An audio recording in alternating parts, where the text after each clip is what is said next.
hit subscribe.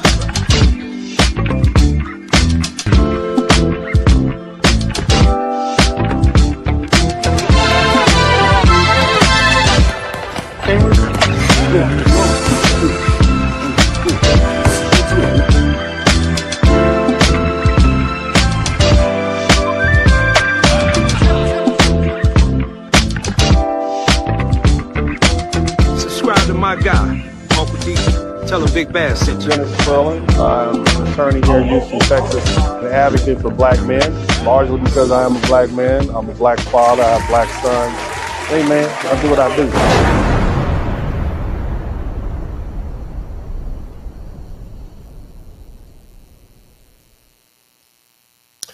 Welcome, everybody. My name is Dennis Sperling, and today's video is dedicated to the legacy of Kevin Samuels. And the title of the video is simple. It's Kevin Samuels' Legacy Continues. Kevin Samuels passed away on May 5th, 2022, and I still remember exactly where I was when I first started hearing the news.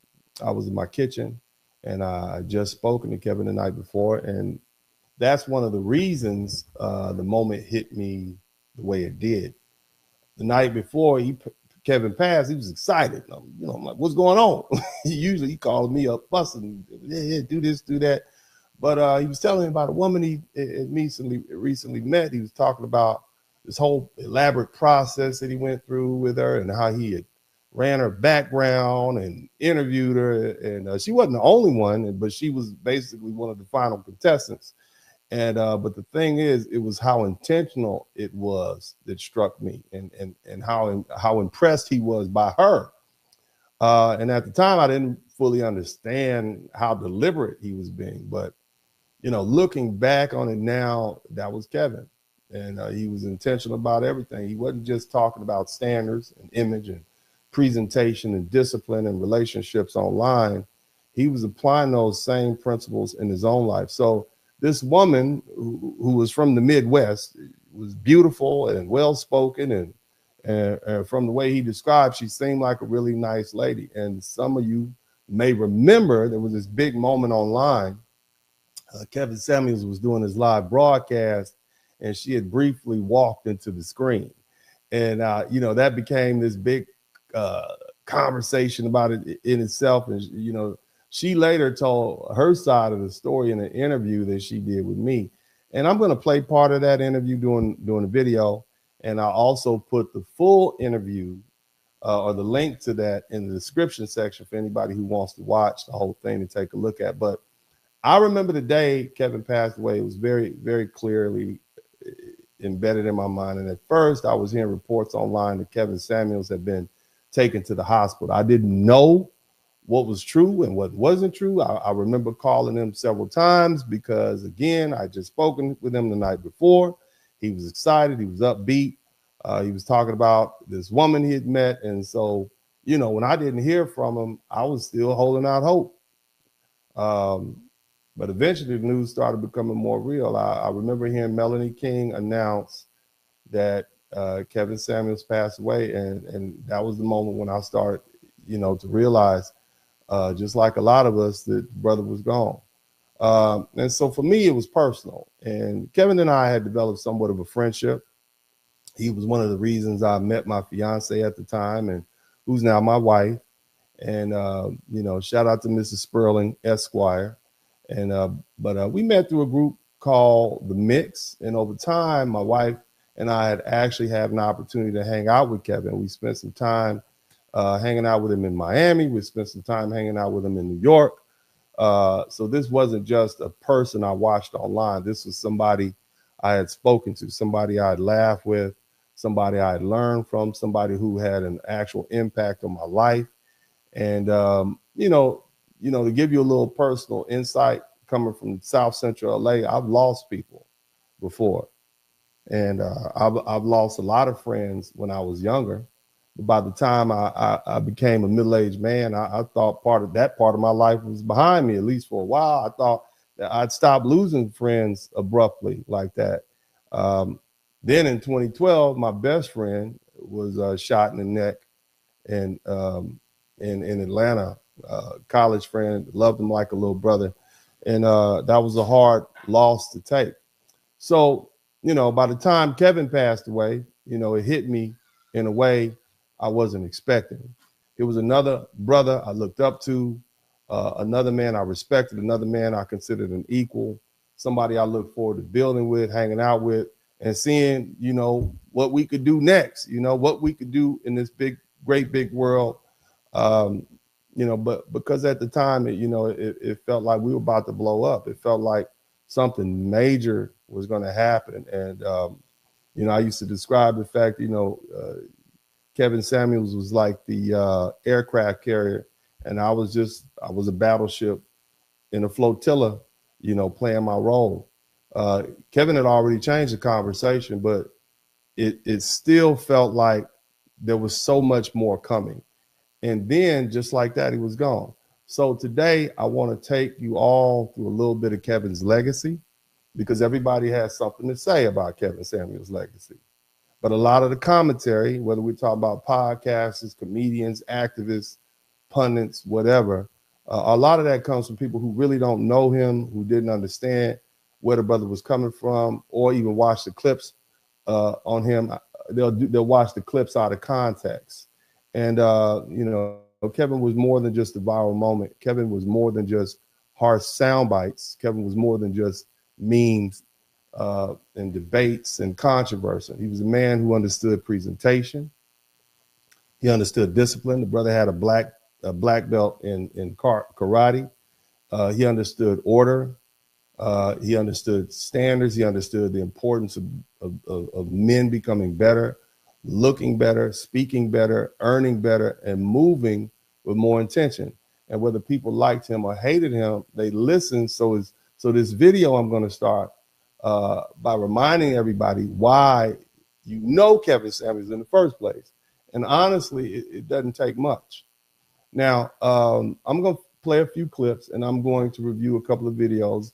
And I've never really done this before on my channel. I've never built my platform around playing Kevin Samuels clips, even though I know a lot of people who didn't even like Kevin Samuels, who had a problem with him. They did develop their platforms on his content. But today we're going to do things a little differently. We're going to look at the work. We're going to look at the message. We're going to look at the impact. And then at certain points, I'm just going to let Kevin cook, because sometimes the best way to explain Kevin Samuels is to let Kevin Samuels speak for himself. So with that said, let's go ahead and get into it. This is the Kevin Samuels Legacy Continues video.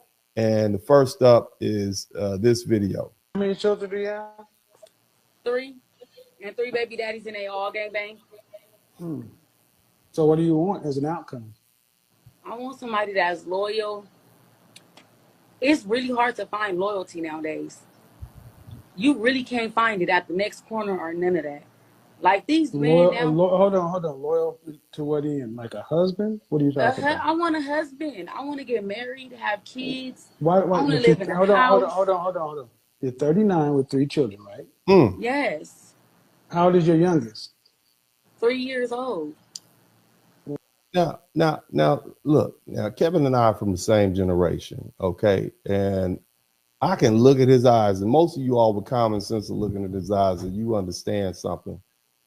Kevin's like, baby, you are 39 with 3 kids. All of them are gangbangers. I mean, were they from the same set? Is there going to be a problem at the kids' birthday party? You got a child under 5 years old. What happened to all the kids' baby daddy show up? I mean, what set are they going to be throwing up? Is it going to be a fight? It's going to be a shootout. Let me know ahead of time, right? But imagine bringing a what Kevin would describe as a high value man into that mix. You have a man who makes a high 6-figure salary with reputation. This man is on LinkedIn. This man has a prosperous career in an industrious life, and now he's had a child by you. He's married to you. So when your children have their birthday parties and their formal events, that means all of those children from those other men are going to be there, and their husbands, or I'm sorry, and their fathers may also be there. And so, what is that going to look like? What is the family trip going to look like? You got everybody piled up in the SUV, and y'all headed down to Rancho Cucamonga or Oceanside or Austin, or down the Disney World in Orlando, and you got these three gangbangers and your little son in there, and then here you are, a woman of at that point. I mean, how many more children can you have at 39? Let's say it takes 2 or 3 years to get married. You're gonna be 40 years old. Can you even get this man children? And so this is what the math is not mathing, And the thing I also want you all to understand is that Kevin Samuels, he purposely wanted to work on Black men and Black women's relationships. Let's put this in context. Look at the brother's history. The brother's from Oklahoma, and we all know that Oklahoma has a special history for Black people. We had Black Wall Street, et cetera, ... And so Kevin was trying to go back into the past and give us the best of us. And that was part of the reason why the man, carried himself the way he did. He spent 3 years working on Black men, realized real quick, look, I got to get these sisters together because their expectations are too high. And here you have it, a woman who is 39 years old with 3 kids by 3 different men, all of whom are involved heavily in criminal activity, and she wants to get married. What man wants to take that dangerous a journey with her? Okay, and again, I want to point out something. I explained to you all, I met my wife in Kevin Samuels' Facebook group. Now, Kevin Samuels had been advertising for about 2 years that, hey, if you come to the mix, there are going to be high value men there. You can imagine it didn't matter what color the woman was. They want a high value man because they want what that high value man is offering. But what Kevin had to do is Kevin had to beat these women who are non-Black back with a bat. He literally would screen them and wouldn't let them in. So he purposely made I would call it a space where Black men and Black women of a like mind could meet. Okay. And so now you're in a situation where you got Asian women, white women, Arab women, women from all over the world trying to get into this group filled up with high value men. And he wanted to give sisters a chance. But here's the thing. If you get a woman like this, then this is a beautiful young lady, beautiful woman. But if you get a woman like this and she has these expectations, she's going to look past those high value men in the first place. And then guess what's going to happen? Becky's going to pick her up. Maria's going to pick her up. Ling Ling is going to pick up. You heard Kevin say that time and time again. So he was speaking from a very practical matter. Kevin never said this woman couldn't get married. He's just saying, are you looking for a high value man? And that's kind of a repeating thing, because if you're looking for a high value man, you're going to have to lower your expectations. But I'm going to go ahead and let them finish. And as I said before, I'm going to talk about a few, and then I'm going to let him cook on his own in a minute. You want more children? Of course I do. I really want 6. Is something wrong with that? Yeah, What do you do for a living? A lot of kids. I get EDD. Oh, you broke. You broke. You broke, baby. You broke. Look at him looking. Look how he looking at. I mean, He got that I don't know Malcolm what X. that is. unemployment. So you're an unemployed mother of 3 with 3 baby daddies, and you talking about you can't find a man? Yes. Mm. It's I'm pretty sure God, I want somebody that's going to help me. Like, you don't think that I could get that? It's called Jesus. I mean, sorry, but you don't think that I can get somebody to help me? You don't think a man is going to love It's me? called Jesus. Huh? Jesus. So basically, you telling me to call on Jesus. And a therapist. And I thought you was, well, can me and you be together then? Sure. After you call on Jesus and a therapist to get a makeover. Oh, You want to troll me? I'm better at it than you. now you got to remember, these women been calling in there night after night. At this point, Kevin Samuels is a well-known quantity, so they know exactly what they get. They call this man for this, and I mean, this is what they asked for, and he gave them what they asked for. All right, let's go ahead and look at the next video. You guys make sure you You guys make sure you type Kevin Samuels in the chat room. Let's check out the next video. I don't know. I don't. I don't know. It's the You know patience. what a common denominator is? Uh-oh. Yeah, it's the bottom line. Yes, I know. No, that's not what a common denominator is. What The is same thing. That's basic math, baby. Common denominator. But anyway, I'm gonna let Kevin finish because I don't want to interrupt. Go ahead, Kevin. Go ahead. What is it? The only common denominator in all of our relationships is us. Correct. But men these days, it's difficult because they want their cake and eat it too. It's always the man, huh? The man's fault. It could be the woman too, but Now, we're talking about you. Now, again, so I mean, I just want to re-emphasize the fact that these women call Kevin night in and night out. And it wasn't just women in the United States, women all over the world. I remember there was one video we had a woman who's a runway model calling in. And they ask these questions. And when they fly out of your mouth, when you're thinking these things, probably makes a lot of sense. But at the point when those words emerge from your mouth and you hear yourself, if you don't know how silly it sounds, if you can look at Kevin Samuels' expression, he'll let you know just how silly it sounds. And some of these things, you know, the shifting blame on men, you know, I think when women actually hear other women say that, they start realizing, hold on a minute, damn, that's not always the men's fault. And I think that was a wet method in which Kevin was able to teach women, this is how you sound. Here you are refusing to accept accountability for the situation you're in when you chose to be with these men. Now, again, nobody wants to be chastised, especially adults, but they're like children in that regard, or I think children might be better at accepting chastisement. But again, these women called in. Kevin always held himself out as an image consultant, and he's letting her know how she looks, objectively speaking, not necessarily physical, but on paper and the perspective wise. But I'm gonna go ahead and let Kevin finish cooking. So if I talk to all your exes and ask them how did they experience you, what do you think they'd say? They're going to give good stuff out. They're going to say I have a little attitude and my mouth is slick, but that's about it. We know that. We know that. That's about it? Yeah. They going to say good stuff. I mean, as far as the bad stuff, but you know, they going to say I'm independent. You know, who gives a shit about, no disrespect, man. Who gives a shit that you're a functioning adult? Nobody cares that you've been holding it down. That means you're taking care of yourself. But you say, they're going to say, you got an attitude and a slick mouth, and that's it? You do. She gonna that I'm that's loving it, huh? and caring. That I'm loving and caring. So much so that you got an attitude and a slick mouth. And can't keep no man. Clearly you ain't loving and caring enough, baby. You got good teeth, though. I like your teeth. Your teeth are pretty.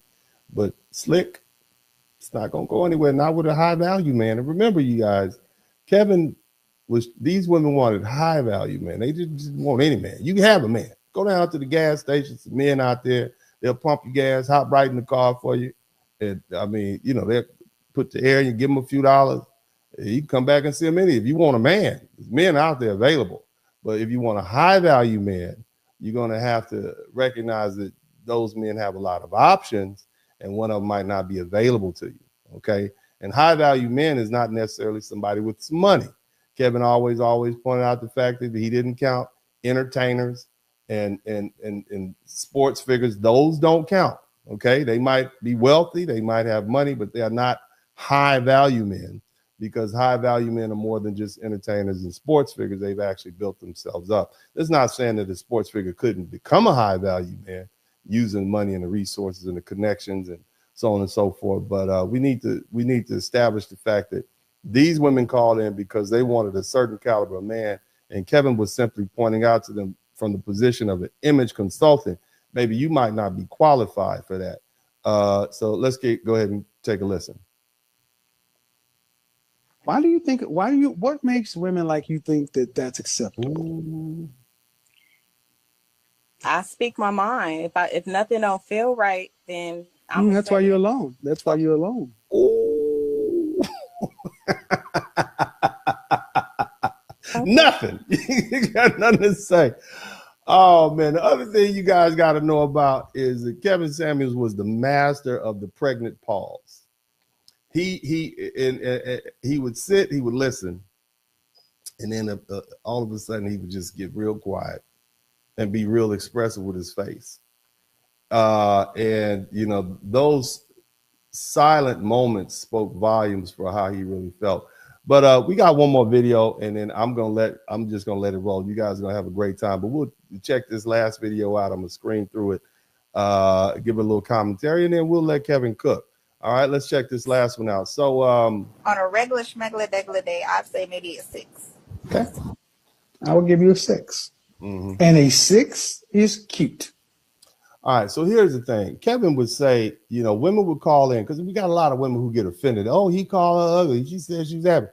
No, Kevin would ask the women, you know, how would you rank yourself on a scale of 1 to 10 and you can't use 7?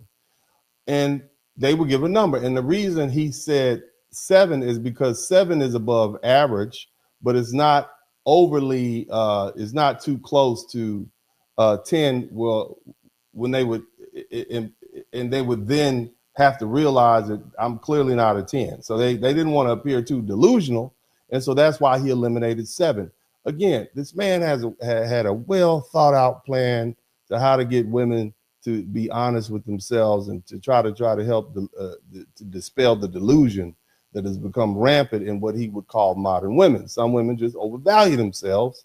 And, you know, and that's just where the man was coming from. Again, his whole goal was try to get folk together again in relationships. So how you got these men over here who are qualified to be fathers, husbands, who are financially stable, and they have all their soft skills together. They got the money together. And then you have a bunch of women over here who think they're better than these average men.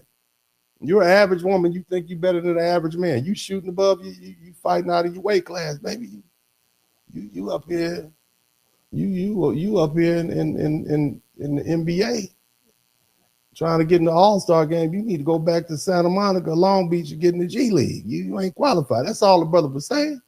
Kevin Samuels was basically doing what Aaron Sloan did. You're not qualified, Queen. But in a far more eloquent way, you know, and just trying to help bring some of that delusion down, because what was happening is you got a bunch of women who overvalue themselves and they're not getting married, and they end up waiting for this high value man or this prince in shining armor. He's not going to show up because he's looking past you, baby. That's all he's saying. That's all he's saying. He's looking past you. He don't see you. You just look too wide. Okay, you look too husky. But anyway, let's keep listening. A 5 is average. So if you're a cute woman, that's one step above average. The average black man in this country earns $41,500 for a lifetime. No more, no less. That's right. No Herculean methods, no lottery, no businesses. That's what he's going to make. That's your husband. But what if I have degrees? Thank you. See? That is why you could be on fries at McDonald's, but if you look like Kelly Rowland, you can marry a millionaire. But you could graduate from Harvard, but if you look like Precious, you ain't got nothing coming. I mean, did he lie? I mean, come on now. Did the man lie? You all know that if a woman is fine enough, that a man will pick her up. He will pick her up out the gutter and dust her off and shine her up. Okay, that's what he'll do if she's fine enough, and if she's available. Because see, along with the fine also comes available. Because see, a lot of you women are good looking, you're fine, but you're not available because you got too many. You got 3 kids, a dog, a cat. He don't want to pack all that up in his Lamborghini and take you to his villa on the mountaintop. He don't want to do that. You know, you're not available. You make yourself unavailable by some of the decisions that you make. You know, you hooked up with this guy and that guy early on, and yeah, we get it was a mistake. But golly, one child, okay, now you got 2, 3. That's all the brother was trying to explain to you all. Like, you got to have some more realistic expectations based on, you know, the condition that you come in. And again, I know this is a sore spot for a lot of women, but when related to the sexual marketplace value, okay, and I want to be very distinct about that. When we're talking about the sexual marketplace value, not your value as a human being, okay? Because a lot of women say, he said we not valuable after we get 30 because we hit the wall. That's not what the brother said. The brother said, if you are 35 and you are trying to compete with a 20-year-old woman who is you 15 years ago, then she's going to have a higher sexual marketplace value than you. Not that she's more valuable as a human being. The man never put judgments on your value as a human being. You're a valuable human being. In fact, I would argue that a married woman with children, with a husband and family is as valuable, is some of the most valuable most valuable human capital in the world to her family, to her children, to her husband. But if you take that same woman, she gets divorced, and you throw her back in the sexual marketplace, men are gonna say, well, you know, you got too much luggage with you, baby. You got 3 kids, you got a husband, and there's a young woman over here who's 23, and she doesn't have children, she doesn't have any of that. You know what I'm saying? So I'm gonna go ahead and go with her. Not that you're not a nice lady, not that you don't have value as a human being. I'm sure you're a wonderful person, but when it comes to, hey, do I want to have continue a life with this woman? Do I want to have children? You have too much luggage, baby. It's too much. But anyway, we're gonna go ahead and let Kevin Samuels cook himself. You all check out Kevin Samuels. When you see the next it's gonna be a roasting session for about 45, 50 minutes. And I'm gonna sit back and laugh over here, man. Y'all check this out and just enjoy yourself, baby. Just enjoy yourself. Again, we're talking about Kevin Samuels. The legacy continues. Shout out to all of his fans. Let's check this out.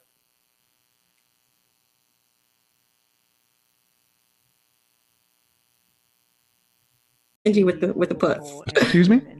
I'm stingy with it. I do not give it up easily. You're a baby mama, though, right? Baby, I've never been married. Let's talk about this, though. See, I find it funny that women like yourself, baby mamas, all of a sudden want to get stingy with the puss after you done gave your womb up before a ring. But then you want the high value men to put a ring on it before he gets it?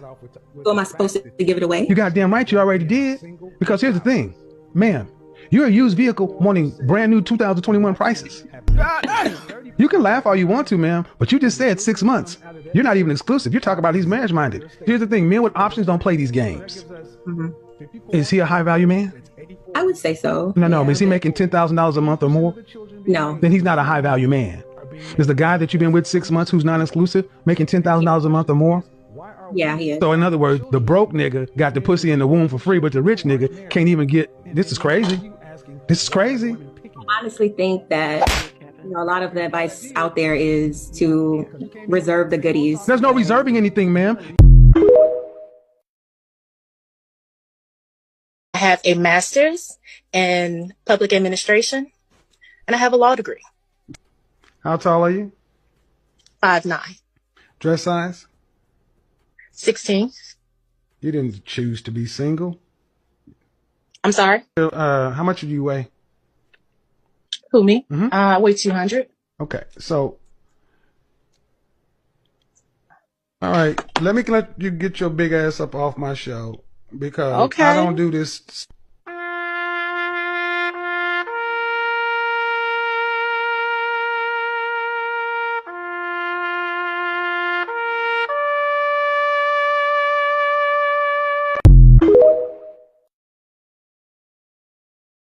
Men choose women based on money first.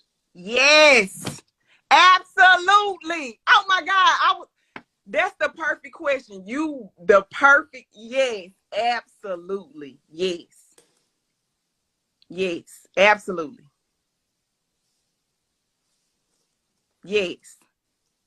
Where you from, man? Where you from, man? I'm from Mississippi. Mississippi goddamn variants. I swear to God. I'm from Mississippi. When people are poor, they honestly believe, especially when you're poor-minded. So men pick women based on money. Yes, absolutely. Status, yes. No, man. Oh, Jesus Christ. It's not even, I don't even want to do this, but I'm going to do you. I'll make you famous. You're going to become famous, man. Because men pick women based upon looks first.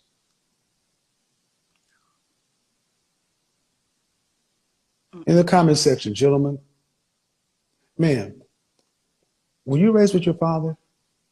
I was. Do you have any brothers? I don't. Okay. And you're how old again? 29. You've been wrong on fully about 80% of the things that have come out of your mouth.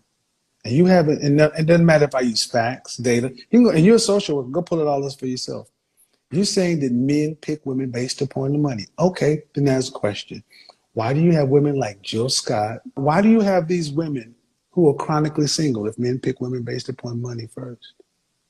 Why do black women report the more education they have and the more money they make being less married?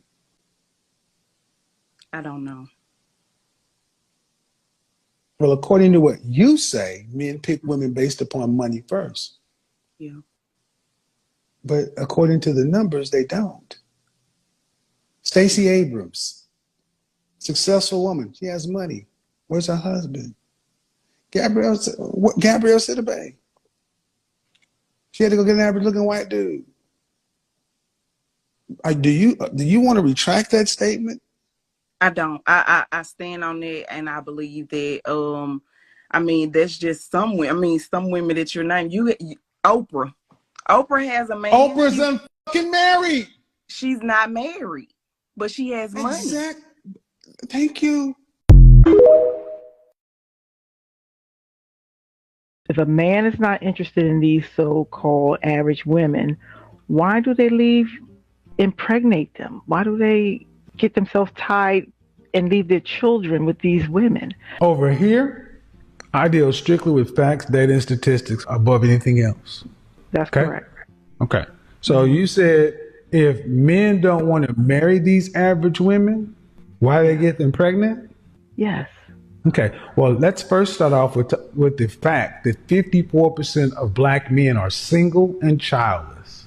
54% of black men have no children. 30% of black men are married. And the children that come out of that marriage are exempted from your statement. That is correct. So that gives us 54 and 30. That's 84. That means a full 80% of the children being made in the black community are being made by less than 20% of the men. So to answer your question is, why are women having children with men with multiple children who aren't married? And then women like you asking, why are the women picking them? You got me there, Kevin. Goddamn right I did.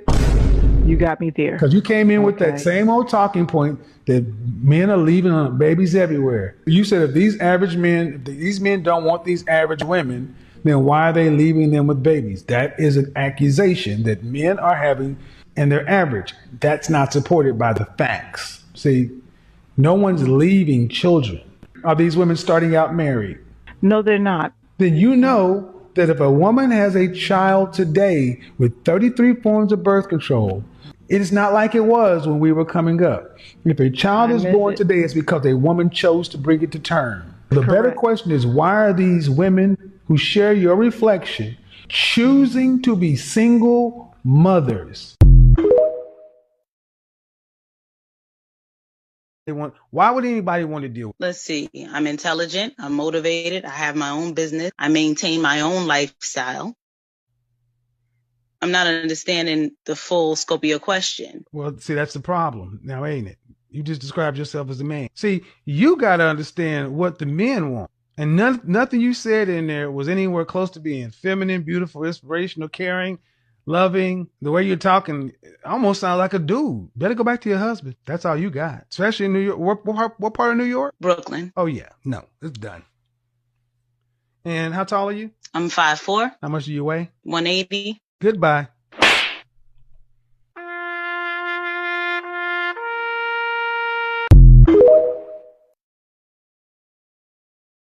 Why can't you find a husband? Especially if you were with a man for 4 years. Why didn't y'all get married? It just didn't work out. You're a college-educated woman. Please do better. Yeah. It did not work out, meaning what? Did you break it off or did he break it off? Yeah, Who left? Broke it off. You broke it off with him. Why?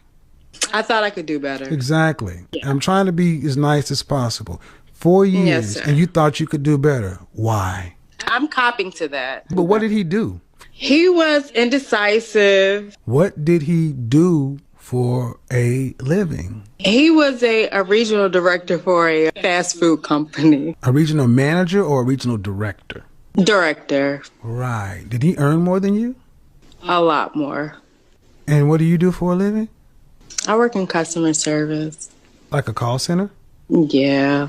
Oh, are you trolling me? I promise I'm not. Like, so let me get this right. You're an overweight customer service agent. What? Oh, I would say. I don't care what you would say. I'm the professional image coach. Look, ma'am. So he was definitely making over 6 figures. Well, no. He's making that now. So pay attention, everybody.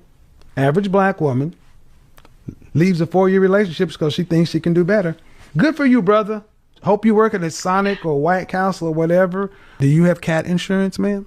I don't like cats. Danger zone! Oh, God. Because this is kind of crazy. You've likely already met your guy and you blew it. You didn't say he did anything wrong. You just thought you could do better. Why did you think you could do better? Well, at the time, he wasn't where he was. This is where he is now. He was working his way up. Exactly. And like far too many black women, you don't want to wait. Because here, the funny thing is, you guys are getting a kick out of this. The world likes it this way because you're 21, you're 35, you both will die alone. No, definitely not. Okay. What does your husband have to say about that? What does he have to say? He isn't going to say much. He's not going to come on this camera. So who does it right? What do you mean, who does it right? Okay, you tell me the tone. Tell me who does it right. Give me a model. Okay, so we can't give you a model. The fact is, I'm going to give you a model. Black men don't like to be. Excuse me, then do I respect. think that's the issue. Okay, do respect, and you can't tell me how to do it. You can't tell me a model. You saying do something better, and you're just using a bunch of words. We can't give you a model because the thing is, you treat accept people how you want to be treated. So therefore, I am the best model of how I want to be treated. So therefore, I'm going to be the best person. Okay. That's not what I'm talking about. Okay. I say I don't like your steak. I say I like steak, and you make me a steak, and I say I don't like your steak, and you say, well, what do you like? Well, this is not good. It should be better. Okay. What do you mean by better? Should it be more flavorful? Should it be that? How do you like it cooked? Well, just better. It should be common sense. Speak your steak like you want to. No. Listen to the example in full. Wouldn't you ask me at some point, whose steak are you comparing it to? What's a model? Give me an idea. You wouldn't just keep telling them, well, just know. You focus on bullshit, so you see bullshit. You mean to tell me, okay, in the black community, let's take adultery. Let's take cheating. Okay. Where are you going? I'm going to go. I was trying to make me another drink because you. I think you need to have. No. You sit here and have a conversation. You don't walk away with 18,000 people watching. I'm sitting. Calm down and settle down. No, don't do that to me, because you don't do that, man. That's disrespectful. Okay, I'm sitting. If I was a white man, you wouldn't have pulled that shit. I tell you that much. You would have turned your back and walked away on me. If you was white? Yes. If I wanted to get up and make me a drink, I would just get up, but it don't have nothing to do with color, Mr. Samuels. Yeah. Well, how about this? It has something to do with respect for the platform, the audience, and everything else. That's just improper. But see, we're too informal with one another. And the fact that I'm a black man, you take certain liberties that you would not take with other people from other races, because you got to be on your better behavior. That's my point. That's my point. And I'm going to move on. The black community, black men, when surveyed, asked about in committed relationships, what percentage of black men cheat at? Cheated at 28% rate. What rate do black women cheat at? I don't know what's the number. 24. And there are 2 million more of us. Every time a black man is cheating with somebody, he's cheating with somebody that's usually with a woman, married or in a relationship.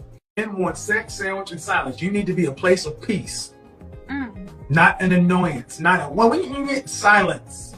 Okay. Silence. I like them three. More silence. I didn't say more sex. I didn't say more sandwich. I said more silence. Okay. And another thing, say yes. My mom just taught me that. That's so crazy you said that. I used to be very no. My mom just told me to be more yes. When a guy asks me want to hang out, when a guy... You can't make this shit up. This is so crazy, Kevin. You cannot make this. This is why I told you silence. This is why I told you silence. You can't make it up. Oh my goodness. You cannot make this shit up. Silence. Because y'all think it's being cute. And y'all think it's funny when you're getting back and forth in arguments and sasses. Men don't want to deal with you. This is why men die earlier, because stress levels. Men want peace. And if you can't say yes, buy a dog and die alone. Because guess what? Becky, Marisol, Mylene, I knew they know how to say yes. They sure do. And they are coming after your college-educated black men. They are. Because y'all are leaving them on the ground. Because they're goofy in their lane. And because you don't know how to sex sandwich silence. You say yes. And be peaceful. Your choice, though. No pain, no gain. You're ultimately saying is, I don't want to have to carry any of it. I would help, but I want him to be able to pay 100% of everything. At least the major stuff. I want to give him that. No, man. When I say the mortgage, the car notes, the insurance, the retirement, the kids' college fund, all that stuff is something. What percentage of that do you want to have to be responsible for? And I'm just asking, what do you want to? I would rather my husband, if God lets me have one, to pay mortgage. This ain't about God. This is a natural choice. I'm a Christian, but this is a natural. God ain't got no part in our failures down here. Well, the major bills, I would prefer my husband to pay just to have the household role. So in other words, ma'am, you want a husband that can fund, that can afford to cover you and 2 kids, to where your money is discretionary. I would help with the kids. No, I wouldn't do I'm talking about the finances of the family. I'm not talking about the administering of the family. See, this is a question that so many black women don't think about the math of it. Because the next part is coming home. You said, I don't want to have to work to have to pay significant bills after I'm pregnant. That means your husband has to pay all the significant bills if you're not working, right? I think I mistook that. Ask your husband why y'all divorced. What would he tell me? Domestic violence. Okay. How often did you beat his ass? No, I'm the victim. And I'm okay with that. I thank God I got out alive. And how long you been divorced? For 2 years. How long were y'all married? 7 months. So now hold on. I know I got a new calculator, but you got kids that are like in their 20s. Right. About 2 different guys, about one? About one. Why didn't you marry him? The last one? No, the one that impregnated you once or twice. Oh, he went to jail. Oh, so you pick ass whoopers and felons. And then you're going to complain about what other... I need you to stop right here, ma'am. I need you to slow the whole French toast down. I'm not going to let you get on here and talk about what black men are not when you pick and whoop dudes that whoop your ass and are felons. See, I'm not going to sit around and let you black women just sit around and talk about hey, black men ain't here and they ain't this, they ain't that, when in your own life, you pick shit. How tall are you? I am a stallion. I'm 5'10". Dress size? Huh? Dress size? I'm 14. Okay. You and all your little... Yeah, I do the same. Do you not? You get the same thing everybody else it's gets. Okay. Okay, ma'am. So at 5'10", hold on. 5'10". Don't try me, Kevin. Oh no, see, don't tell me what not to do. I've been nothing but hold on. Don't you Fresh face out of the shower, your natural face. You can't use 7. What would you rank yourself? 1 to 10? A 6.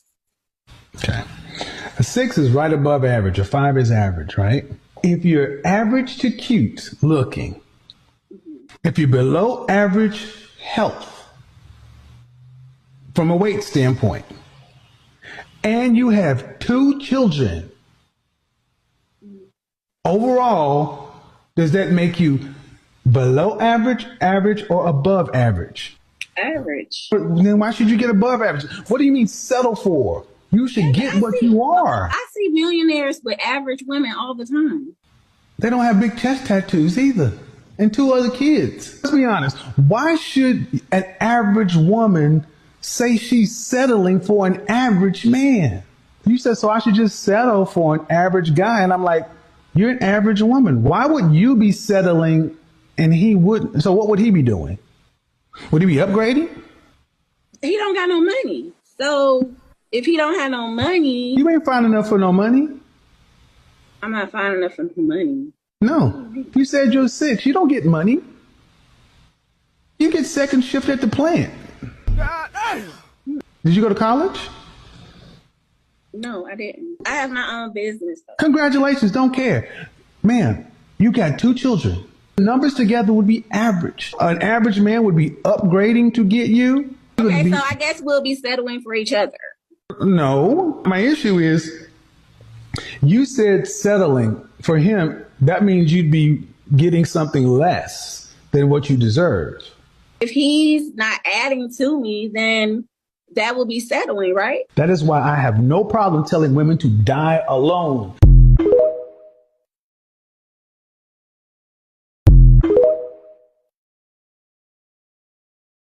You are unfit for a real relationship. You may have a great body and lots of guys may want to have sex with you, but I don't think many guys can stand to be in a room with you longer than after the sex is over.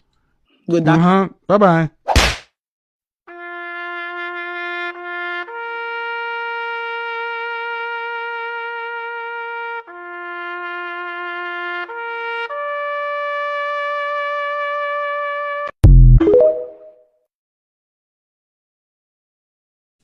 On a regular schmegular degular day, I'd say maybe a 6. Okay. I will give you a 6. And a 6 is cute. A 5 is average. So if you're a cute woman, that's one step above average. The average black man in this country earns $41,500 for a lifetime. No more, no less.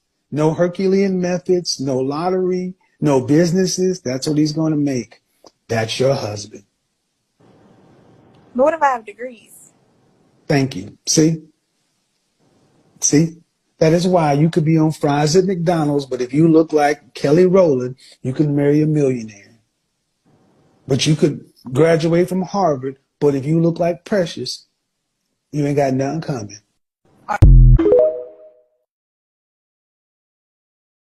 I want is a high volume man. What do I do?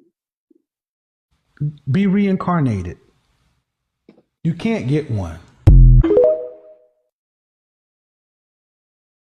I have a master's in public administration, and I have a law degree. How tall are you? 5'9". Dress size? 16. You didn't choose to be single. I'm sorry? How much do you weigh? Who, me? I weigh 200. Okay, so all right, let me let you get your big ass up off my show because I don't do this.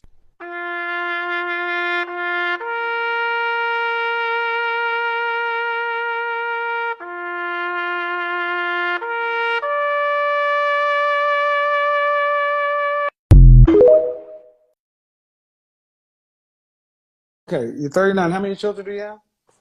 3. And 3 baby daddies and they all gangbang. So what do you want as an outcome? I want somebody that's loyal. It's really hard to find loyalty nowadays.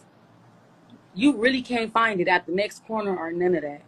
Like these men now. Hold on. Loyal to what end? Like a husband? What are you talking about? I want a husband. I want to get married, have kids. Why, I want to live in a hold house. on. You're 39 with 3 children, right? Yes. How old is your youngest? 3 years old. And you want more children? Of course I do. I really want 6. Is something wrong with that? What do you do for a living? I get EDD.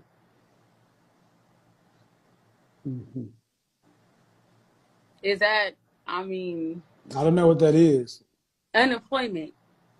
So you're an unemployed mother of 3 with 3 baby daddies, and you talking about you can't find a man? Yes. I'm pretty sure God, I want somebody that's going to help me. Like, you don't think that I could get that? It's called Jesus. Sorry, but You don't think that I can get somebody to help me? You don't think a man is gonna let It's me? called Jesus. Huh? Jesus. So basically, you telling me to call on Jesus And a therapist. and a you. I thought you was. Well, can me and you be together then? Sure. After you call on Jesus and the therapist to get a makeover.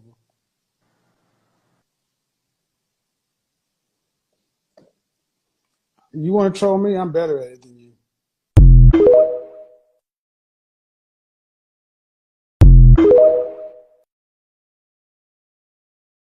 To stop calling women queens.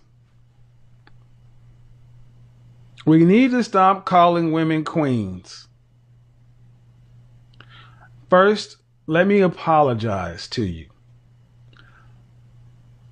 I am sorry, black woman, that you did not have your father in the household. I am sorry that you did not get to be a little girl and get to be daddy's little princess. I'm sorry you didn't get that. I am. It's truly unfortunate that so many of you did not have a chance to be a princess and daddy's little girl and all that stuff. However, you're over 18. Princess is reserved for women teenage and under. The only way to become a queen is to be married to a king. You're not queens, nor are you princesses. See, when you walk around telling women that they're royalty, you cannot be surprised when they act in an elite fashion. How much did you weigh the last time you weighed yourself? 180. But as you can tell, I'm heavy chested. Yes, Like but listen. 5'4", 180. You weigh more than a man. No, I do not. Just because I weigh more than a man does not mean that. First off, listen. First off, is it true or not? I said you weigh more than a man. Then you said no, I do not. And then you said just because I do. Which one is it? I mean, I carry you my weigh weight more than a well. man. You weigh more than a man at your height. Because I'm big breasted. That's No, why. man, because you're overweight. Are you being actively vetted by a man of value to be his wife? I have Are you being actively vetted by a man of value to be his wife? Yes. Are you in a relationship right now? No, I'm not. Then you're not actively being vetted by a man of value to be his wife. When you, okay. Stop the cap. We were Who filed for divorce? Who filed for divorce? It was a mutual decision. Who filed for divorce? It was mutual. Who filed for divorce? Who filed for divorce? Who filed for divorce? I can't necessarily. Who filed for divorce? I did. Thank you. I don't know if you know how you sound. You sound very aggressive. No, I do know that. Okay, what are you doing about it? I'm working on it. Exactly. What are you doing about it, though? I catch myself in the moment. I try to check it. I apologize when needed. So you do damage, then you do repair. I try to check it before it happens. Okay. I didn't think I was aggressive right now, but no, ma'am. No, ma'am. I'm doing my level best to not say what I really would normally say because you came on the phone and you sounded like, "Hey, how you doing?" Da, da, da. I'm like, well, goddamn, can you give me some femininity? I mean, it's just like, brah. And that's just the way you talk. Right. The first thing you came out of your mouth, it was the word fuck. Where's that lady like? You're right. I was just repeating what someone said. I shouldn't have said that. You were being yourself, though. No, I don't curse on the regular. People who know me, I don't use the word. I don't use that often. Cool. But you're an educated woman. If you want to say so, yeah. You didn't just have to be a high school. You had more than high school. It means you have a college degree, yes or no? Yes. All right. That makes you an educated woman. Yeah. And if you know that you have this aggression at this thing with you and you're not paying some counselor and doing some work, you're not doing anything. Are you 31. And your ex-husband did what? He's a doctor. He's a psychiatrist. And how long ago were you married? Up until 3 years ago. How much older was your husband than you? We'll say 35 years. So he's 53. Currently, yes. Why'd y'all divorce? My husband got sick with cancer, and that changed him, and it changed the dynamics of our marriage. Is he in remission? Yes, he is. And who filed for divorce? I did. Why? He became mentally, emotionally, and financially abusive. He took care of you just fine up until he got sick. Correct. And then when he was fighting for his life, you became a snowflake. Did you have to work when you were married? No, but I chose No, you didn't have to. No. You chose, but you didn't pay no real bills. You didn't have no skills. Knock it off. I'm gonna be honest, man. This is a whole mess. Though even the way you're talking, it just sounds like, ugh. And how tall are you? I'm 5'4". How much do you weigh? 180. Goodbye.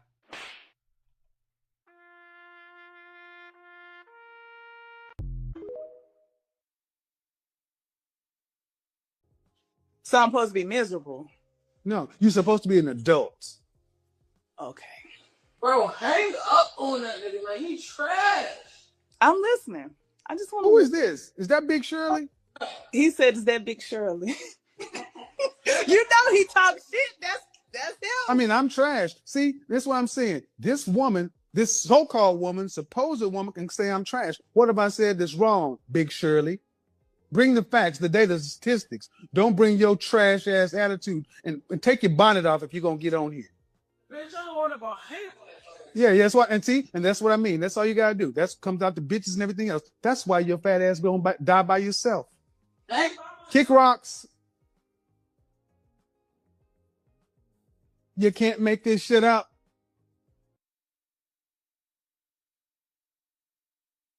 I appreciate what you do. I think you're great for men, but I got a question for you. You are not putting in the fact that not all men are great men, and You toxicity and dysfunction. You pick them. Absolutely. So I don't want to hear it. I don't want to hear it. I don't want to hear how all men are great men. You pick who you let in your body, and you pick who you make a baby for. So I don't want to hear how bad they are, because I'm sorry. No, I know I'm not. So what's the question? Not all men are great men. I want to talk about the men you women choose.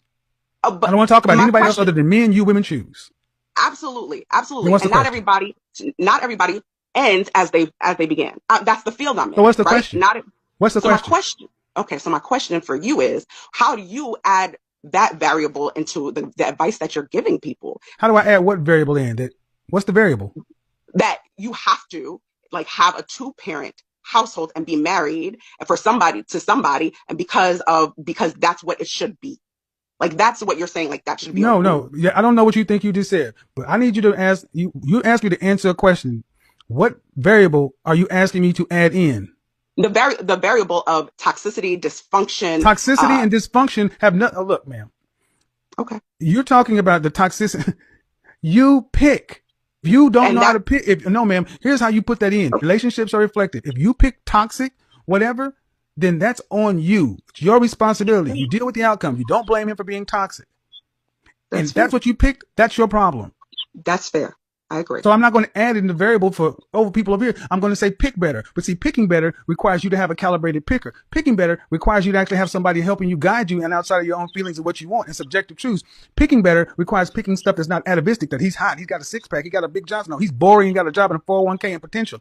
See, you ladies, women have known how to pick since the beginning of time. It's just in the last 50 years, you ladies have tried to pick based upon your feelings and what makes you happy. And it doesn't work. You pick the worst and you reproduce with them. See, the problem is not picking them in. The problem is reproducing with them, making children with them, and then throwing this chaos out into the community and then asking men like myself and everybody else to address it later. Don't have their babies. Have all you want to with toxic men. Don't make babies with them. Pretty simple.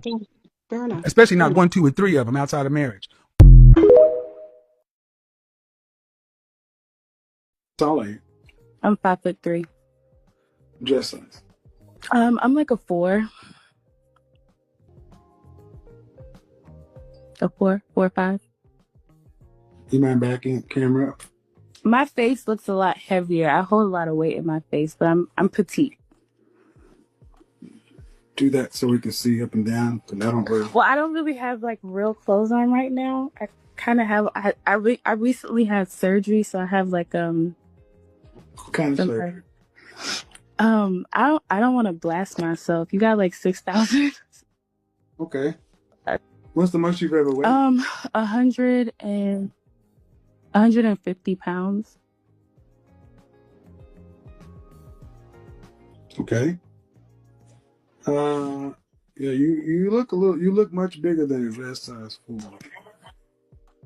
I mean, I know I'm you got a not, full trust face, me. but The ladies know this is true.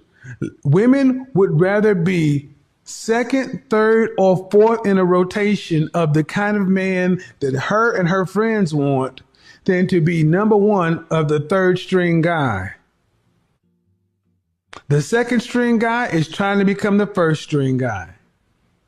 So, gentlemen, understand the psychology of this whole thing. If you are not getting married, which many modern men are opting not to do, how are you going to maintain leverage in the sexual marketplace? You maintain leverage with the woman you have by the other women. Oh, I know some women are hot, but you're hot because I'm telling the truth. Because all this, what do I bring? He's got to prove himself to me, and I am the table. See, bump all that. Fuck this shit, all that I am the table shit goes out the window when they are racing, trying to keep up with the keeping up with the other women who are getting your attention. Emotional damage. That's right, emotional damage. A lot of these women stop worrying about being so full of their pride and everything else because, guys, after age 30, 50% off, but you're still moving like she's still full price. what are the consequences of having a child out of wedlock? The consequences of having a child out of wedlock is that the dad may not be there. But the consequences of having a child Hold on. I need you. Hold on. I'm not your. Slow down. Consequence of having a child out of wedlock is it lowers your value. You keep putting it off to the dad, but guess this is the United States of America. No child gets born in this country unless a woman wants it to. Okay, so I have another question. Okay, you're not gonna skip on past that. So it's not like, I know I get oh no, you're not going. No. I run my show, and the thing is, you ladies gonna have to understand that you may love your child, but to the world, it's just another person, and it does lower your value.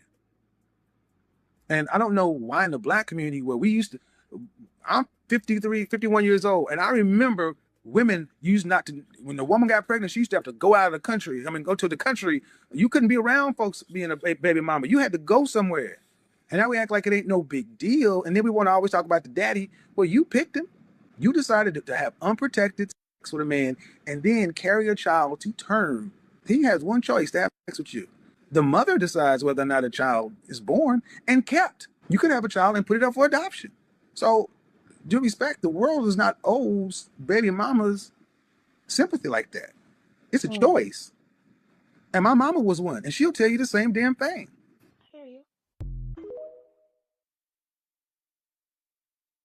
Denominator in all of our relationships. I don't know. I don't know. It's the patience. You know what a common denominator is? Yeah, it's the bottom line. Yes, I know. No, it's not what a common denominator is. What the is same thing. What is it?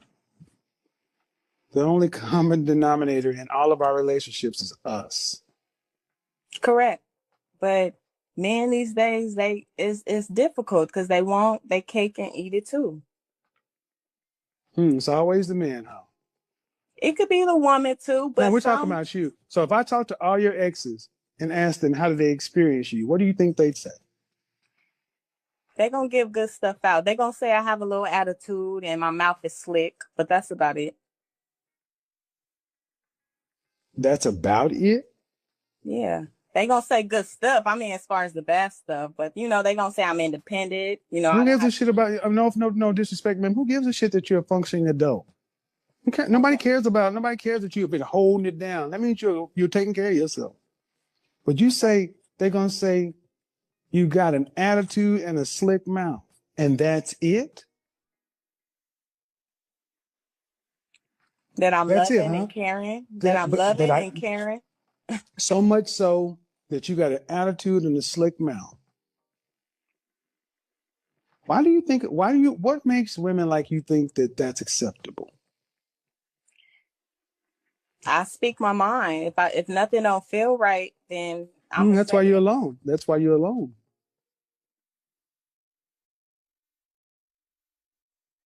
It's about value. Yeah, and your value is low. Oh wow! And how do you know that? You're not Because sure you're 5'4" and 200 pounds. Okay. And 37 years old with 2 kids. That's how I know. In Kentucky. Okay, that's your opinion. It's not my opinion. You never seen my body before, so you. I don't have to see your body. I know you're 5'4" and almost 200 pounds with 2 kids in Kentucky, and I see your picture. You just say. And I'm listening to how you talk, and I'm listening to your energy. I'm listening to your tone. I'm listening to your relationships. See what it is. You ladies don't like when somebody is this direct with you, honest. I got no dog in this fight. I had a woman on here earlier, and I told her she was absolutely gorgeous. I ain't trying to screw you. You ain't giving me no money. What am I getting out of this? Nothing. Are your children an asset to another man? They can be. I didn't ask if they can. How can they be? Some guys just want to be stepdaddy. No. Tell me how they can be an asset. I can't tell you nothing right now. Can't think of anything. So you got me. You're right. Bottom line, ma'am, you married a military guy. Why are y'all divorcing? He was cheating, and we can't work it out because he's a narcissist. So okay, hold on. Narcissist, has he had a clinical designation of narcissist? Or are you just saying that? Clinical medication. Something's going on. Narcissists lack empathy. Okay, so a narcissist is a narcissist. He's been around children, so he has no. Okay, all right. I'm gonna say this, ma'am. This whole high value thing has a lot of you ladies in a bad position. Ma'am, you're in Alabama. You're a divorced lady with 2 kids, and you want one. Do you care if he's black? The man is black. I would prefer him to be black. Yes. And that means you want 8% of black men. 8%. 8% of black men earn over $100,000, and they don't really tend to live in Alabama. I'm a 37-year-old woman, 2 children, and I've been celibate for 2 years. What? Sweetheart, I'm gonna tell you like this: my cookies is worth the wait. Well, first off, check that, sweet. I know your cookies ain't worth the wait because you ain't made nobody wait. You got 2 kids without a marriage. So you meet a man that's a high value man, a good guy. You think you're gonna be celibate for what? What? Till you marry? Yes.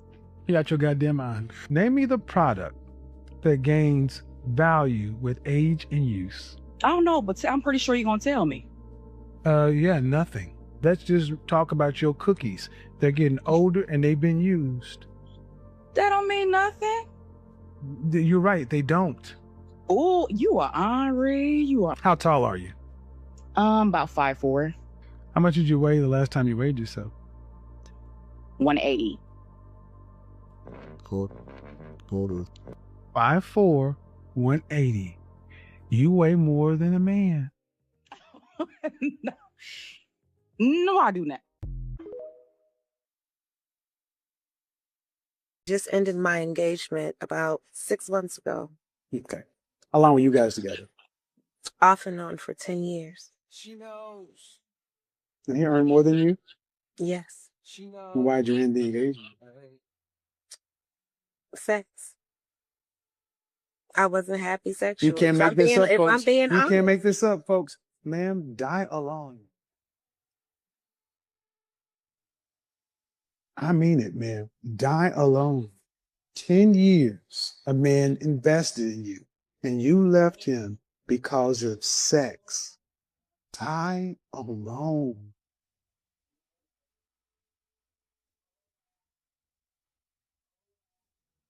You had options. Sir, if you're listening, do not take her back. I'm being honest. It's not cool. Based upon women who are not married and what they say and what you think you see. But the one thing is, I said we judge on marriages. I don't care what women in the streets are saying. Do you want to be married? Yes, I do. Why? I just think that's the right thing to do. Women should be Why? married. Why? Yes. That's just what I'm being told is the right thing to do. Okay, well, jump off a bridge. Okay. That's the right thing to do too. If you want to die, jump off a bridge. Well, I don't want to die. I want to live. Okay, then your want matters. So don't just tell me why do you want to get married? So that I can create a stable foundation for my For children, whom? future For generations, whom? for my children, and for Right. future. I ask you why you want to be married, and you don't have a why, other than it's just the right thing to do. What do you got for me? So I am 28. I live in Atlanta, Georgia. I guess I just, I want to know why, what my stats are like. For what? I'm just wondering what kind of options would be available to me. I'll give you a quick synopsis. I'm 42 years old. Last year I used to weigh 203 pounds. None. No, I'm not finished. None. Yeah, That you was are. last year. Yeah, you are. This year I weighed 165. No, ma'am. I said you're finished. You're finished. I'm done. Yep. There's nothing left for me. Not realistically. Well, thank you. I'm not gonna lie to you. Because I'm 42. See, it's the age and the weight, and then if you have any children. So my kids are. Okay, ma'am. I don't need to. Okay, I'm gonna be honest. And I don't want this to be rude. Sound like rude, but see, when you over 40, and you're obese, and or even if you're coming down, you still can go the other way, and then you have children. Okay, the only way that there would ever be any chance for you is if you were gorgeous, and if you were gorgeous, you wouldn't be calling. So I need the people to understand. I'm not being rude.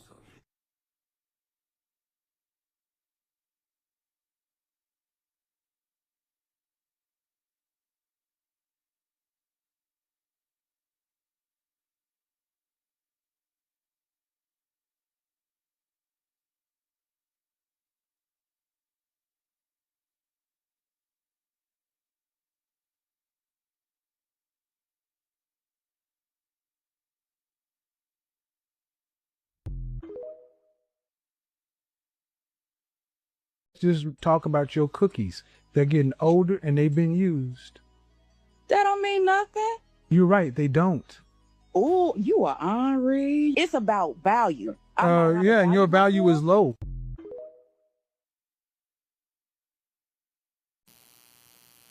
All right. So look, like I said, man, nobody cooks like Kevin Samuels. And so basically, that was basically Kevin Samuels. That's how I became known publicly.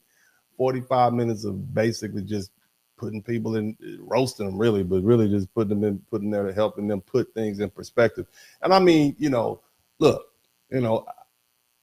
what a lot of people don't realize is, and what many people still don't know, is that Kevin Samuels also gave men a hard time. Okay. And you see him giving the women a hard time, but he gave men a real hard time. Most people miss that part. See, he's sexist. He's the chauvinist. Y'all never saw how he dealt with the fellas. I mean, for the first 3.5 years of his YouTube prominence, the brother was just roasting dudes back and forth. I mean, a lot of people who discovered Kevin Samuels during the final 2.5 years of his YouTube career, when his content became heavily focused on women dating standards and marriage and relationships, that's the Kevin Samuels But before that, Kevin spent years talking directly to men.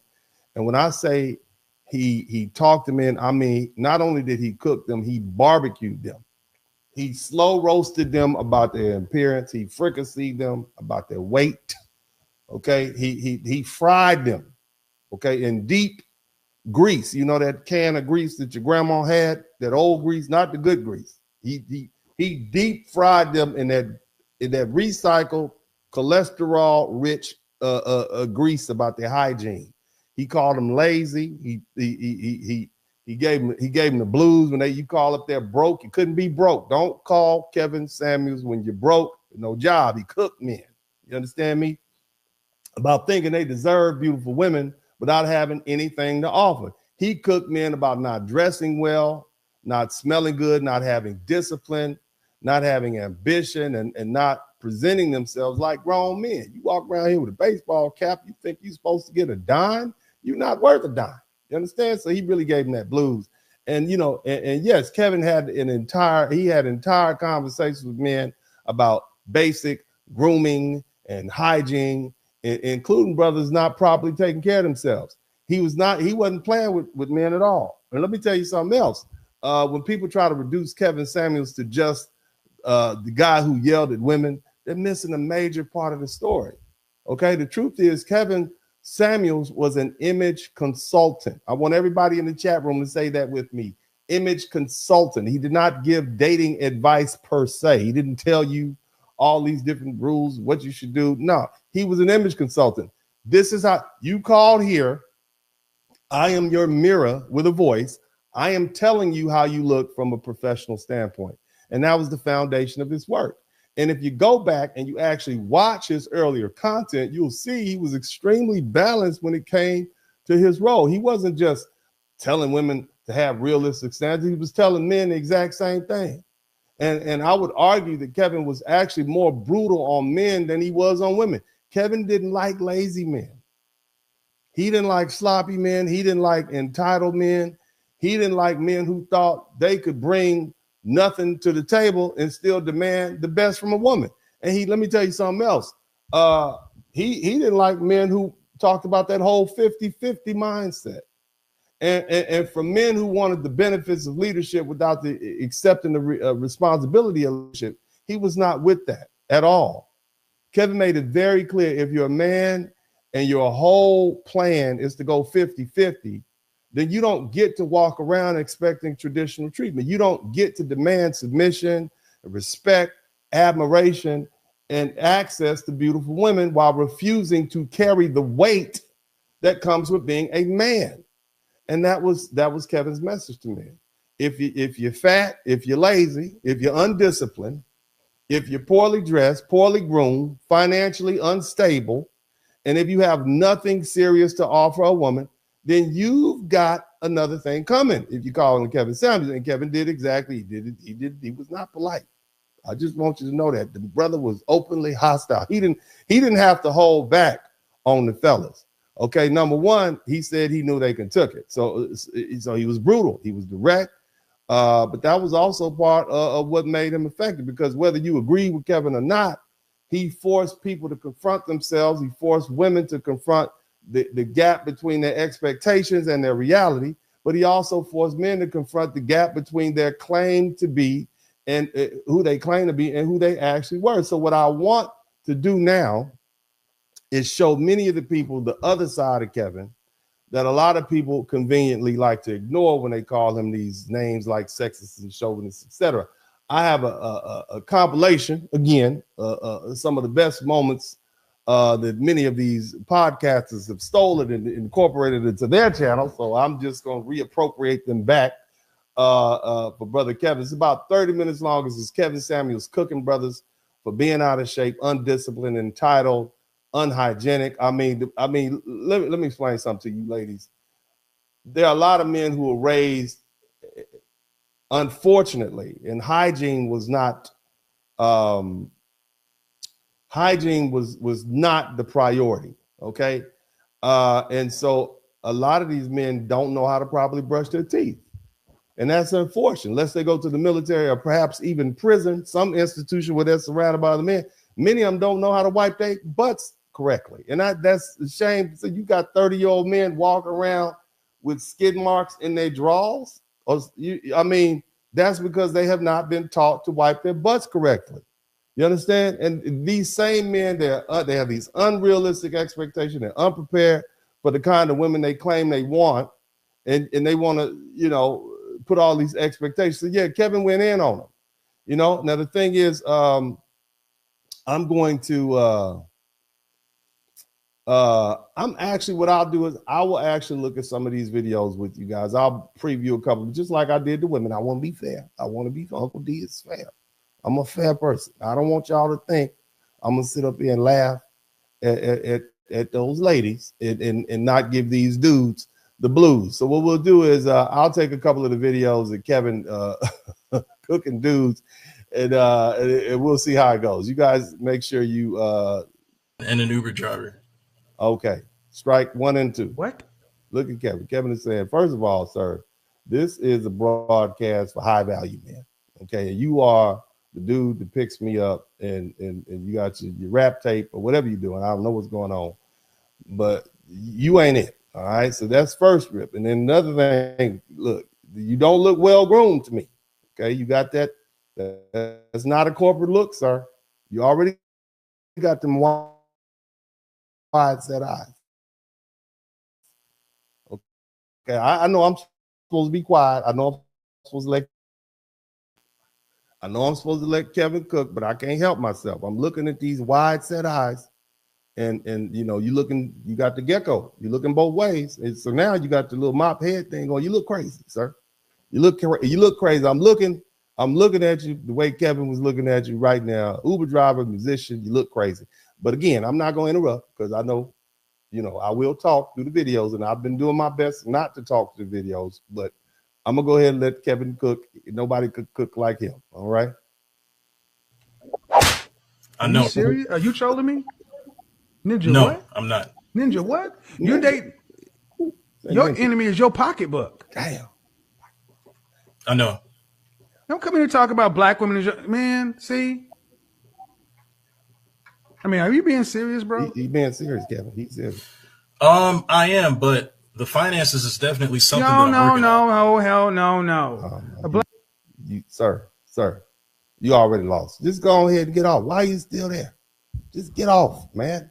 It's not a good look, sir. Just go ahead and get on out of there, and you know, get you another shift with Uber or something like that. Go start working for, you know, Uber Eats. Okay, that's what he's saying. All right, but let's go ahead and listen. Black woman who's you actually came in here to tell me that you dated a black woman who's pursuing 2 dual doctorates. I'm a PhD.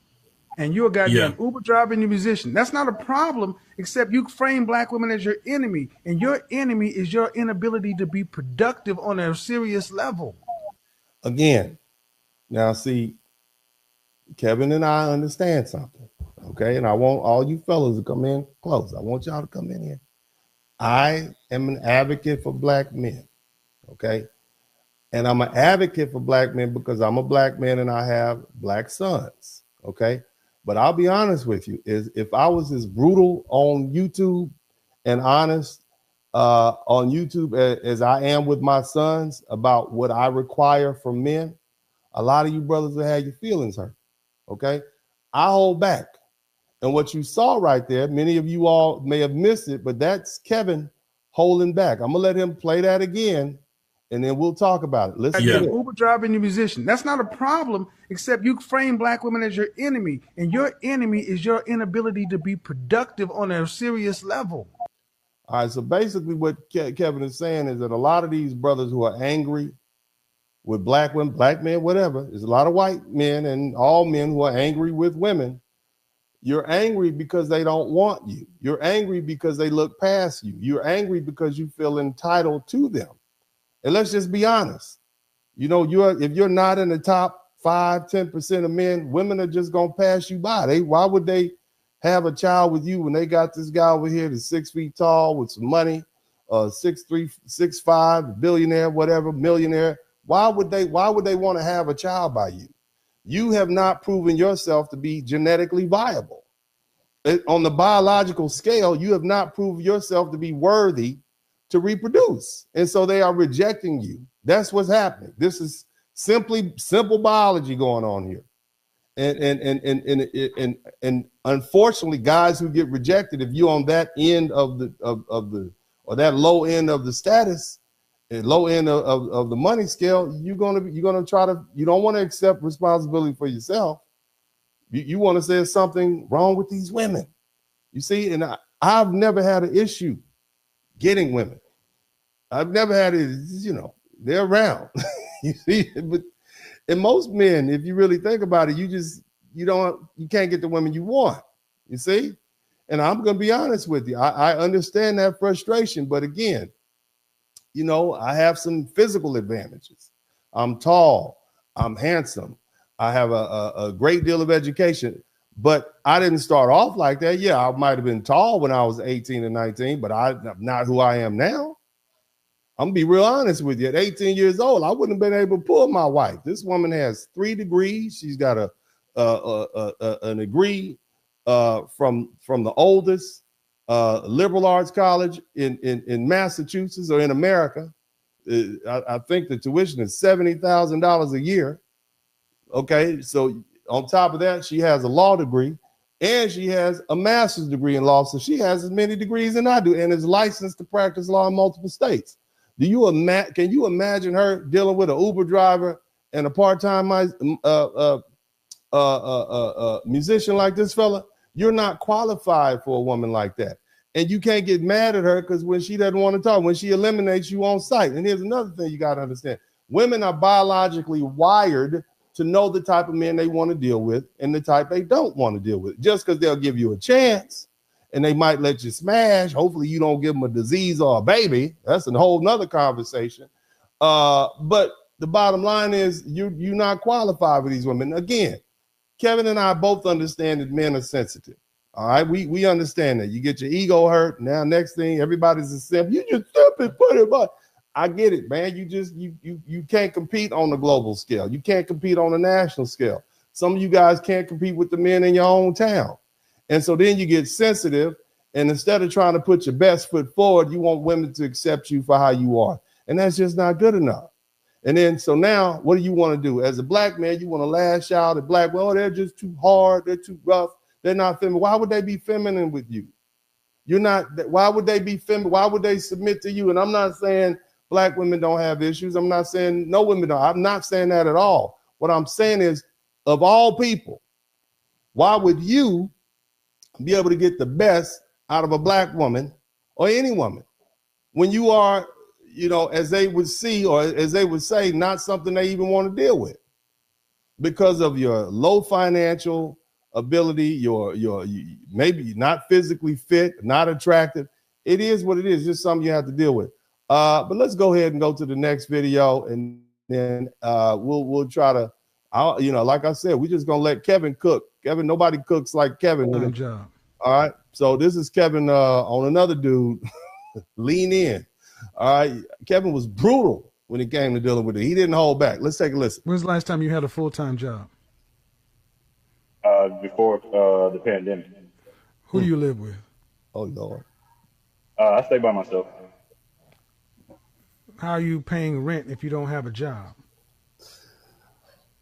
You selling dope? What are you doing, man? Come on, the math ain't math. You're not adding up. I mean, what the hell is going on? That's basically what Kevin said.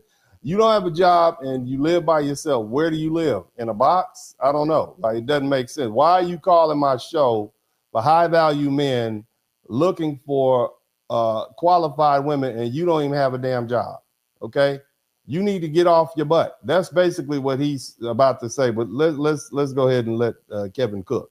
I'm still collecting money from my last job from the pandemic. All right, so and I was in the oil field. Hold on.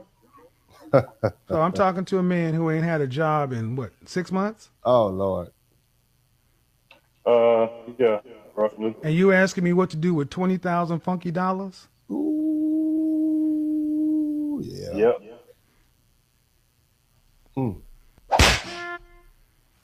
Nothing you can do with that, brother. Yeah.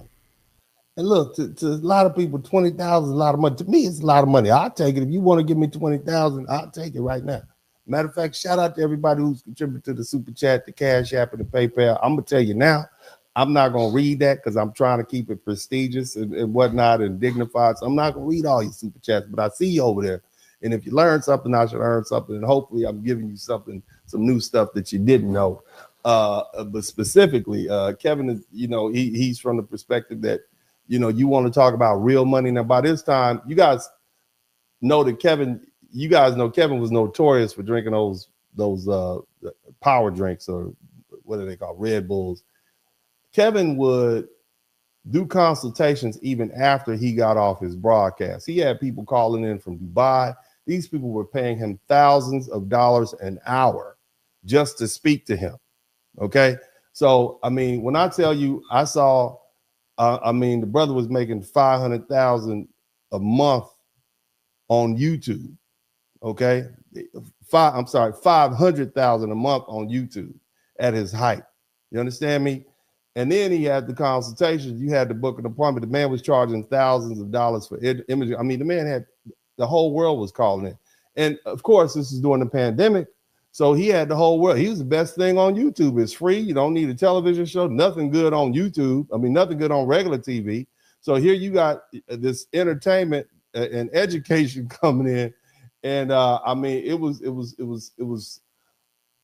a perfect timing. And that's part of the reason why he blew up. And then on top of that, the things he was saying was it resonated with so many people, because these are the things you want to tell everybody. Hey, you crazy. What is wrong with you? You're delusional. But I'm gonna go ahead and let Kevin finish, and then after that we'll come back, and then I'm gonna just let him cook. That pregnant pause. There's that pregnant pause again. Masterful.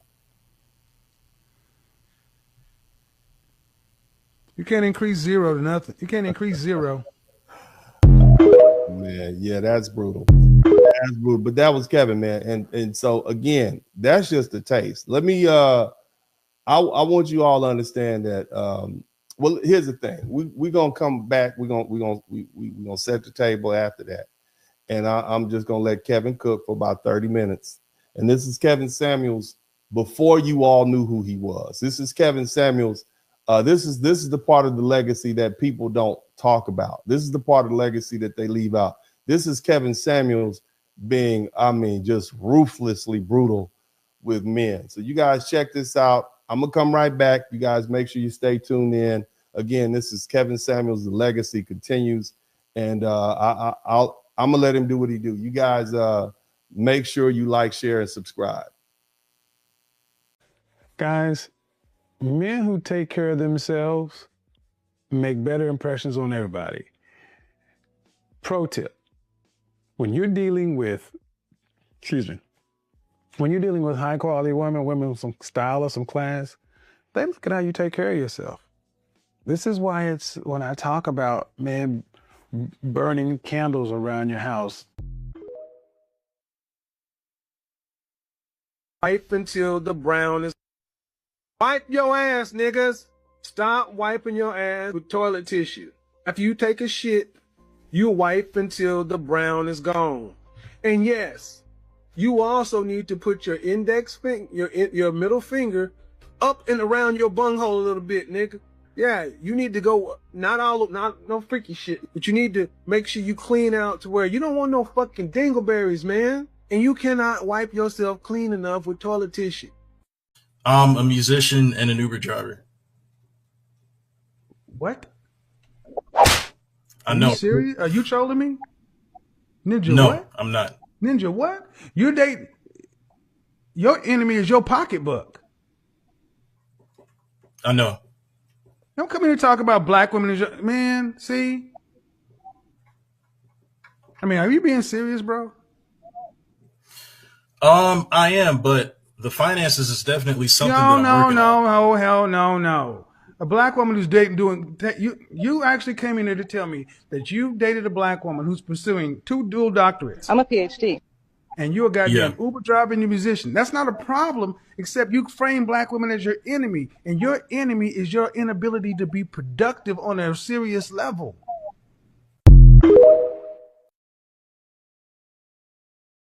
$50 comments. Well, what do I get? Well, what do I get? Well, what do I get? Nothing.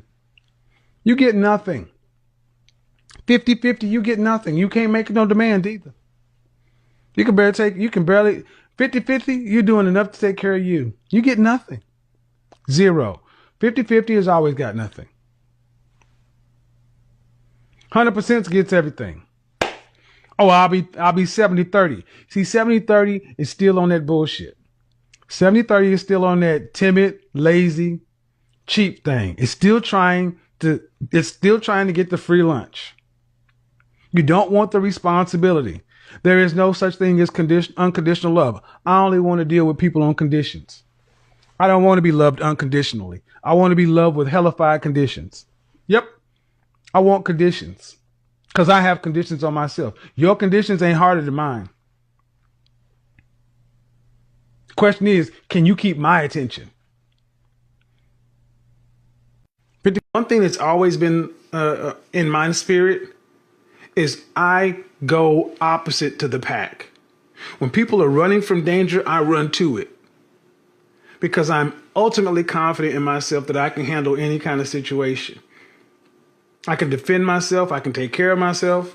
I'm smart enough to make a wise decision. That don't mean I'm, going to sit around and seek out trouble.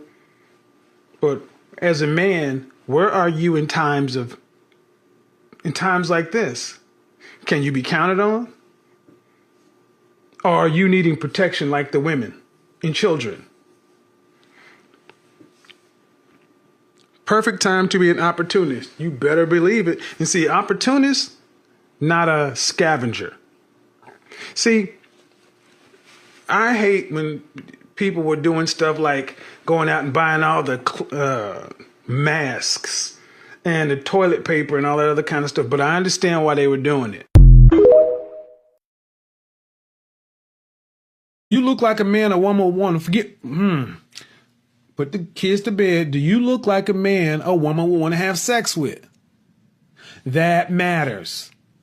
It matters because, like it or not, women have choice today. They don't have to marry you because y'all all from the same hometown. It matters. Men, you gotta compete.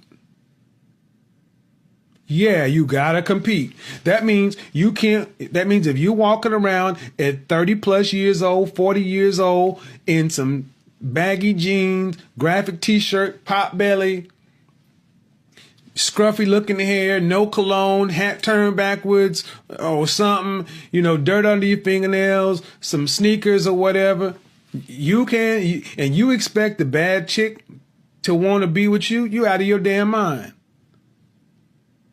You're going to get the best of the worst as possible. Those are the chicks that are going to check for you. And those are the chicks you're going to check for because you're not going to try to do anything better because you know you don't fit there. When's the last time you had a full-time job? Before the pandemic. Who do you live with? I stay by myself. How are you paying rent if you don't have a job? I'm still collecting money from my last job from the pandemic. All right, so. And hold on. So I'm talking to a man who ain't had a job in what, 6 months? Yeah, roughly. And you asking me what to do with 20,000 funky dollars? Yep.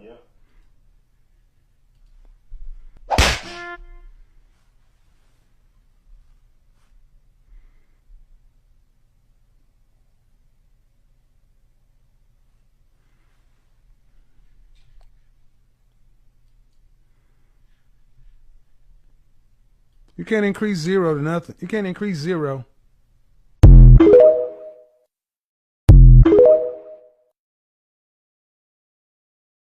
All you have to do today as a man is to be better than these bums walking out in the street. And when you got 40-year-old men wearing t-shirts, jeans, and Jordans talking about they want to be treated like a man and get respect, dude, they're making your life easy. Imagine the kind of women, imagine the people that you're going to be your competition, the women you're going to be competing for. They're used to these damn Cro-Magnon men. If you're trying to make a good impression on your boss or your coworkers, work is done. If you're trying to make a good impression on that little sexy senorita, work is done. And you don't have to break your bank and spend a lot of money. You don't need to be looking like you're still in your mama's house playing Madden or NBA 2K. You need to carry yourself like a man. And a man, you can define a man by his space. You need to get a comfortable chair that you sit in. Guys, so much about you is said by your space. Are you a man? Fuck your degrees, fuck all of, are you a man? Can you survive? Can you make some shit shake? Or are you sitting back waiting to be taken care of? This is a crucial point in time for a lot of men.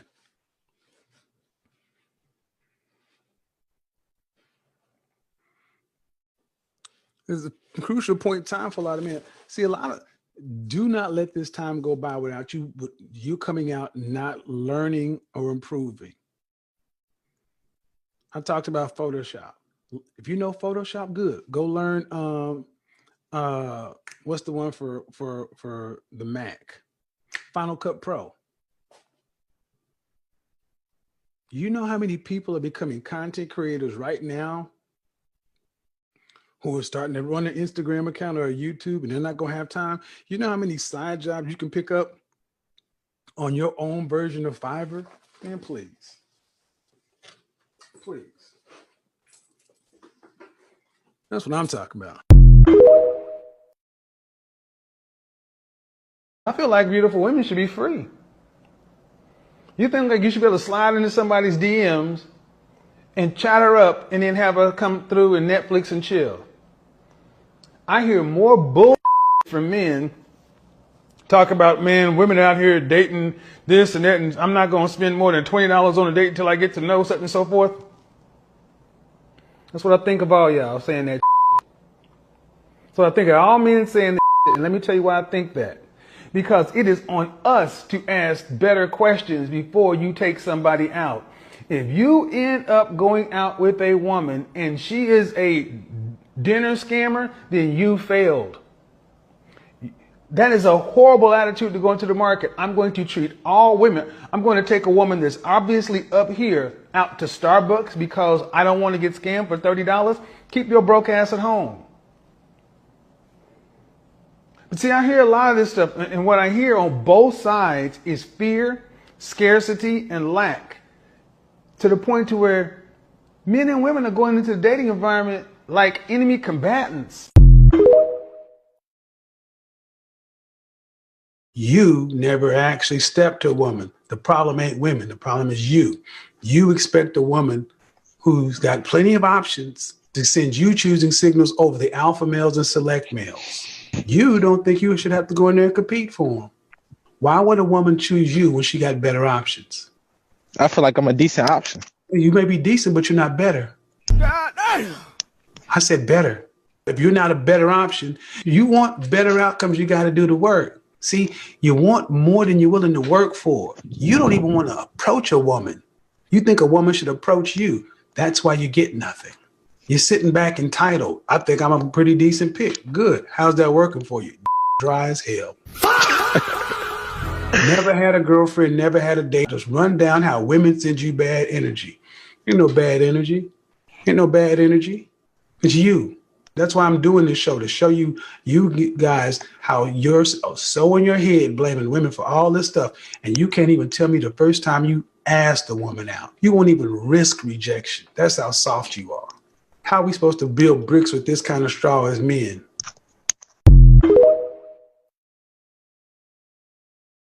One of the worst things we can do as men is to be with women who don't want us. I've been in that position too.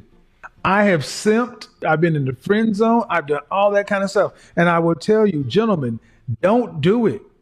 It's never a good idea. Stop trying to win women over. You don't have to win women over. You deal with the women who show interest in you and want to get on your program and are proving their worth to you. See, you had to work to become a high value man. You don't have to work for a woman. A woman has to work for your last name. She has to work for your ring. She has to work for your commitment.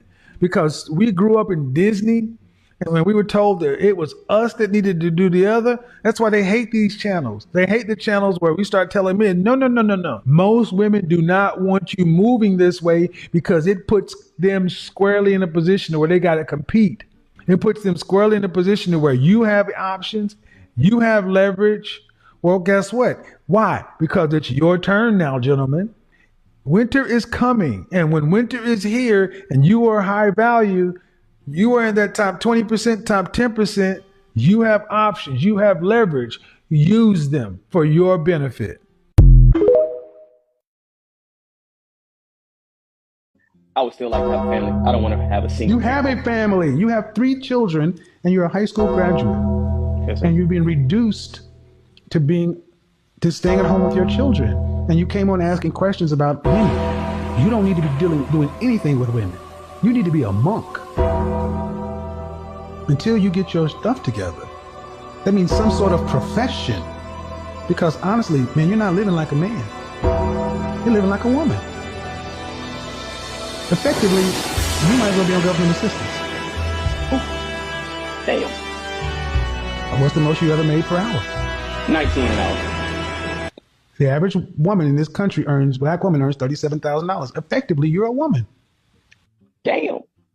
I'm not joking, man. I'm not saying this to clown you, but I'm concerned that you came in talking about women and you got 3 mouths to feed. You can't make any more babies and you got to get someplace to where you're earning enough money because are you on state-run child support? No, sir. I take care of my kids. I don't think you understand. All they need to do to screw you up is one of those 2 women put you on child support. Taking care of them or not. It's a punitive measure. And then the government, the state watches everything. So my point is, you don't need to worry about women. You need to get a profession or 2 and putting in 60 hours a week minimum.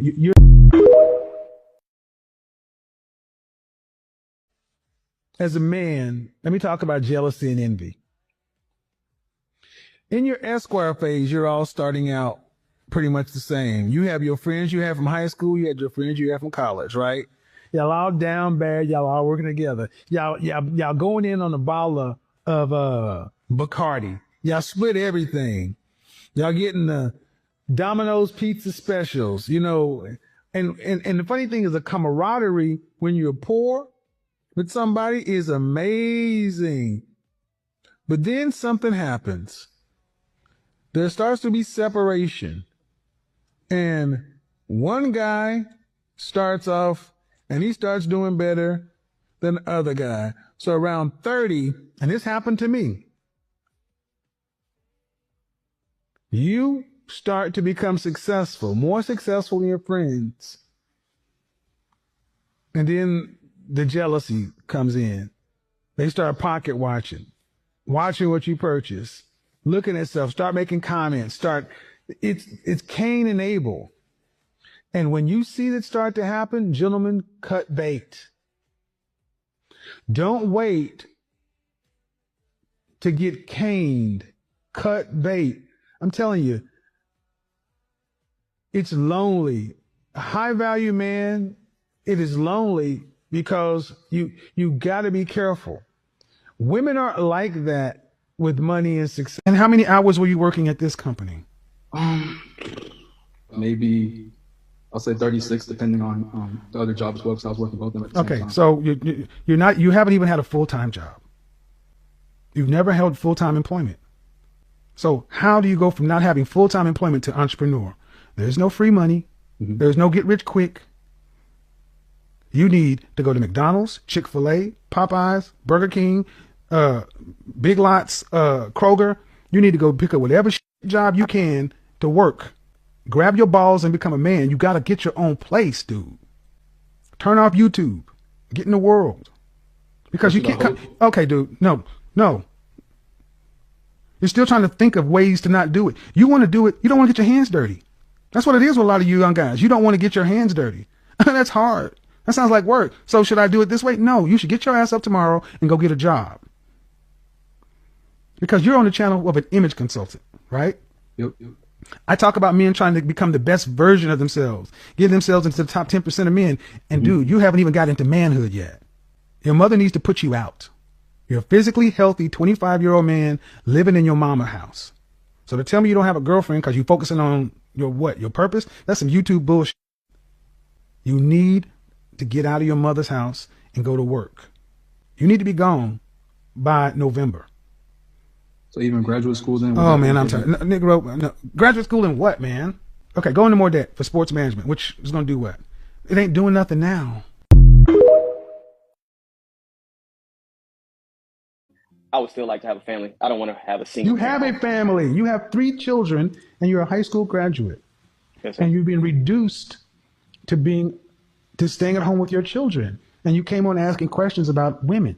You don't need to be doing anything with women. You need to be a monk until you get your stuff together. That means some sort of profession. Because honestly, man, you're not living like a man. You're living like a woman. Effectively, you might as well be on government assistance. What's the most you ever made per hour? 19 an hour. The average woman in this country black woman earns $37,000. Effectively, you're a woman. Damn. And I'm not joking, man. I'm not saying this to clown you, but I'm concerned that you came in talking about women. And you got 3 mouths with you. You can't make any more babies, and you got to get someplace to where you're earning enough money because are you on state-run child support? No, sir. I take care of my kids. I don't think you understand. All they need to do to screw you up is one of those 2 women put you on child support. Taking care of them or not. It's a punitive measure. And then the government, the state watches everything. So my point is, you don't need to worry about women. You need to get a profession or 2 and putting in 60 hours a week minimum. You're behind, man. You're really, really, really behind. 27 with 3 kids. So women are not on your radar. So I said you need a roommate so you can save money. Is that your roommate? Yes, sir. Okay. Male or female? Male. Okay. We've allowed young guys like this to be too lazy for too long, and sometimes life's got to teach you. He lives in Long Island, and all it is excuses. Excuses. You're broke. When we were younger, we didn't have the internet and all these distractions. We had to get out. There was no come stay in the house and get your shit together. Nope. And before people may think that's a little harsh, I was alcohol and drug counselor. I've heard worse, far worse. He's in denial. He has to hit his rock bottom. He's looking for answers, but the answer is, first, in order to get better, you must admit you are powerless over alcohol or drugs. You got to admit. Then you got to do the steps. Because men, where I come from, we work. We work. A man is what you do. Because a man is supposed to get out there and make shit happen. Even if he has nothing, he's supposed to make something. Powerless over your addiction. We tend to stand in our own way. And somebody asked, when did you get your stuff together? When I finally stopped being in my own way. I started admitting that I didn't know everything, that I could be wrong, that I was misunderstood. When I looked at my acceptance and abandonment issues, this issue, that issue, whatever, when I forgave myself, forgave people I need to forgive, allowed myself to make mistakes, not be so hard on myself, but demand the best for myself, wash, rinse, repeat. Nobody gets out of this life without a bunch of mud on us and dents and dings. We all doing the best we can. But the problem is we got to do the best. Which, as a man, you don't get anybody saying it's not your fault, but it's your responsibility. I understand what the young man was saying, and his mother and father care for him, but the world just looks at you as just a soul, and that's a hard, bitter pill to swallow. But swallow it you must. I look like a tiger, but I have the mindset of a lion. Like I'm struggling with that. You're 27. You're neither. I'm neither. How do I prepare? What? You're 27. Prepare to what? Be a lion? To run a pride? No. You're not ready. Are you ready to be a husband? Mentally, I would say I'm like 70%. Look here, man. See, the fact of the matter that you even had to split this into categories says no. Why can't you just accept the fact that you're not ready? Yeah, I know I'm not ready. Then get out of the conversation. You're not in a husband relationship conversation. So why are you trying to get women to look at you in a way that you're not? Because those are my goals for the future. And I understand. Mother French toast. I don't care about your future. It's 8 years away. Okay. What did your daddy say about it? What's that, my dad? What does your dad say about this stuff? I don't speak to my father. Thank you. Because you're going at this conversation like a Really? I'm like not a getting woman. Because how many times I've had to raise my voice and got to a place where I'm chastising because I've told you, you're not ready yet. I understand that, Kevin. And this is what happens to so many young black men because we don't have fathers and we're not juniors. We are trying to become men before time, and we think we're trying to do all this stuff too soon. You're not ready. I understand it's a goal of yours. If you're in the 4th grade and the goal of yours is to go to college, you don't start filling out applications. Guys, there is nothing wrong with not being ready.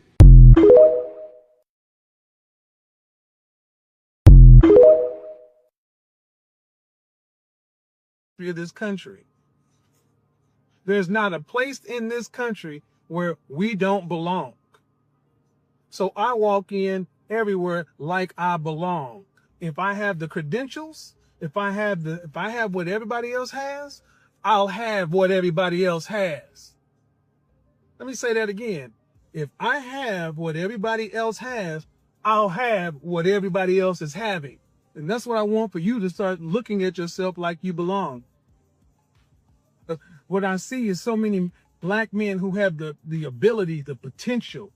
But when even that broadcast I did the other day, I had some guy to get in the comment section talk about, young brother, don't ever think that, you go in these rooms and these people are going to look at you the same. I could give a fuck how these people look at me. I know how I look at myself. All this bougie shit that we feel like other people can have, but we got to have the fucking leftovers and the chitlins of the world. Fuck that. You get lobster too. And then you can still go eat a 2-piece and a biscuit. You belong there. Don't give them the comfort of security of your absence. Don't make it easy for them. If they have those kind of limiting beliefs, put your black ass in a room and make them recognize your gangster. Do not self-segregate yourself to make somebody else feel comfortable. Take what's yours. Don't ask for it, take it. Once you finally realize this is where your life and you get to make it, then you have to get competitive and then you got to get aggressive. Yeah, you got to get in the fight because they ain't going to give it to you. Power is not given. It is taken. Taken. Taken. You can't appeal to somebody's nature or whatever. You take it from them. What I tell you, fighting and fucking, what are you fighting for? Everything out here has somebody coming from another country to come get their piece of it. You were born here. There is no place here you can't go. So what's the Samuels checked men no one cared. Women like men who are sexually experienced. And the only way you're going to get sex, because you're not rich, you're not famous, you're not the dominant alpha male or the super select guy.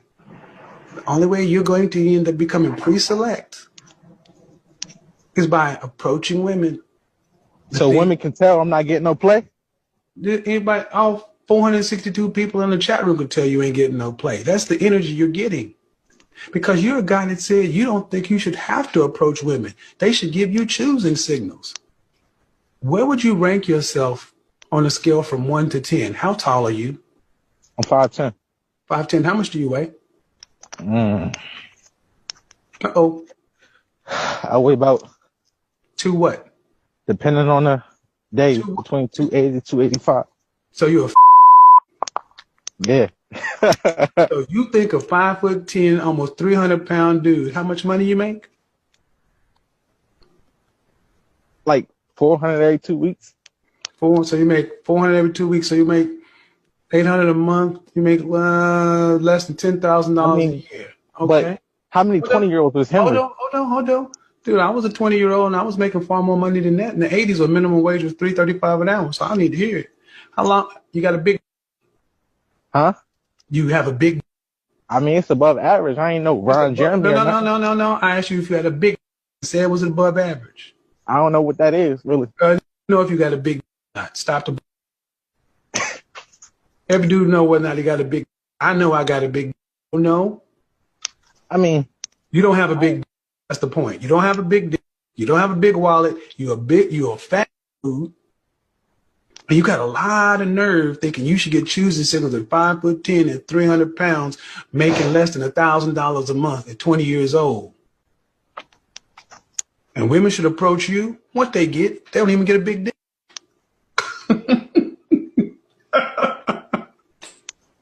Women ain't the problem, bro. Ain't no energy out women. See, what women know is that you know good and what I just ran down don't make sense. The entitled and arrogance of you don't make sense. I'm unemployed. I just started a business, and the only one I got behind me is my girlfriend. And I don't want to like. Hold on. You invested all your money into starting this business? Basically, yeah. I used to be a and you're CDL driver. unemployed? Yes, sir.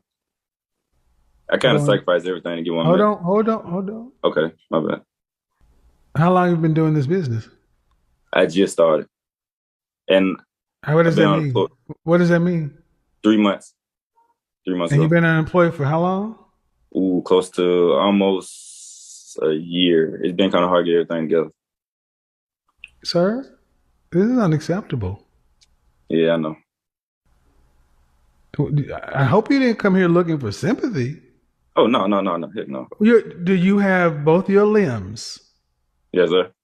Then why don't you have a job? Because all right, so long story short, I used to be a no long story. Dude, you're 29 years old saying I'm a freight broker and I've invested. No, I'm 27. Yeah. 27, whatever. You use words like invest in business. You're unemployed living off your girlfriend. Now, I use stock options, but God damn. I made good money off stock options, but at the same time, I lost a lot of money because I get a little greedy from here and there. But it kind of helped out too. So it's kind of been like from stock options from that and home money too. How much are you earning a month? Ooh, shit. About under 1,000, depending on how. Then don't tell me damn thing about stock options. Negro, you need a job. God damn. Get off YouTube, get off Instagram, get off TikTok, get off your ass and go to work. God damn. I wish you. No, there ain't nothing else to say. And she must not have a daddy. Because if she had a daddy, no, he can't be about shit because he couldn't be around my damn daughter. I mean, I'm the one that. I don't want to hear it. Why'd I do that? Because, guys, look. We got to call bullshit when we see it. Starting a business, but unemployed, earning less than $1,000 annual on the internet. You got to get out and make money to invest in yourself and to increase your competency. And you got a girlfriend. We all know he's using his I don't think you should be fucking with her when you're broke. You can't afford the outcomes if it happened.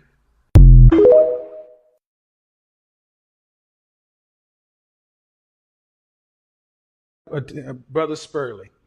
Brother Spurling met his fiance in my mixed group, and she was doing her thing, Ivy League educated, beautiful sister. He's a successful attorney. Now he's like, shh, that's my wife. I'm gonna put her through law school. She's gonna become an attorney at my practice.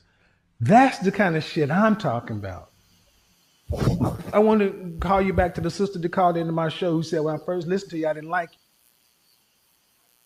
All right, man. That's Kevin Samuels giving me another one of those shout outs. And I tell you, like, you know, my wife used to watch Kevin all the time. You know, I mean, she was probably one of his best students. That's how she got me. You know, understand I'm talking about? I didn't throw that in for myself back. Yeah, shout out to me. But no, so you know, so she would pull these clips. He mentioned you said, I'm like, oh, that's cool as hell. Cool, man. Brother's all right. I appreciate that. I had probably about 10,000 subscribers. You know what I'm saying?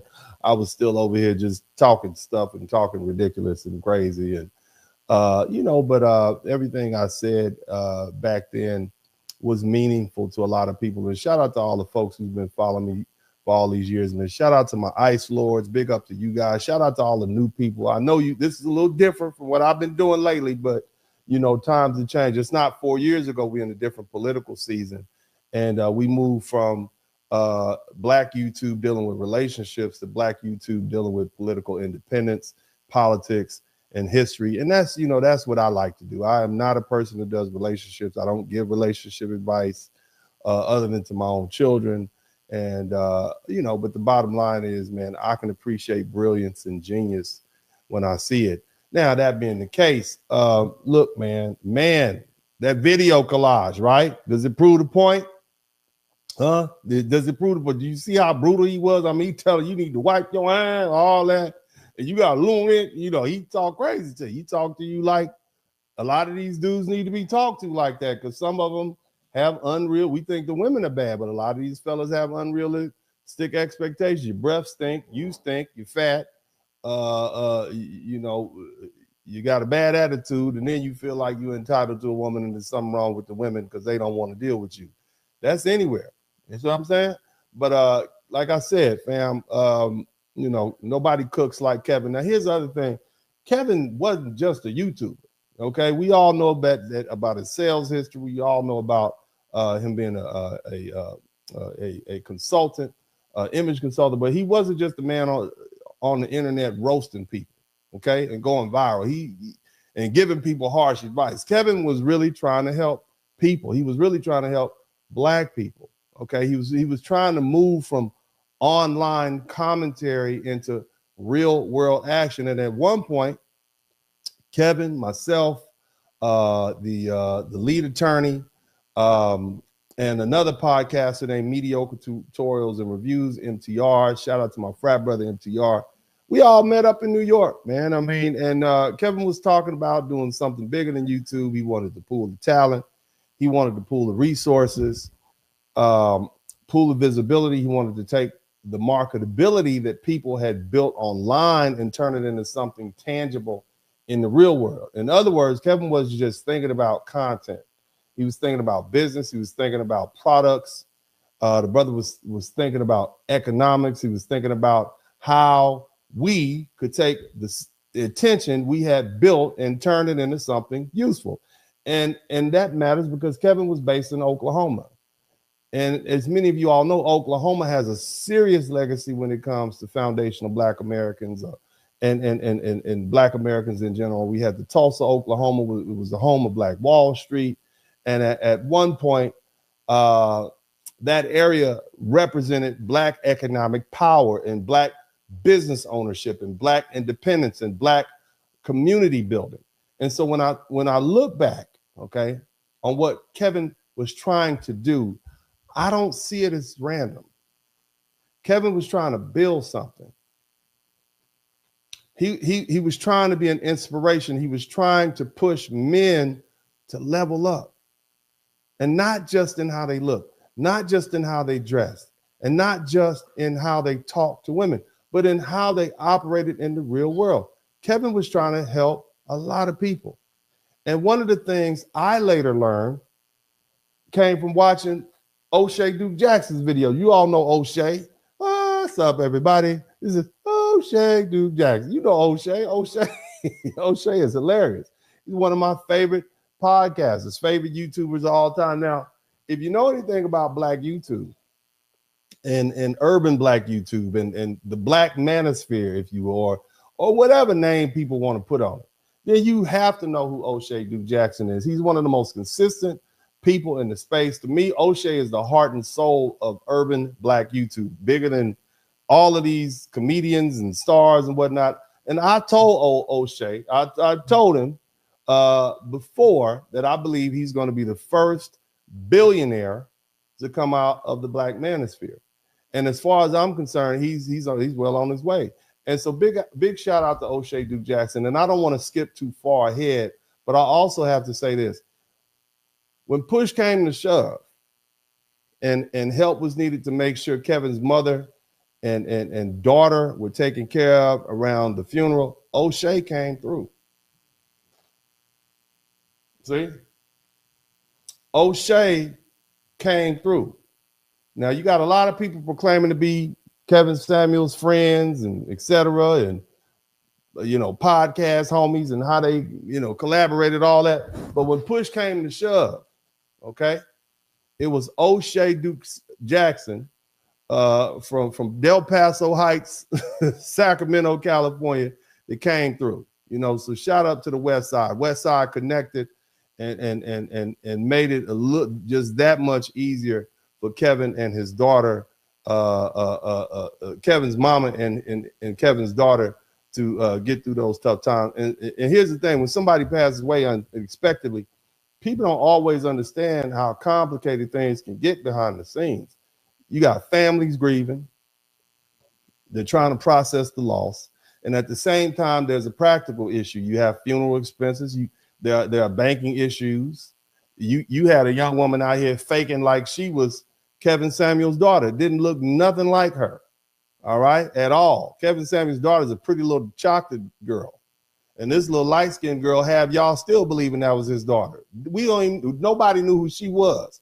But see, you all fell for it, okay? So along with that confusion and complication, you got insurance questions, there's legal steps that have to be handled before the assets can be released. And in those moments, people are in distress. They're not always in a position to think clearly or move quickly. So when we needed to make sure Kevin's mama and daughter was squared away, it was O'Shea Duke Jackson that sent a substantial amount of money, and I was able to match that. So we were able to get the legal help lined up so that the proper steps could be taken and Kevin's affairs could start moving in the right direction. And that told me a lot about O'Shea. And as far as I'm concerned, he's a stand-up guy. Now, of course, O'Shea got paid back and everything, and it was just a short loan for the family. But, you know, the thing is, you all make sure you go over there and acknowledge O'Shea. And now I'll let O'Shea tell his own story about his relationship with Kevin, because they had their own relationship and he knows a lot of things from behind the scenes that only he could really speak to. But I want to give him credit, because one of the things I found out later, and I didn't know this, okay, this is all new to me. After Kevin passed away, Kevin actually wanted to try to put me on. He wanted to put me out there in front and look, Kevin wanted to help me, push me forward, and O'Shea was trying to tutor me and help me understand the YouTube game better. And I talked to O'Shea a couple of times, but you know, I got baby mama issues and ex-wife. What is it you want me to do? You know, O'Shea talk crazy to you too on the phone. You know, he's typical Sacramento type. You know, I'm from LA, and anything above Magic Mountain, we just don't speak the same language sometimes. But you know, and I'll be honest with you all, man. You know, he was trying to help me do this YouTube game better. And you know, but I'm happy being a lawyer. You understand? Speaking of which, if you've been involved in a car accident, I need you to call me right now, 713-229-0770. My telephone number is written across the bottom of the screen. It is 713-229-0770. I'm going to need you all to help patronize this Black business. I know it's not Black History Month. However, as Kevin Samuels was trying to do, revitalize Black interests, I need you all to focus on my interests. And I am Black, and I am a lawyer, and I need you all to let me work for you as a car accident an attorney. Okay, so we'll just throw that in there now. Again, so as I said, I am happy being a lawyer, and I enjoy being a lawyer. It's going on 26 years in October. I'll be a lawyer, licensed in multiple states. Again, my good friend O'Shea Duke Jackson, you know, he's trying to trying to put me on, but you know, I enjoy doing YouTube. I love being here with you all. I mean, I feel like it's part of my legacy, but I'm really in it for you know, for legacy. I'm not necessarily chasing fame. Okay, I'm not trying to be famous just to be famous. Okay, I really don't like to be bothered. If you really just want to know who I am, I like to sit in my backyard and watch my cat buddy chase lizards. That's what I really enjoy to do. I like to sip on my jelly jar full of water, okay, and be unbothered. Okay, that's pretty much where I am. I don't want to be famous, but if I can put good information that people can use in the future out there and have a good reputation, I'm with that. Okay, but you know, that's what I'm really about, and I think most of you all can kind of figure that out. I'm not on here code switching and, you know, talking about, oh yeah, these Blacks need it. I'm not that dude. If I just wanted followers, it'd be real easy for me to get on here and start saying crazy things about Black people and whatnot. And I'd have a whole bunch. They love for me to get on here and just start talking reckless about folk. I know how to do it. It's called pandering. It's just not something I'm interested in doing. But bottom line is, you know, when I look back and I realized I had two of these very important, very influential men, Kevin Samuels and O'Shea Duke Jackson, who are both trying to push me towards this greatness as far as this YouTube in their own way.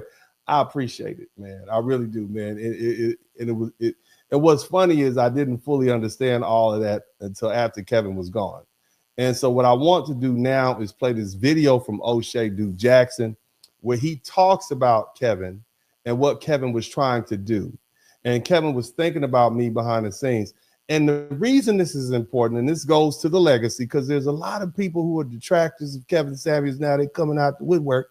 they saying things like, "Oh yeah, man, you know, Kevin Samuels never put anybody on. He never put anybody on. He, you know, and that ain't it. The man was hot.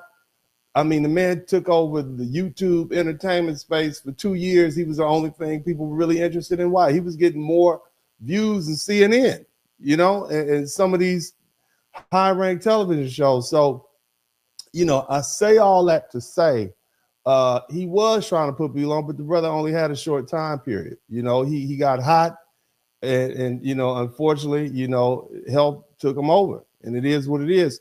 But we're gonna take the opportunity to check out this video, and I'm gonna just let it play. And so like I said, what I want to do now is play this video from O'Shea Duke Jackson, where he talks about Kevin and what Kevin was trying to do and how Kevin was thinking about me behind the scenes. And let's check out the video from O'Shea Duke Jackson, and then we'll come right back and we'll keep going. Okay, y'all like, share, and subscribe. Is that Kevin Samuels tried to help out a lot of dudes, and it was his plan to help out a whole bunch of content creators. Before Kevin passed, he wanted me to work very much so with Dennis Sperlin. And if you guys noticed, when Kevin passed, I was trying to help Dennis become the next. Look at that haircut. Look at that haircut. Look at my haircut. I mean, what happened? Why is my face smashed in like that? Anyway, go ahead, O'Shea. I'm sorry about the interruption, but I'm going to try not to talk to the video. But listen to what O'Shea said. God, Dennis didn't never ask me to do that, but Kevin wanted it that way. And I was trying to do that. I like Dennis Sperlin a whole lot. He wanted Dennis to blow up. It's the truth. So he couldn't get anything from Dennis. Dennis was a smaller creator at that time. But he could not only, Kevin called me up like, huh, what, man, I got to go to court. I can't sit here and talk to you about this. But I mean, the man is making $500,000 a month doing YouTube. I probably should have listened to him. Okay, I probably should have listened to what Kevin had to say. I might be retired by now. You understand me? I could got rid of all these kids. You know what I'm saying? And been gone. Me and my young, beautiful wife up out of here. But you know, again, like I said, I enjoy being a lawyer. I enjoy doing that. But let's go ahead and finish listening to Brother O'Shea. He wanted Dennis to blow up. So what did he do? He said, listen, O'Shea, I want you to work with Dennis. So how is that not putting people on? But again, these guys who hate Kevin are always talking this trash and jealous because Kevin got so much respect. Yeah. So shout out to O'Shea Duke Jackson. And like I said, you know, now again, I hope you guys appreciate that video. And, you know, like I said, big shout out to O'Shea. So here's the thing. Now that Kevin has passed on, you have a lot of people who have a lot to say about him. And that's where that came from. So really O'Shea was responding to some detractors. You understand me? And we won't name them or mention them anything because we don't want to give them any more publicity than they're due. But you know, a lot of people had a lot to say about him. Okay, but understand something. Kevin is still popular.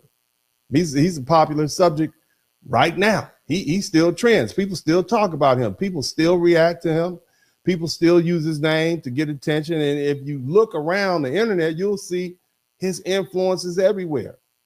You see influencers imitating Kevin Samuels. You see men copying his delivery. You see people borrowing his format. You see people talking his talking points. You see his phrases. You see his tone. You see his image. You see his entire style and trying to build their own platforms from it. So of them, okay, they don't even hide it anymore. These people, they'll take what Kevin said almost word for word, change a few words around and act like they created, men and women, white and black. But the truth is simple. There will never be another Kevin Samuels.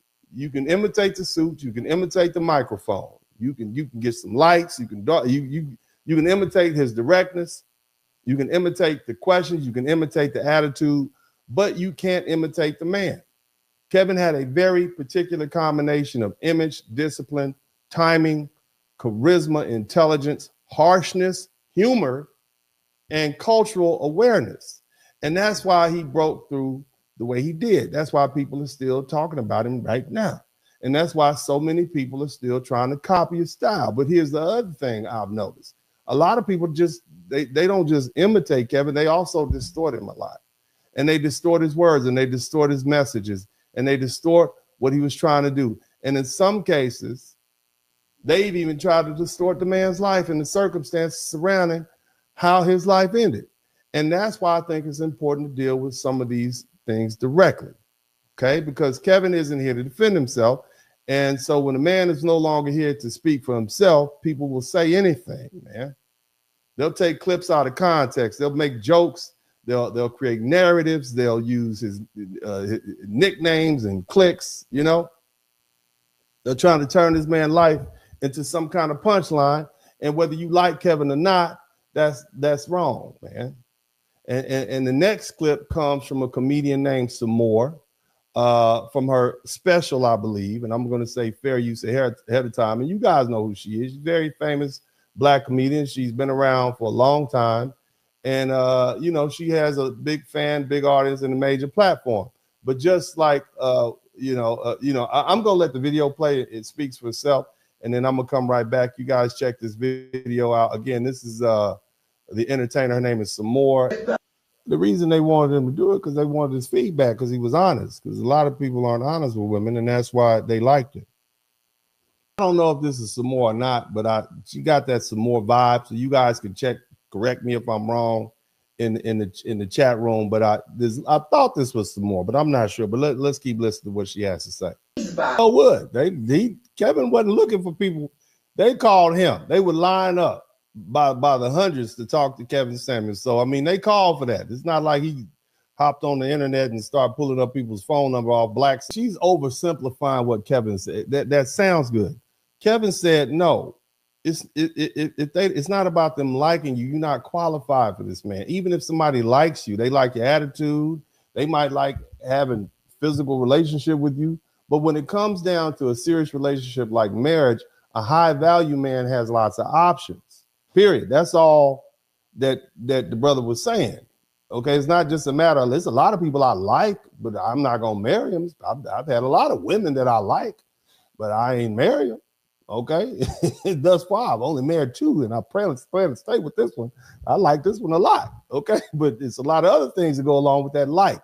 So she's kind of oversimplifying what the brother was saying. All right, that's like saying, yeah, a watermelon is a fruit and a grape is a fruit. Also, yeah, but these are 2 different things you're talking about. But let guys, something you all don't know. And some of you all who've seen my posts, Kevin was tall. I mean, Kevin was my height, and I'm tall. I stand about a foot taller than most men. I'm about 6'4". Kevin was my same height. When you saw me, MTR, lead attorney, and Kevin, we were all the same height. That's about 6'4". I think MTR is about 6. I think he might be about 6'5". I'm not sure, but we're all tall. So this is a big, tall man that you're talking about. People assume that, you know, like you see me here, you don't realize Dennis is huge.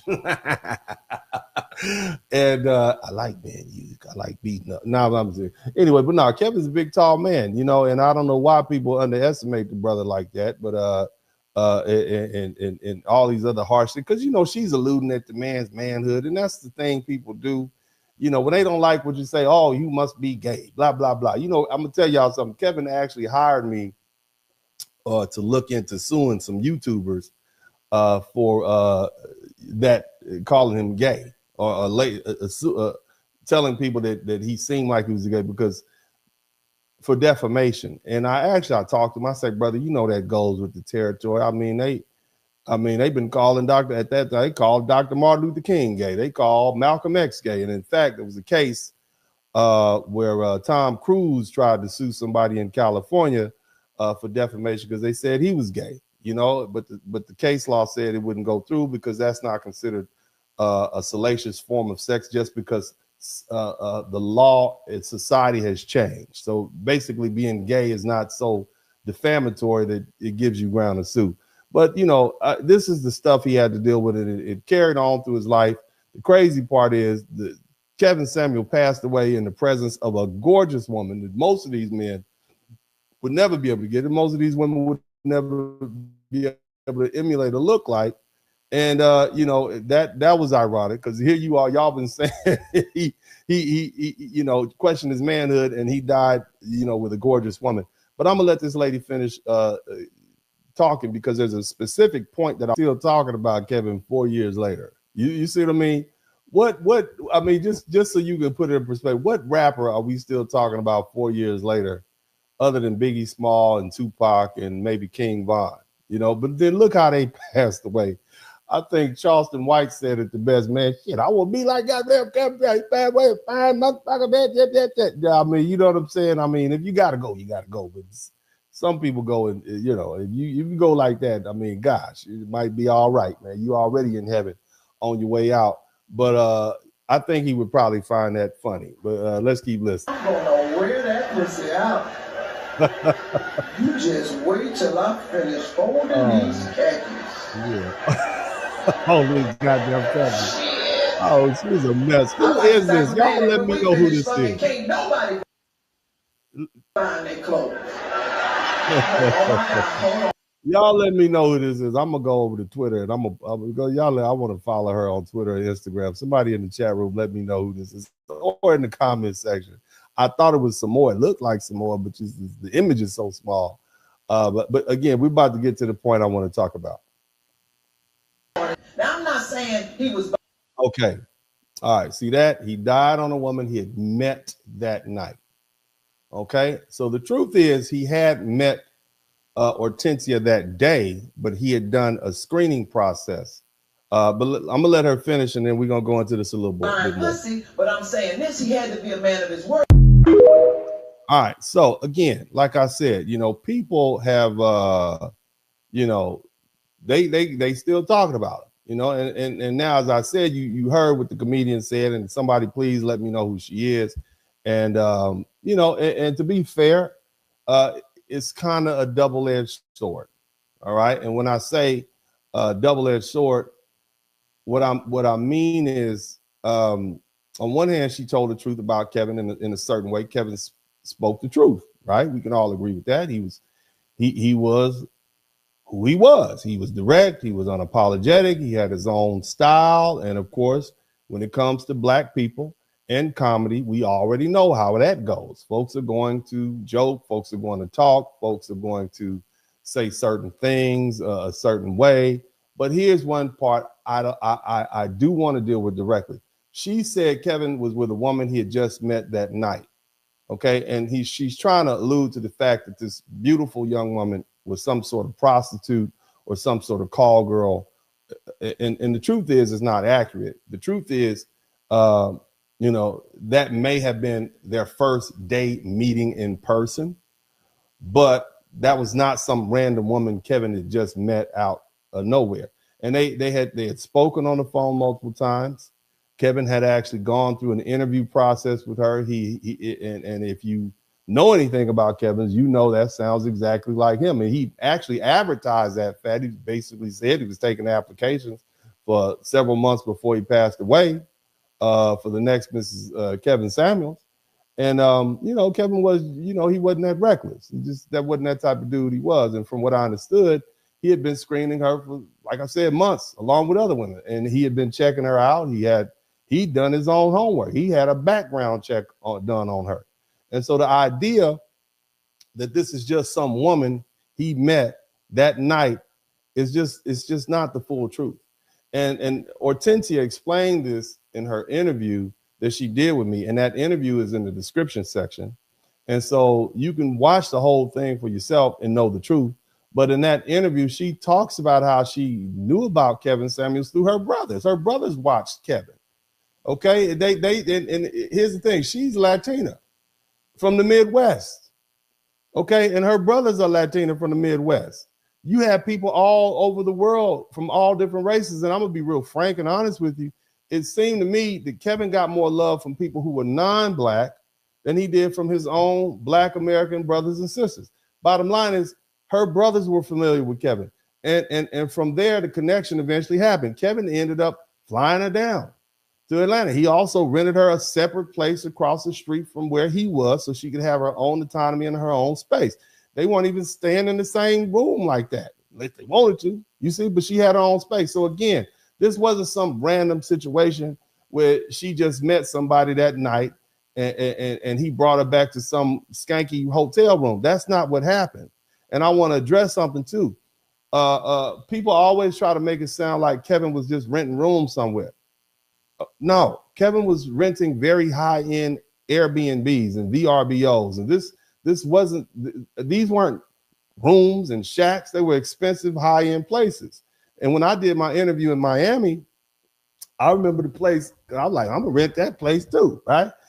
Look, I don't remember the exact number, but I remember it was something like $5,000 a week, and maybe even more. And at that point, Kevin wasn't struggling at all. Kevin was doing very well on YouTube, and candidly speaking, I remember him showing me how much he was making. It was a very large amount a month, to the tune of about $500,000. Okay, he was pulling in some serious money on YouTube around that time in early 2022, and he was doing extremely well for himself. So I mean, so again, people try to create this picture of Kevin like he was, just out here reckless and desperate. Man, don't get to be 50-something years old living wild and foul, okay? And but you're trying to make him out to be some kind of low level lifestyle, and that's just not accurate. Kevin was successful. He was intentional. He was calculated. Kevin was very particular about how he moved. And Hortensia can speak to that better than anybody else because she was actually there. And she's a beautiful woman who tried to save Kevin's life. And in this short clip from my video or from the interview with her, you'll see and hear her describe the time they spent together. And she talks about how they went shopping that day, how they hung out, and how Kevin treated her. And she described him as a perfect gentleman. It's smooth. He was cool. What you would expect from a Kappa man. He was polished. He was a real gentleman.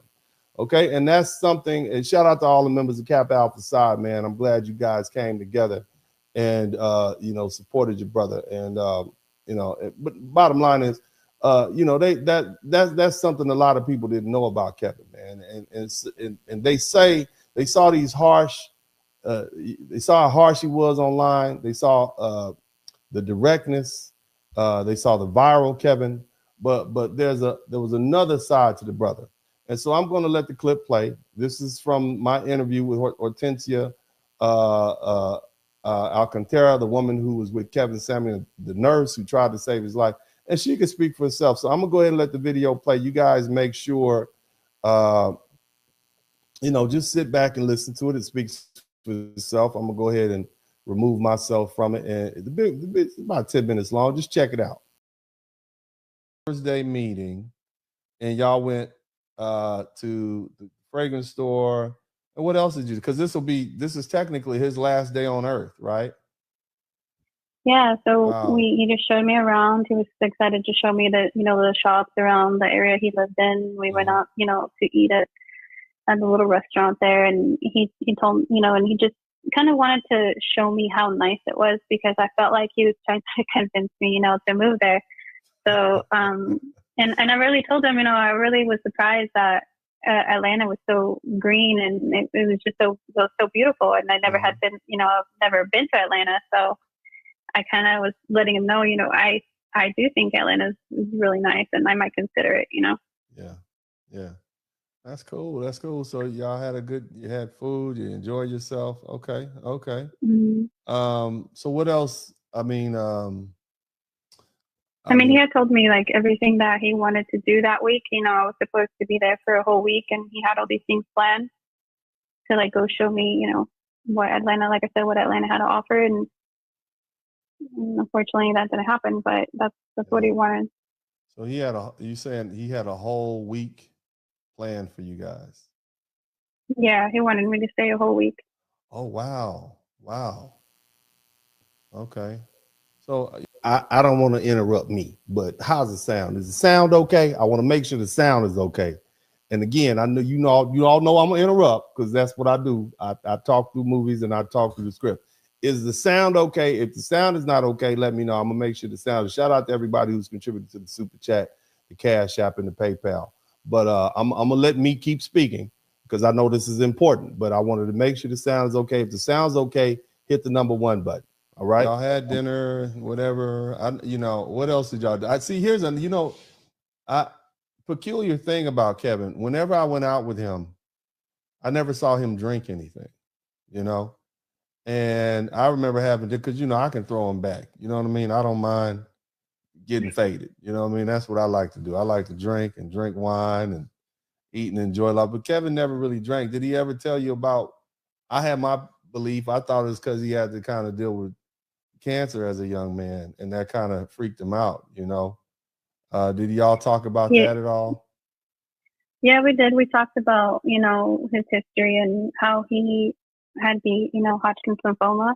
And I let him know that my best friend actually had went through that, and I, you know, helped her through that, and, you know, made a page for her to support her and everything. And they had, you know, they went through the same thing, and we kind of connected on that. And I think ever since, you know, because he had that cancer before, he was aware of, you know, not drinking alcohol or doing these things that would be bad for his health. And no, he never drank alcohol in front of me. He never told me about, you know, he told me he didn't really drink. I don't really drink, but I do like, you know, to have wine occasionally.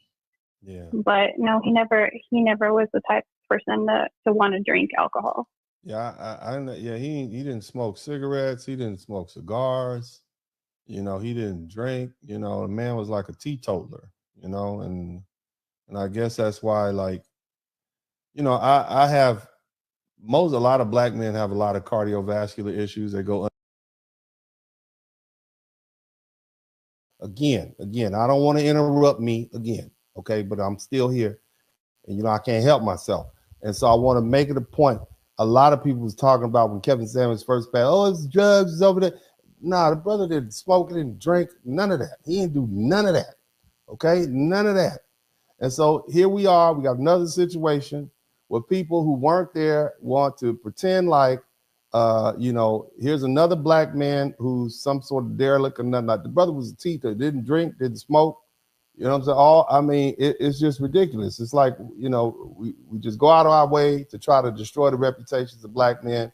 And that's why, you know, I, you know, really went out front to try to defend Kevin Samuels. Of course, his family asked me to do that. After I did the interview on the local Fox channel here, they reached out to me. And even Hortensia reached out to me because they saw, hey, I was out there trying to defend this man's reputation. Were they trying to destroy all these people? So, but anyway, you know, we cannot allow, you know, our people, black people, especially black men, to have their legacy and their reputation destroyed just because there are people out there who may have been offended by something they said. The brother spoke the truth. And as you see, this woman has no reason, and this interview was conducted well after he passed away. She had no reason to get on the internet and lie or anything like that. She's speaking the truth. But you all get back to it, and I'm going to go back to being quiet as best I can. I'll see y'all in a minute. Unchecked. It wasn't until my fiance made me take my butt to the doctor's office that I realized I had high blood pressure, you know, and it was basically like a silent killer is what they call it, you know. And Kevin and I are only about 4 or 5 years separated in age. And it's just a trip. I didn't recognize it. The headaches and the waking up in the morning with headaches is probably from, what's that called when you sleep bad at night? I forget what it's called. It's called sleep apnea, sir. Sleep apnea. That's what it's called. It's called that sleep apnea. That's what it's called, sir. The name of it, but okay. Do better. Bottom line is that also increases your propensity for cardio or heart attacks, and it's something that is. Are you talking about? Say again. I'm sorry. Are you talking about like sleep apnea? Sleep apnea. That's it. And thank you, ma'am. Thank you, attention. He should have known along that. with the heart conditions and the high blood pressure, is something that Black American men have to deal with. And I could only imagine having fought cancer at 20 something, how really particularly he could have been about his health, you know? So, but anyway, I kind of went off on a tangent for a minute. Yes, you did. What else? No, you're fine. He did talk about that though, how difficult it was for him to have the motivation to get up every morning because he felt so sick and he, you know, lost so much weight and he just felt terrible, but he had to find some motivation to get up every day. And he told me that, you know, by wearing suits and you know, and feeling, you know, looking good made him get some motivation to wake up every day. Oh, wow. Wow, yeah. So, you know, brother was dealing with a lot, but he still managed to give us the last 2.5 years of his life, and that's going to be part of his legacy. Now, you know, you heard it directly from Hortensia. If you want to check out the full video, it's going to be in my description section.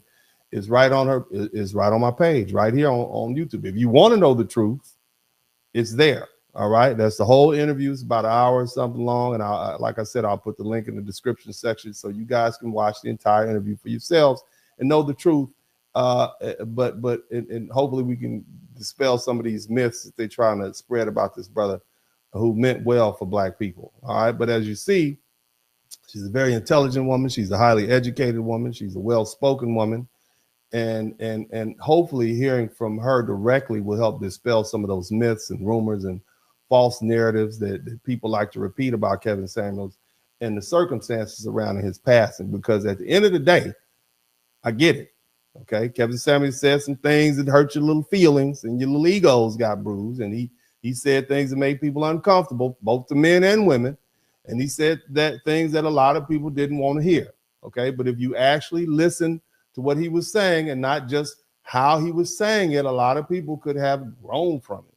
And that truth is that many people did. And Kevin had a fanatical following. People were not just watching him for entertainment. People were watching him because they felt like he was telling them something they needed to hear. And I remember one of his fans from Australia contacting me and saying, man, at the height of his popularity, Kevin Samuels could have filled up an arena in Australia.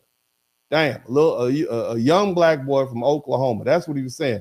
And that's how far his reach had gone. And so when people try to act like Kevin Samuels' legacy was just controversy, that's not it. That ain't it.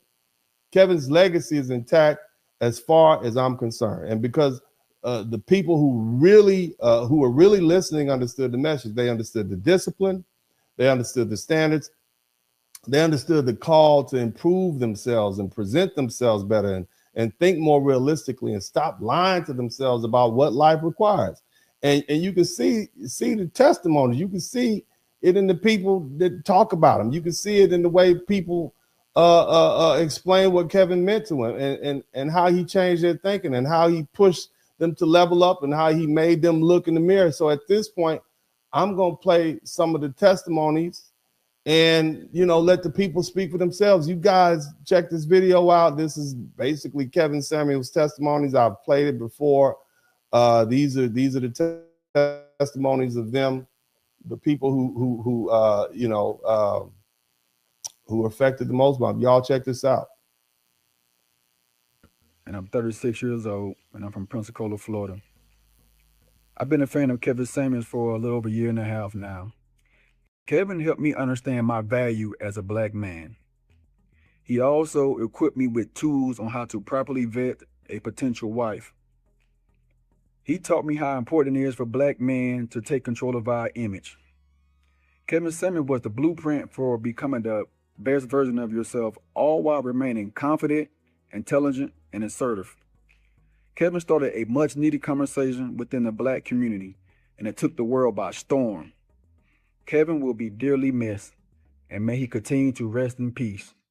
Kevin Samuels, you came into my life a little over a year ago when I started watching your content, and you were that father figure that I never had growing up. I grew up just like you.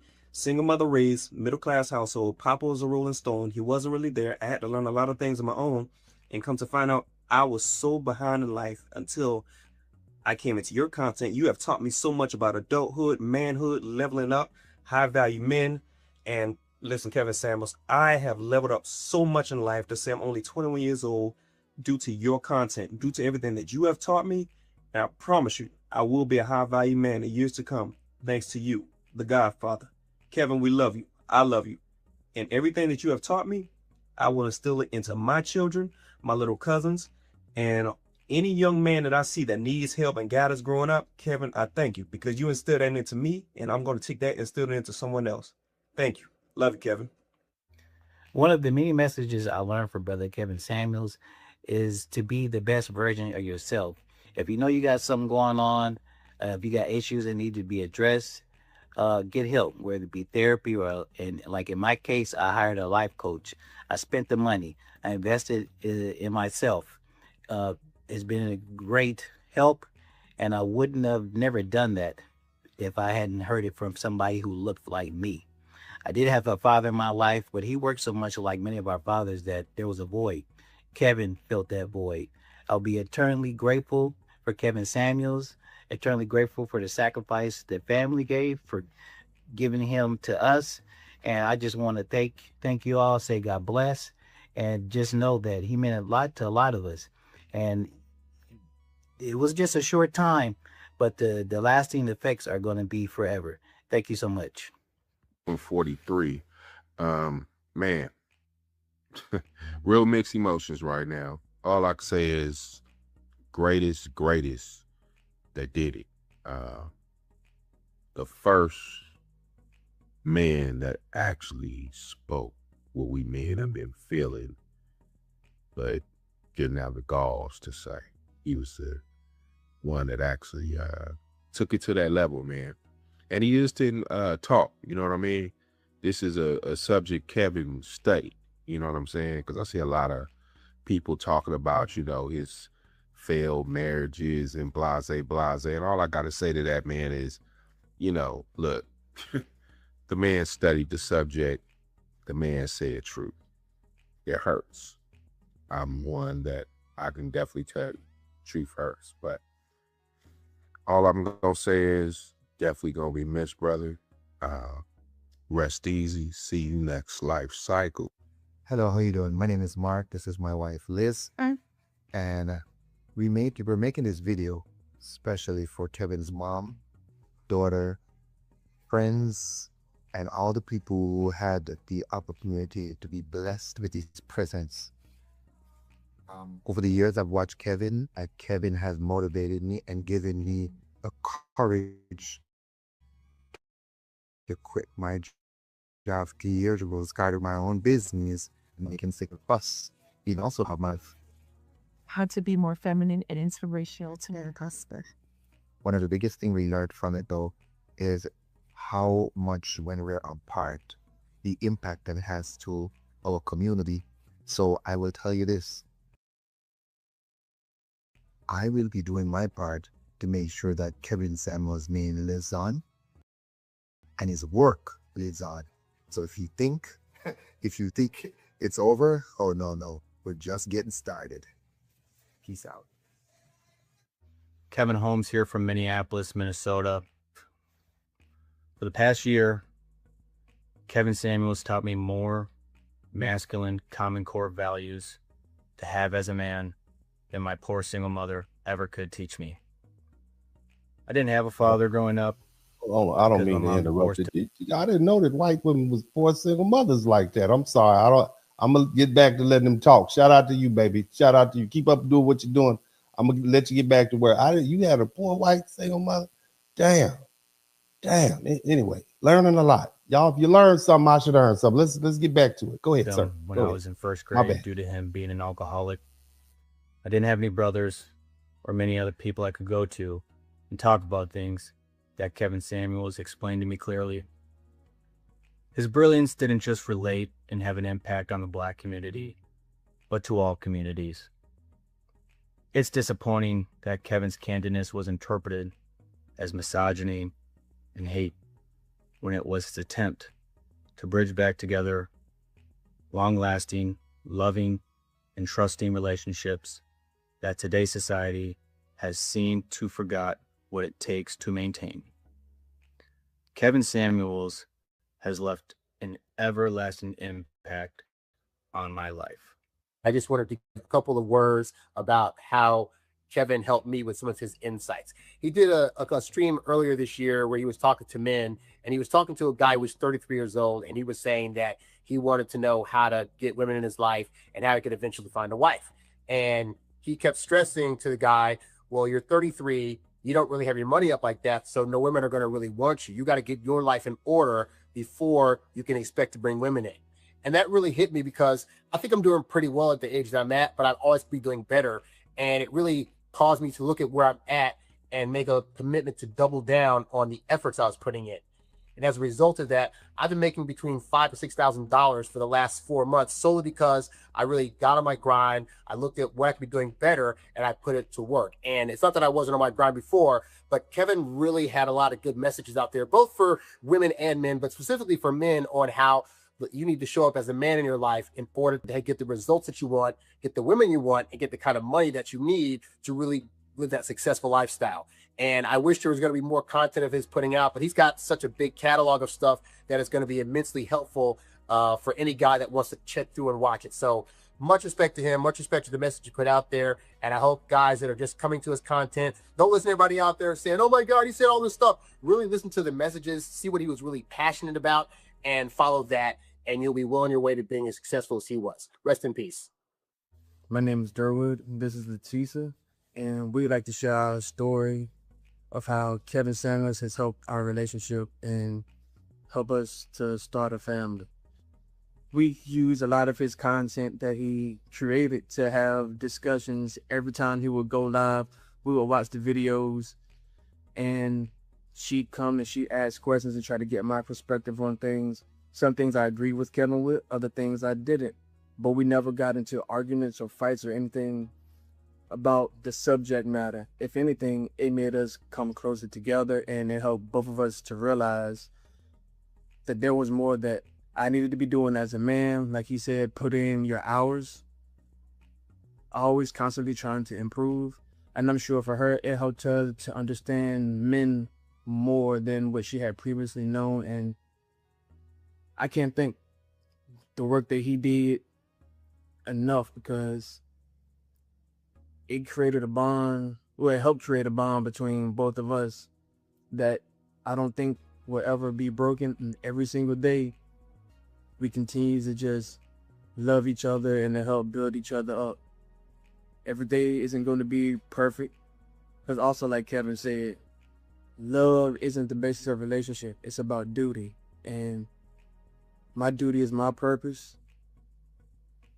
Her duty and her purpose is take care of the children in the household, and we come together and we both play our parts, and it's a beautiful thing. And we would like to just let the world know that regardless of some of the things people may say about Kevin that may be negative and disparaging upon his name, he did a good thing in our life, and we couldn't be more grateful. Yeah. And I would just like to say that we definitely received a very humbling message from Kevin. When we met, I actually had a child prior to our relationship. So it was a lot of learning that I got from him, and we're building up our family. We just had a beautiful baby girl together. I actually from Ohio, and he was in Florida when we met. And so now we're living together in Raleigh, North Carolina. And I mean, this, I believe wholeheartedly, is a work from Kevin, that we were successful and we're engaged now. So life is really beautiful, and just thank you so much, Kevin. Rest in peace. You will be missed. I want to see you win. And I put pressure on us men to understand how we did not get our masculinity training. And we have been doing our work, okay? But now it's time for you ladies to understand you're going to have to bet on us like you want us to bet on you. I talked to several men this week. I don't just get on here and talk shit. I have men I call around the world, and I ask, what do you think about this concept? Level set me. Shout out to brother Dennis Spurley. Dennis, I'm not going to get... All right. Welcome back. Welcome back. Welcome back. Yeah. So you guys saw the testimonies. You saw what the people had to say about Kevin Samuels. And these are the people that are most affected by his work. So, you see, family, Kevin Samuels had an impact on lots of people's lives. And of course, he had an impact on mine. And as I said earlier, I met Kevin on several occasions. We spent time together in Miami. We spent time together in New York. We talked on the phone. And one of the things Kevin was trying to do before he passed away was help me, get my YouTube channel up. And now what a lot of people don't know is that Kevin and I actually did an interview together. And so before that interview, the interview was never released, and the reason it never came out was because, there was technical issues. There were some issues with the audio. For whatever reason, it was a buzzing sound in the background, and we recorded the interview live on location in Miami. And at the time, there was no real way for us to know how bad the audio issue was until after the fact. I remember Kevin mentioning that video probably wouldn't be released anytime soon because of the buzzing. And he said we probably just have to do it again. And I was like, all right, cool, no big deal. And at the time I didn't think about it that much. And we were planning to meet again. And matter of fact, Kevin had tried to, he was working on getting me to schedule a meetup for men and women to get together here in Houston and just to try to find a place and be in charge of it. And I was like, all right, cool. He'd already done the interview with lead attorney. And so, the whole purpose in doing an interview with me was to help me enhance my visibility and help me build my channel. And that's the part that still stands out to me. And Kevin didn't owe me anything, but he saw something in me and he was trying to help me. And I remember one day, completely out of the blue, Kevin called me, and the brother was sharp. He didn't waste time. He said, look, you need to do this, you need to do that, you need to get a better camera, you need to get better lights, you need better equipment. And he sent me a whole list of things I needed to get off Amazon. And I listened, and I bought the camera, I bought the lights, I bought the equipment, I got it all, and it cost, I remember, I think the camera was like $2,000. I'm like, man, what the hell is going on? I mean, let's keep it 100. I wasn't really taking the YouTube stuff that seriously. I just wasn't. And then, but the bottom line is, I probably spent about $6,000 on equipment, and some of it I still have, and some of it I never figured out how to use. But the point is, Kevin was trying to set me up. He was trying to put me in a position where I could benefit from some of the momentum, visibility, and popularity he had built. And he was trying to help me get my message out there. And I appreciate that because, again, he didn't have to do that. And that's also what O'Shea Duke Jackson confirmed in that video earlier.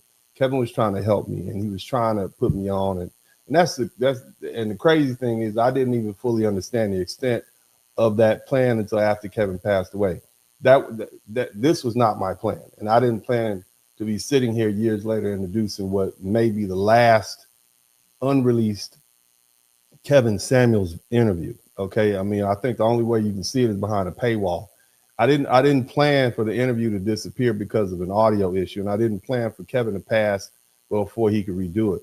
But here we are, and thankfully, because the technology has improved over the last few years, I was able to go back, recover the video, clean up the audio, and make it watchable. Now, you may still hear a slight buzzing sound in the background. It's not perfect, but it's nowhere near as bad as it was originally. The audio has been cleaned up enough for you to hear the conversation and appreciate the moment. So for those who don't know, this interview was filmed on March 12th, 2022 in Miami, Florida, less than 2 months before Kevin passed away. And and to my knowledge, this is the last video interview Kevin's conducted before his passing. So this is his last interview. And this is the first time the public outside of the small group of people behind the paywall will be able to see the video. It's Kevin Samuels. It's me having a real conversation. It's about 40 minutes long. And I'm not going to interrupt it. I'm going to let it play because this moment deserves to stand on its own. And so without further ado, the next thing you're going to see is the beginning of the interview. This is Kevin Samuels' interview of Dennis Sperling, the first and only video interview we did together, filmed on March 12th, 2022. And as far as I know, this is the last video interview Kevin Samuels actually conducted before he passed away. Y'all check it out. What's going on? What's going on? What is going on, man? Godfather is back again. For don't know, my name is Kevin Samuels. I'm a professional image consultant. My job is to make sure you look good. Honestly, y'all ain't here for that. Y'all are here because we're going to talk about high-value men, modern women, relationships, and all that good stuff. And I'm with none other than Dennis Sperling. Dennis, introduce yourself. Let my guests know who you are. And we're going to get into an entirely conversation I think you guys are going to look away. Well, yeah, my name is Dennis Sperling. I'm originally from Los Angeles, California. And I'm an attorney. I've been practicing law 22 years. My specialty is complex civil litigation. I currently am segueing away from personal injury to class action. I'm currently class counsel on 4 different cases. Many of you guys maybe understand toxic tort when chemical plants blow up. Oftentimes plaintiff lawyer firms get together and we work together, we fight, and we get people justice, or we take cases to trial. I have 2 toxic tort explosions, and I also have product liability cases, specifically the Philips CPAP respirator class action is pending in Pennsylvania. That's probably going to be a $100 million settlement at some point in the next 4 years. The judge says she wants to dissolve them too. That's good for me. Right. And I'm also on the science committee, which is a subcommittee under the PSC, which is Plaintiff Steering Committee. I was personally appointed by the judge to the interim committee. And then the people enjoyed working with me so much, they put me on the science committee because of my science background. Right. And then I'm also working on the baby formula case. I filed a lawsuit in the Northern District of Illinois, which encompasses Chicago. So that's where I'm going now. But before that, I was a very successful personal injury lawyer, just doing car accidents, 18-wheelers, slip and falls.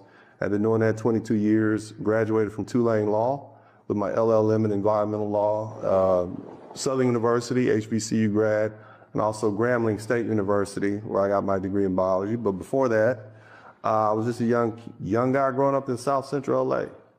See? You know? Yeah.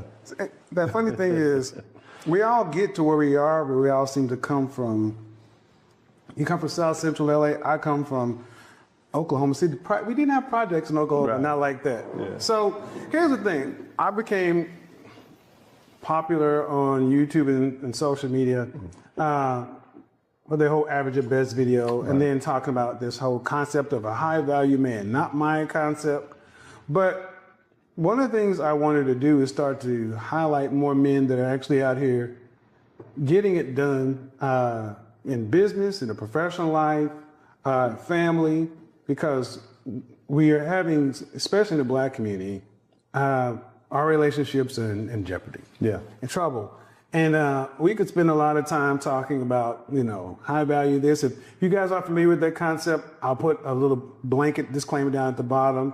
And then I'm going to also put a link to Dennis's channel up down in the bottom of the description. But one thing that I always like to highlight is the story you told me about my mixed group. For those of you who don't know, I have a Facebook group. I'm always coming up with some idea. And I had an idea to say, I'm going to just put like-minded Black men and Black women in a room together and let nature take its course. And to my surprise, not to my surprise, to my delight, it's working well. Yeah. So I would love for you to share that story with everybody. Well, so I had heard about Kevin Samuels. I heard about The Godfather. And this is, oh my God, this was 2000, the year 2020. We're in the midst of the pandemic. I think it was the summer of 2020. And I was a guest on another podcaster's show. And then you came on. And I'm like, yeah, you're the guy. Of course, I've heard of The Godfather. You out there kicking butt and taking names, man, speaking the truth to the people, So, and he said, honestly, when you said that, oh yeah, come on, join my family. I'm like, shit, on no goddamn Facebook. Are you kidding me? Are you kidding me, sir? But some time went by. I think it was maybe that was probably May or June. I let a couple of months go by. I decided to join, I think it was August. And I put myself in there and I've like introduced myself because you let me in the group. And then lo and behold, maybe a week later,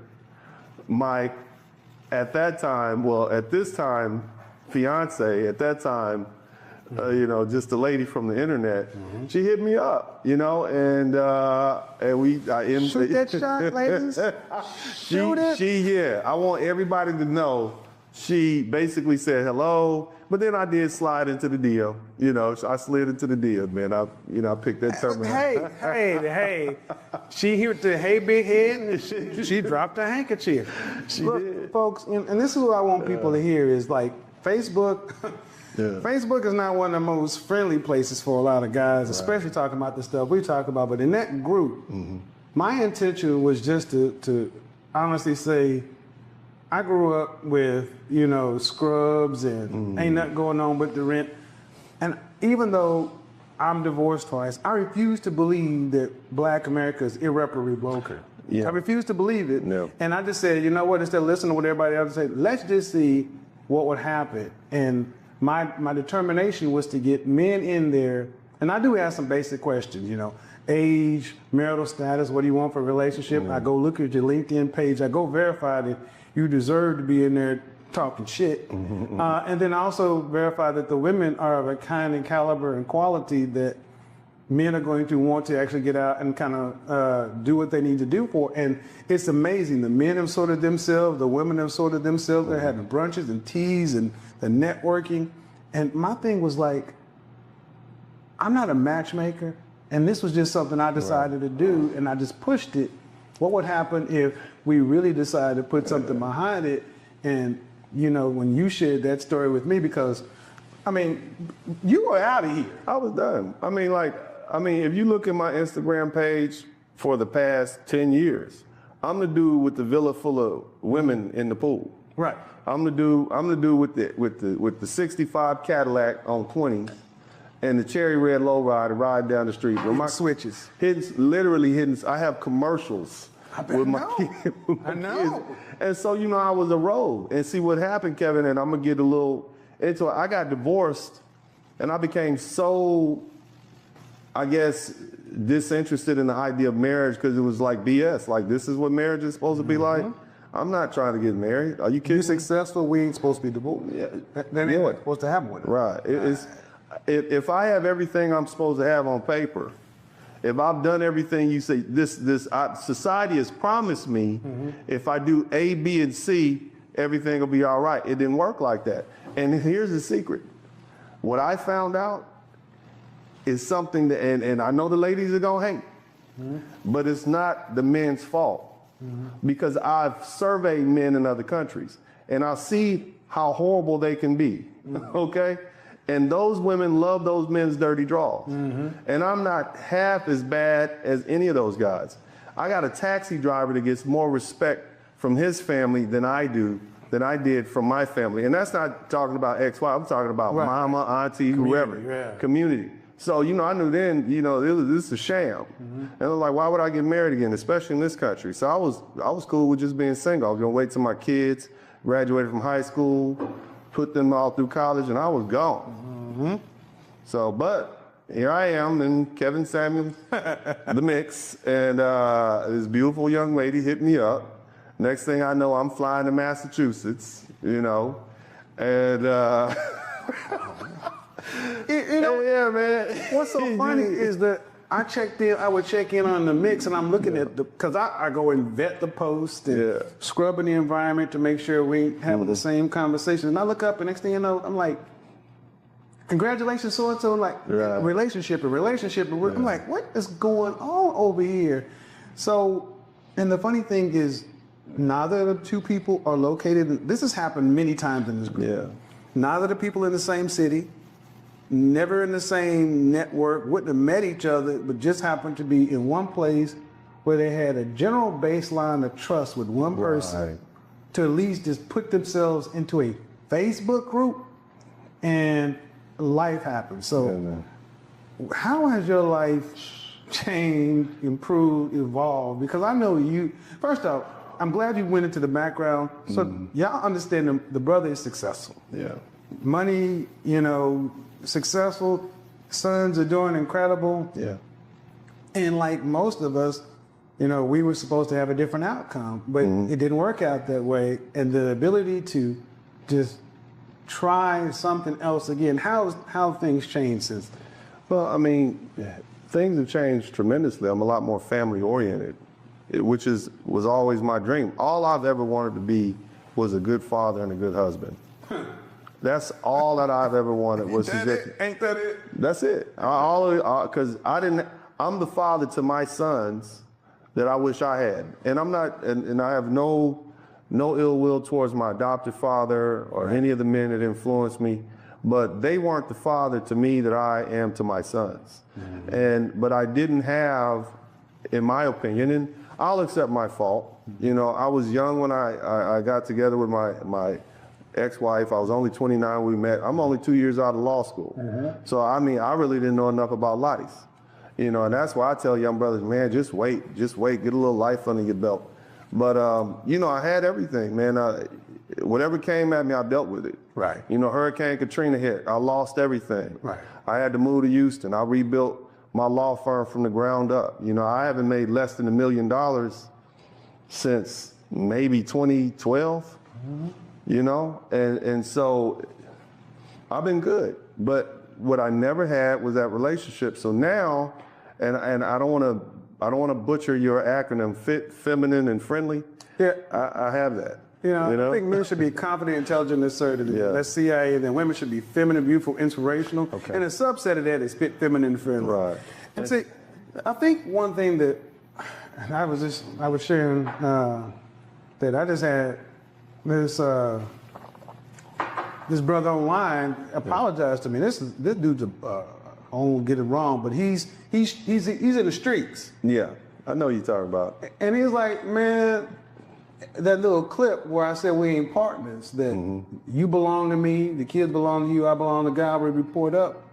I think all black men that I ran into just want to be good fathers and men. We just wanted, it just didn't seem fair, especially for Generation X. We didn't. And that's the disheartening fact for a lot of men that came around, that we wanted to be the fathers that we didn't see, and when we got a chance to get up there, it just didn't seem fair, but we still here, we can do something about it. So when I talk to you and I hear the changes that a woman can, peace. Yeah. Peace. Yeah, man, I never had this before, Kevin. It's a shame. Like, it's unfortunate I have to say this, but aside from my grandmother, my fiance is the best woman I've ever had in my life. She's the most consistent. I mean, you know, bro, okay, so it's 6 o'clock in the morning. Me and my sons got to get up and go to Shotokan practice outside in the cold. It's like 40 degrees out. She wakes up at 6 in the morning. She cooks us breakfast, puts it in a little container, right? And on the way out the door, she gives each one of us some food. And so now, instead of having to go out there and be hungry and do push-ups on our knuckles with this screaming sensei, because you're a martial artist, like, you know, and just little stuff like that, it just makes it worth it. So that's why she get the red bottoms. There you go. That's why I probably dropped about $150,000 on her in the past year and a half. And it doesn't mean anything. Like what a lot of guys don't understand, and I'm gonna tell you this, money doesn't mean anything when you have it. It doesn't mean it. It's nothing. You got 100,000, 200,000. It doesn't matter because your butt is by yourself. You see what I'm saying? You either you're gonna be surrounded by, and I don't want to use profanity, but you're gonna be surrounded by 304s, gold diggers, no good scandalous women who just want something from you. When you can find a good, wholesome woman that has your back, then that's cool. And I'm not saying that she don't see the whole package. Along with me having money, I'm also successful and I'm tall. You see what I'm saying? So it's other stuff. But then you got to look at the fact I got 3 sons. Right. So it's the good with the bad. But the fact of the matter is, man, when you find a woman that treats you like that, man, it's invigorating. I told you earlier, I was just waiting around to die. Well, I've done it all. Like, I've done it all. Kevin, I got 6 rap albums. I got my own business. I done had every car that I want. I had the villa in the Dominican Republic, the house paid for itself. Yeah, it's what am I supposed to do? And I had all that at 30-something. Like, what else am I supposed to do? I think it's important for men in general, black men in particular, to hear that, because you think once you get all that, then things will fall into place. And if it doesn't, you know, I'm happy to hear black men being able to live life with full expression. Yeah, man. This is what it comes down to, because full expression, be able to have just as much of an opportunity to be respected in your house, by your family, by your women, as any other group of men, whether they drive a cab or whether they make cabs. And yeah, teach your sons martial arts. Need to calibrate them hands and feet. Stay calibrated. And it's so important, because when we're in our place and our women are in our place, it's a better outcome for everybody. And I think this is going to be one of Generation X's legacies, that we've had the ball kicked out of our hands. The dismantling of the middle class, Reaganomics, crack, HIV/AIDS. I mean, you think of how much stuff this next lost generation has survived, and to be able to sit back and say, look, you can still decide to live out life. It still matters. When I used to have I started out here in Atlanta. I started out in Atlanta doing something called MIT, Men in Training.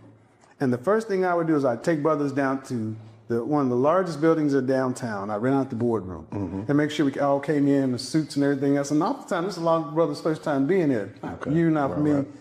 And then I'm in the boardroom and I understand the opulence, and I would raise the blinds up and got, breakfast catered and coffee. And this is normal for us. But a lot of brothers hadn't seen this. I mean, sitting around and kind of uncomfortable, and I raised the window and I'm like, and the first thing I would say is, gentlemen, life happens out there. Yeah. Now turn to the group. Life is about people. And over that weekend, men will get into understanding that just looking good, doing this, doing that, is not the full picture. Life is about relationships. And a lot of those men still talk, that's like their little pledge class all of a sudden. And these little things showed me that we aren't that broken. We've been told that we are a second-class people, and I reject that shit. Yeah. And I'm just saying, in my travels around the world, black men are some of the best men on the planet. And I'm talking about black American men. You're some of the easiest to get along with. You're some of the most egalitarian, meaning you give your women the right to speak. Because when I go to other countries, the women don't, and I'm talking about close to the United States, the women don't even have a right to speak. Violence can happen in some of these societies if they even say something out of line. So you brothers need to, man, you got a lot of feathers in your hats, and you need to just recognize how valuable you are. And unfortunately, Kevin, it wasn't until I began to travel overseas till I saw how valuable I was. So even, and I'm gonna give you a scenario. Had I met my lady that I met in the mix 10 years ago, I still would not have known how valuable I was.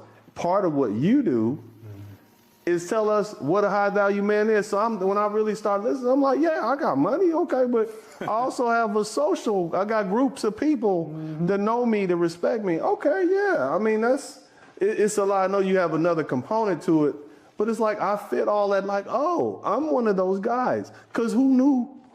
I'm just a dude. Like the way this society treats us, you're nobody. Right. Ryan Krugman, just going to Bank of America, getting money out, and next thing, he's handcuffed. Yeah, man. And I think that's one of the important things that I stopped to talk about, this concept of high value men. And whether they're blue collar or white collar, none of us was born this way. No. It's a choice, and we affirm one another. And then it also gives women a clear picture of what is out there. Whatever you pick, just because we were growing up hearing that the world of good man, they don't exist. Right. Now we got a big beacon to say, well, here's a group of men that are out here. So what kind of outcomes do you want? And then what are you prepared to do to get it? Right. We grew up seeing The Cosby Show and different world, and those programs, that media had an impact on Black America. College enrollment with all kind of things happen. So even something as many people would think is as inconsequential as a YouTube channel is having profound effects. We were on the way up here, and he would sit down, and brother's on the elevator. Brother said he gonna take the Jordans off and put a suit on. So it's like, and I don't even know these. So it's like, it's good to see that young men are having something to aspire to, because our culture, you know, no disrespect to people in the industry, music, entertainment, athletics, but that's youth dominated. Right. And now we're seeing brothers who are 30 plus who give us something to move towards in their 20s, 30s, 40s, 50s, 60s plus, to where we still want to keep on doing, keep on pushing, and give roadmap and markers along the way. Yeah, I mean, what do you do after 29 when you can no longer play in the NFL? Right. Your NFL dreams fade. What are you gonna do? You gonna roll over and die? Are you gonna become a lawyer? You gonna become an engineer? Are you gonna become a plumber and open your own plumbing business? You gonna be what are you gonna do? And see, you got from 29 to 80 pretty much to live. That's 50 years. Yeah. It's dudes that play ball in their 20s. We don't even know their name. Right. You can see them walking down the street. So what are you gonna do for the rest of your life, man? The average black man, you make your most money at the age 59. And see, that's why I want to. I'm in this whole media endeavor. It's, you know, the restoration or the improvement of the black male image. Right. I talk about it as a professional image consultant. People often say, well, who are you to talk about relationships? I'm a professional image consultant. I'm as qualified as anybody that took it as D.W. Griffith, Birth of a Nation 1915, who was one of the people that first took our image. How important media is, because images control the mind. And like you said, you went out of the country to see a different image of self than you had here. Yeah. And it's a different way of looking at masculinity, manhood, to where it affirms the man without diminishing women. We were taught in our community, for one to rise, the other had to fall, or for one to fall, the other one had to rise. No.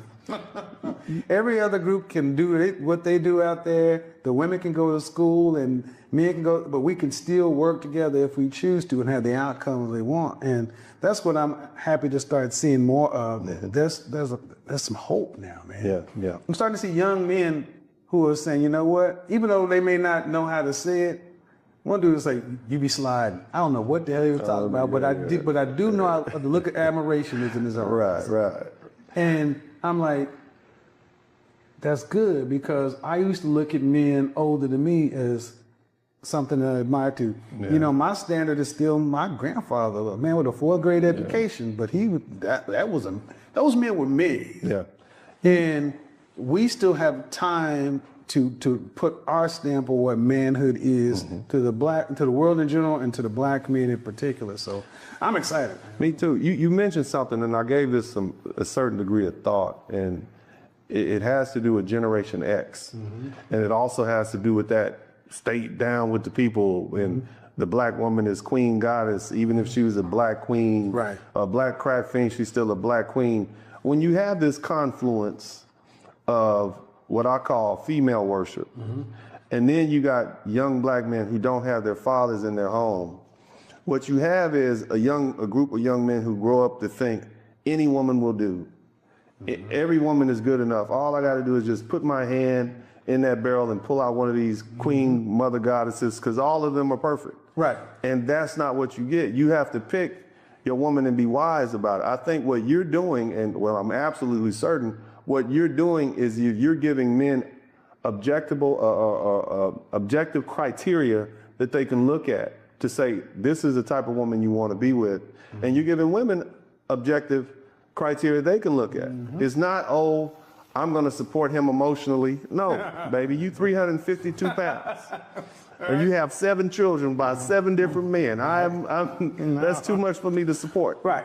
You can't fit in the Maserati. You know, I think that one of the best things that's happening, because you mentioned the Tupac song. Yeah. What comes to mind is Tupac, after he was shot, found out that his father was not dead. Oh, wow.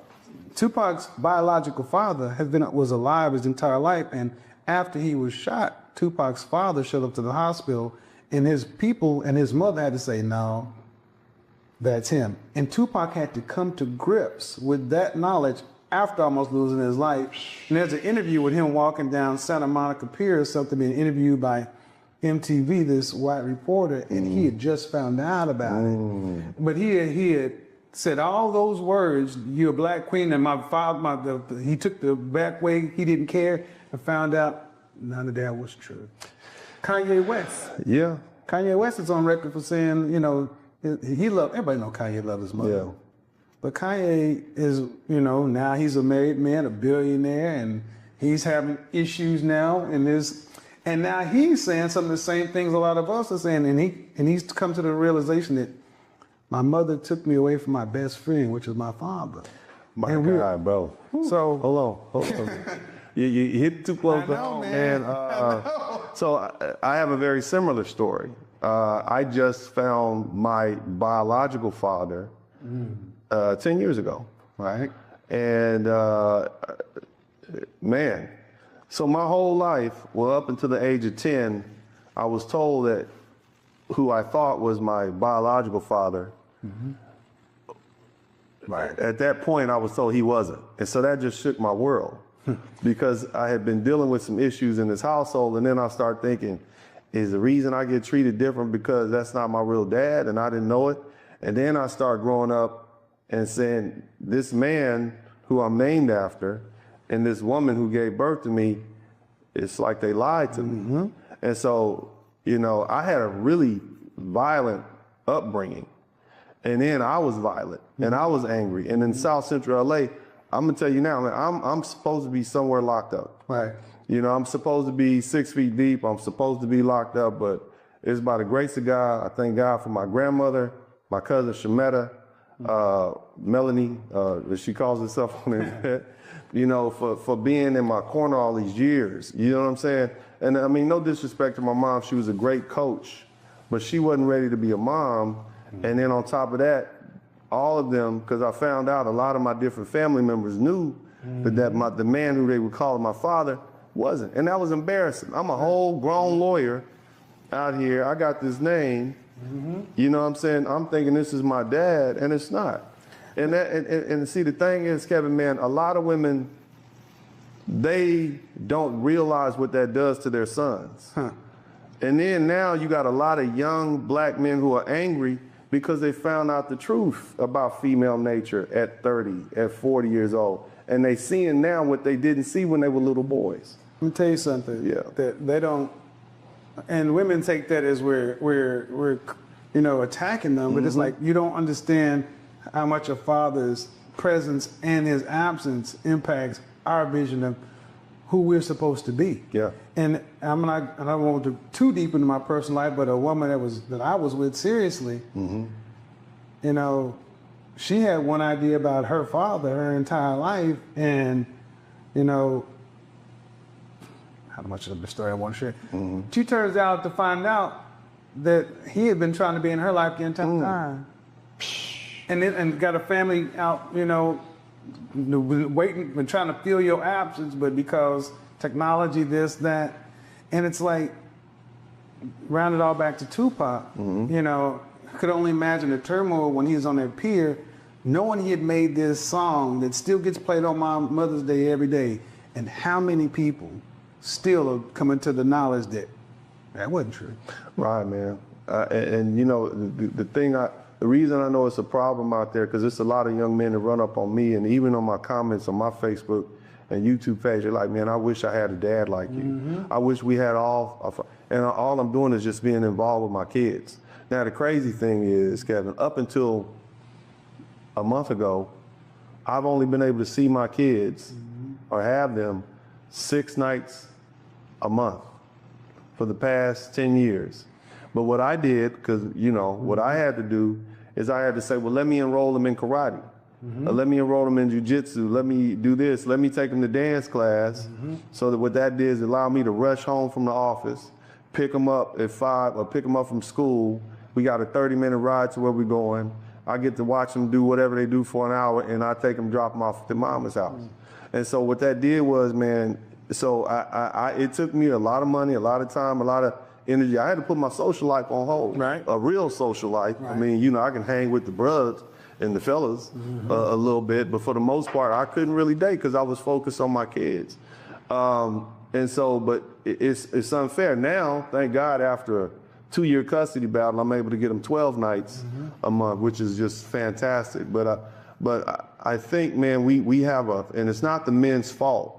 We have a father deficit in the black community, and it largely has a lot to do with the fact that these lovely ladies, as I call them, have pushed the fathers away. Why? They want control. And it's plain and simple. And I think the legal system is now catching up with the fact that these ladies are purposely pushing these men out of these boys' and girls' lives because they want control. And that's a problem that we got to deal with. And I think that platforms like yours, platforms like mine, are just shining a light. All I do is have conversations. Oh, man. I have conversations that we've having on the basketball court, and just for everybody. And I let the world and even women. I met some women like I didn't know. Man.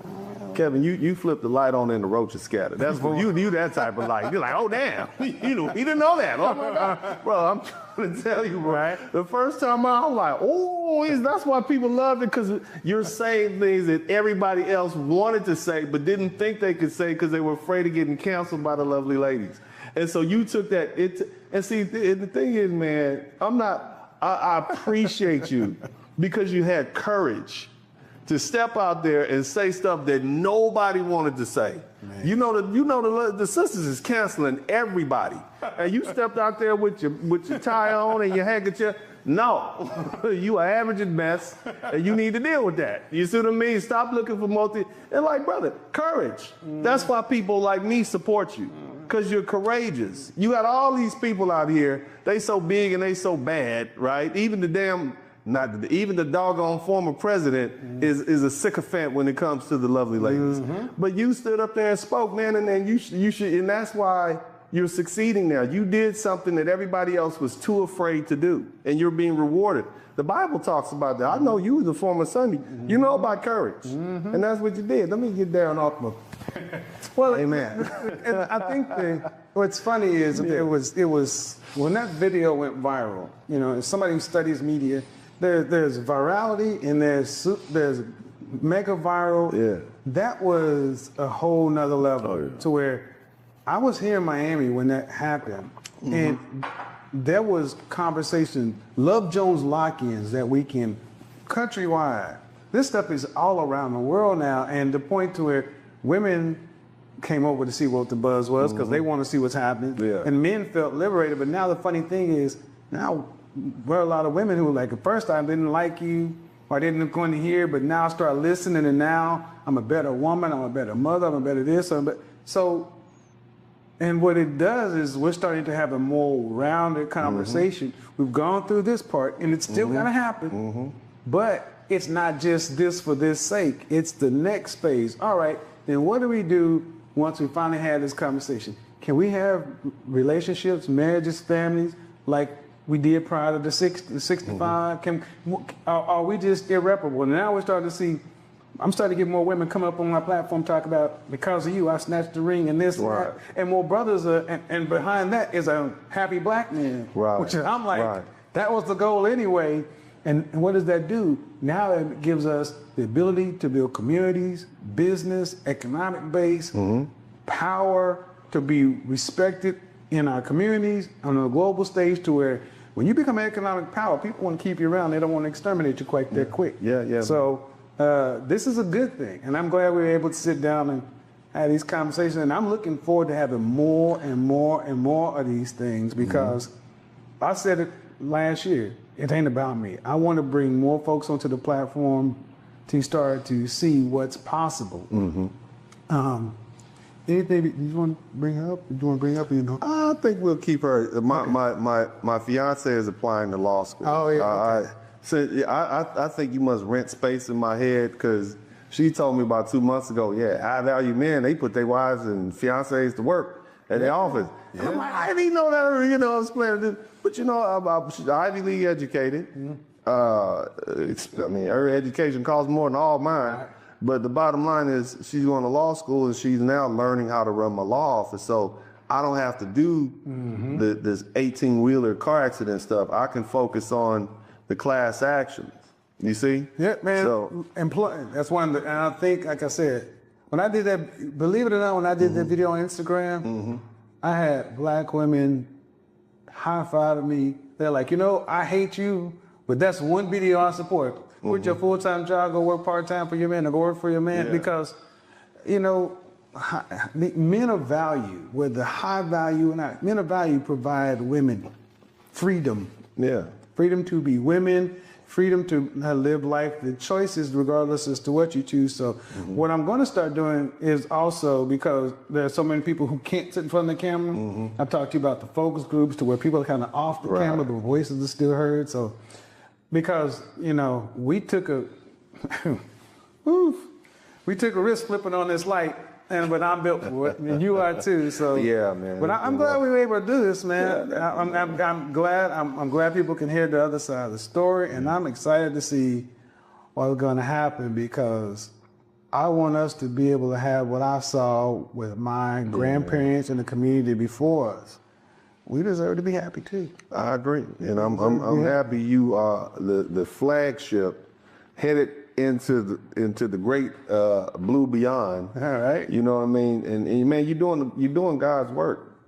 Anybody that complains about Kevin Samuels speaking the truth, because that's all this man is doing. If you complain about that, you're the problem. If you don't want to hear the truth, you're the problem. The Honorable Elijah Muhammad said what? He said that our people perish for a lack of knowledge. He got that from the Holy Bible. You can't give people fake, false knowledge and think they're going to go in the right direction. This man is speaking the truth. And I'm telling you, it works for me. And I'm a hard case. You see what I mean? Basically, he called me down off this ledge. I got women, I got liquor. Some of y'all, they've been to some, I had 100 bottles of Moet at my house one day. It was 9:30 in the morning and I had like 50 people there. We partied all day. Man. I would do this every 3 months. This is my lifestyle. And I'm telling you, it's better to have one good woman and one stable household, and a woman that loves you, that takes care of you, that looks good. My lady work out 6 times a week. I don't know. She was listening to you before I was listening to you.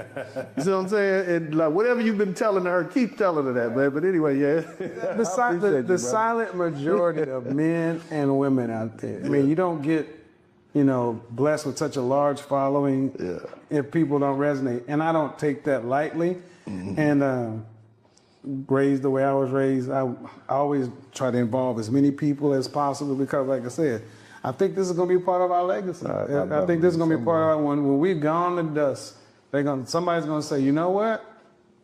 We're better off because this happened. Amen. And that's good enough for me.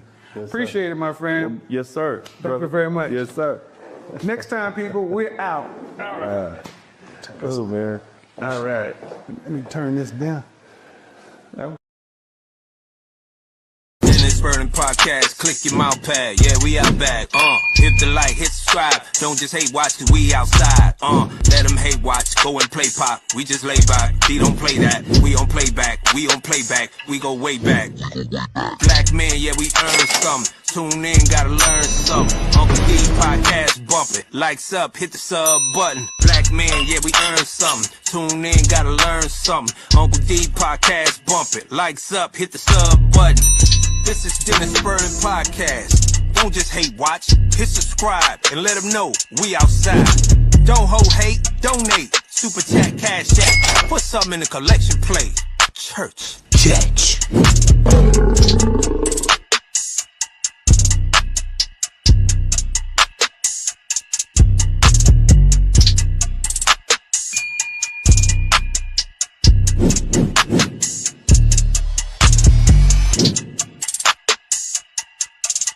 I want y'all to make sure y'all hit the #1 button. And we're going to kind of get back to what we like to do over here, man. I need y'all to check in at a certain point when it's time to check in. I need to checking in to start happening again. We got to go ahead and get this algorithm pumping.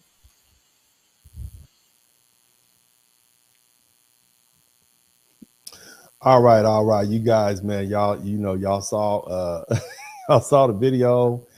And shout out to everybody who's here with me. And thank you so much for contributing to the super chat. I know we're going long, but again, this is Kevin Samuels' legacy. It continues. It's been 4 years in the making. And so, you know, this is what we have to do to protect our own. And, you know, this is also something that's very important to me. So I appreciate you all. I hope y'all appreciate what I'm doing. I hope you appreciate the effort. Now, again, you guys saw the video play, and you know, that was a great interview. It never aired.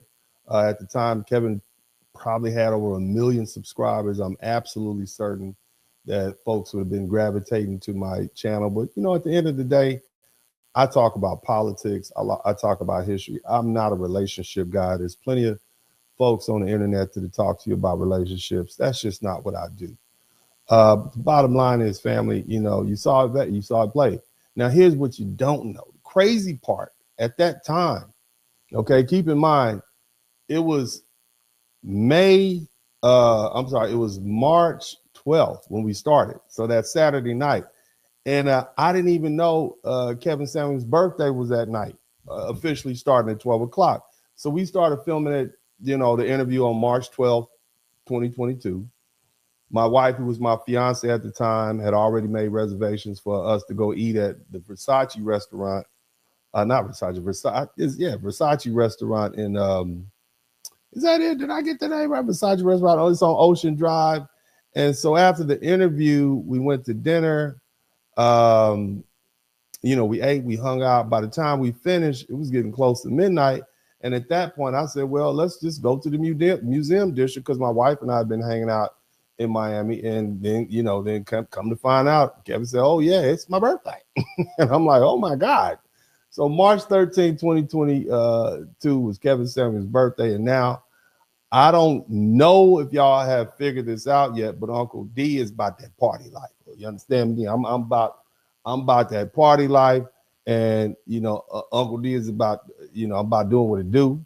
And I like to party. And I like to hang out. I like to have a good time. So when I find out it's your birthday, it might as well be my birthday. You hear me, baby? It might as well be my birthday too, because I'm going to celebrate right along with you and family. I'm telling you, this whole thing was just crazy work. So we ended up going out and partying at a club in the museum district. And it was me, it was Kevin Samuels, it was the beautiful Melanie King, it was my beautiful wife, Jessica, who, you know, at that time, my fiance. And we were just hanging out and having a good time, enjoying Miami. And let me tell you all something.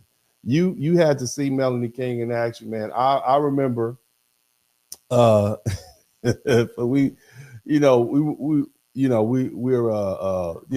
a couple of young ladies. I'll say a couple of a pack of melanin challenged women who tried to ease their way into our section. I mean, you got I'm doing what I do. I do drink. Okay, so I got a bottle of Ace of Spades, and I'm like, I know Kevin says he don't drink, but he gonna drink this Ace of Spades. So but these melanin challenged women tried to barge their way in our section. I mean, they were just looking clean around Melanie, looking around, looking past my wife, but Melanie King was having no parts of that. That is a real sister. You hear me? She is a real stomp down 100% sister. And I love her and I appreciate to death. And she and my wife have actually become good friends. And, and what's funny is later I realized that I had gone to school with her sister. I might have mentioned this before. And, Grambling State University, where everybody is somebody. We already had close ties, and I didn't even know. It's a very, very small world. But by the end of the night, I was joking with her, and well, damn, we might be cousins, because my grandmother's last name is King, and her last name is King. So, we might actually be related. We are, But anyway, that night was special. It was unexpected. It was spontaneous. And looking back on it now, I'm grateful we got that moment, because, we didn't know what was coming. We didn't know that less than 2 months later, Kevin would be gone. We didn't know how that this would be one of those memories that would mean so much later. So what I'm going to do now is play some video footage of us hanging out and celebrating and partying. And just having a good time, man. And you will be able to listen to my voice. You could tell. If you listen careful enough to my voice, you will be able to hear that Uncle D has been sipping on the sauce. Now, I don't drink now. Okay, Uncle D is a jiu-jitsu practitioner. So I can't be out here sipping and rolling and fighting with people. It don't work. But anyway, man, shout out to everybody in the chat room, man. Let's go ahead and get this thing cracking, man. Again, I was having a little too much fun, man. But let me see if I can pull this first video.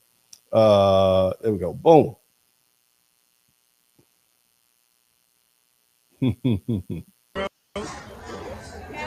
Yo.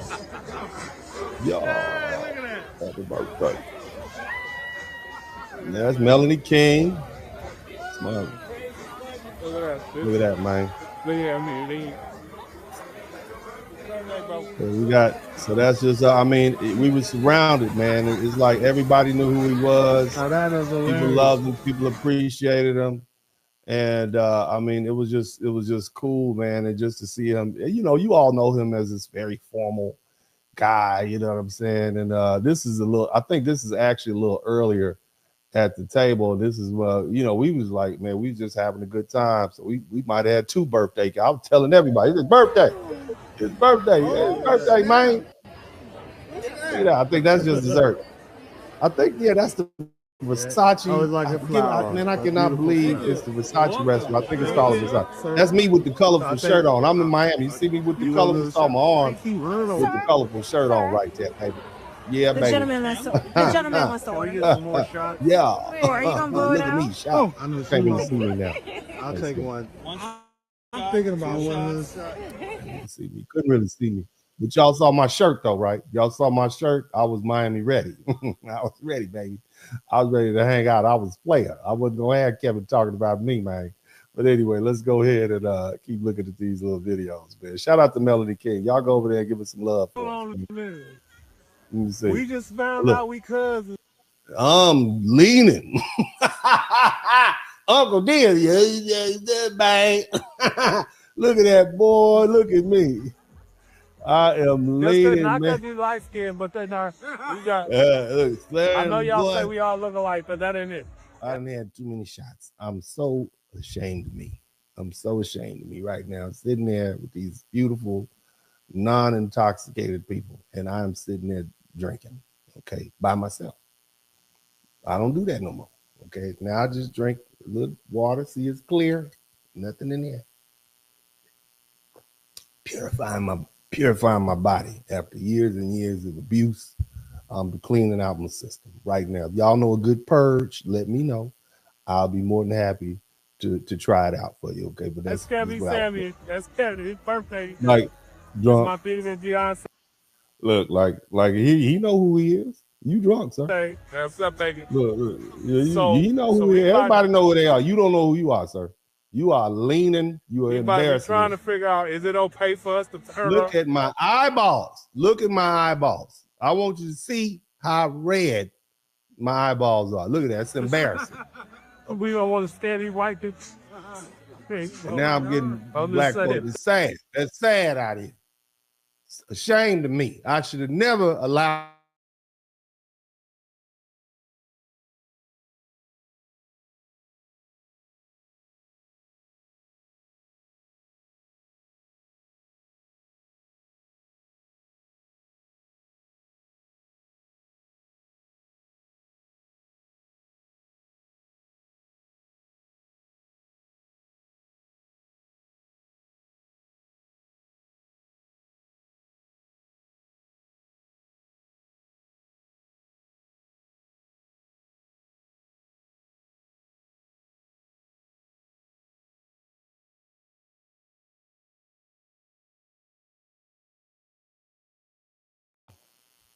Yeah, so I got one more video you guys to check out. We had a change up here. You guys check this last video out. And let me see if I can pull it up real quick. Make sure if you haven't already, make sure you share this with your friends and family. I only got like one video. This is actually this is when I think this is actually when it got we were actually at the actual club itself. Let me double check. Let me see if this is it. Look at that, man. You're chilling, man. I think I might have showed this one already, man. Hilarious. Yeah, I was gone. Yeah. But man, the man is a toast of the town, man. You know, it's a real toast of the town. I appreciate the time. I'll be there tonight. With a cool cat, man. Brother will be missed. I'm still leaning though. Still a little drunk. Uncle D, a little drunk. So. But that's Kevin Samuels right there, man. That's Kevin Samuels. His last birthday on this plane, man. And you know, I'm glad I had an opportunity. You know, the Lord know I'm here to have a good time. Geez, hear that. I'm here to have a good time. And the Lord knew who he needed to hang out with on his last night here on this plane. And I'm glad it was me. I'm glad. Shout out to Melanie King. I appreciate you. Now again, you know, family, this is the 4th anniversary of Kevin Samuels passing, and this video is entitled Kevin Samuels, The Legacy Continues. And the thing I want people to remember is this: Kevin Samuels' work was an attempt to get black men and black women together. Now, some of you may have realized that. Some of you may have thought he was just giving people a hard time and saying mean things and roasting people and hurting people's feelings. See? But when you actually step back and listen to the message, Kevin was trying to bring reality back into the conversation with men. Kevin spent years trying to get brothers together. He talked to men about dressing better. He talked to men about hygiene. He talked to them about their presentation. He talked to men about soft skills, communication, work ethic, ambition, discipline, and becoming the best version of themselves. He had different categories for men based on their age, income, occupation, success, and lifestyle. He gave props to blue collar brothers all the time. Okay, and to white collar brothers, he respected men who worked hard, carried responsibility, and understood what it meant to provide. But the main point is this: Kevin spent years getting black men together, and then he ventured into talking to women. And the issue he kept running into with women was unrealistic expectations. You understand? And Kevin's message to women was not, you can't have a man. That's not what he said. His message was, you may not be able to get the particular man you're demanding. And that's a major difference. Kevin would tell women, you're in a certain age, you're in a certain weight, you have children, you have a certain relationship history. You know, you have certain health issues, you have certain expectations, and now you're demanding a high value man who has options and resources and status. And his point was simple: that man may not choose you. Okay, that wasn't hatred, that was reality check. Kevin was telling women, you can still have love, you can still have companionship, you can still have a husband, you can still have a good life, but you may need to stop aiming only for the top tier men and start considering the men who actually are on your level. That's why he would say your average is best. It was a reality check, but people hated the phrase. But his point was that average is not bad. Most people are average. That's why it's called average. 2 average people can get together and build a home and raise a family and live responsibly and have a good life in America. That was his message. And if you're a superstar, you have superstar options, man or ma'am. But if you're not a superstar, if you have to be real, you got to be realistic about what kind of a person you're going to attract, keep, and build with. Okay. And again, the emphasis on keep, ladies. Just because he'll lay with you don't mean he'll stay with you. Bars. You understand? Right?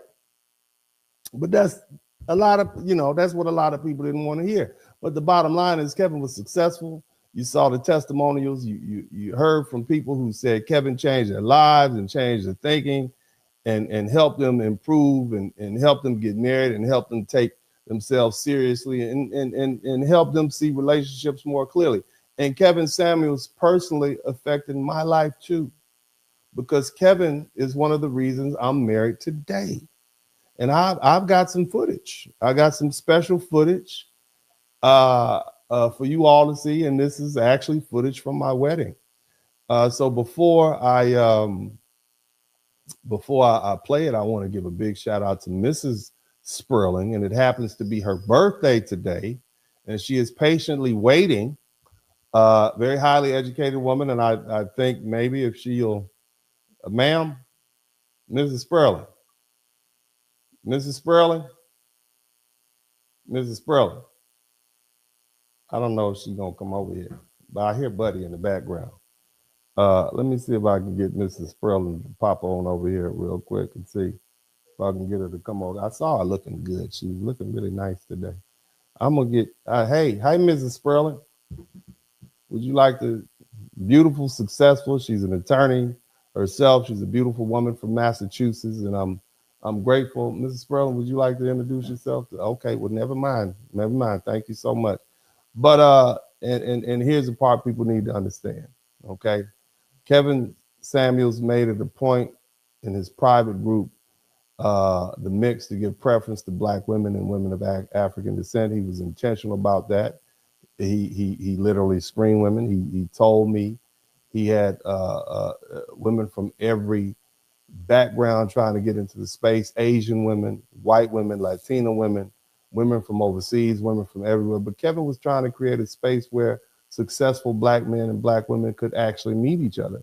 And that says a lot, because for all people who tried to paint Kevin as somebody who hated Black women, the truth is, behind the scenes, he was trying to help Black men and Black women connect. And I'm living proof of that. And here I am, married, and Kevin Samuels played a role in that. And then let me be clear, I'm an OG passport, bro.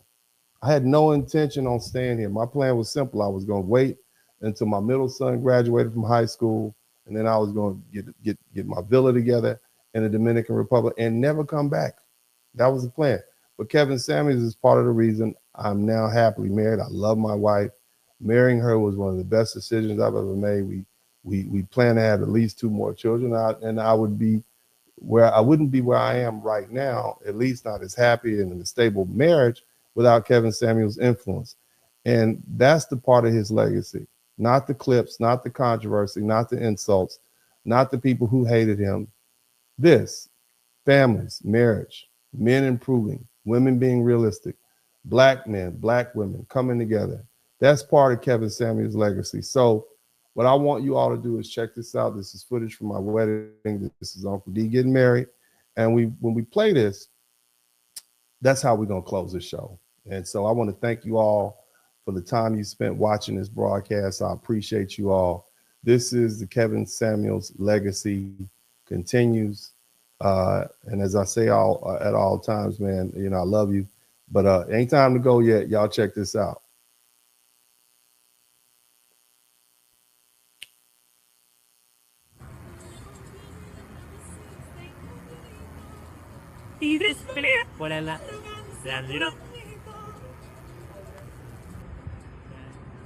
Lan sing it was up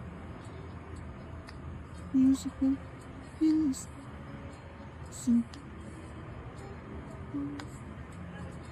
There it is. Hey.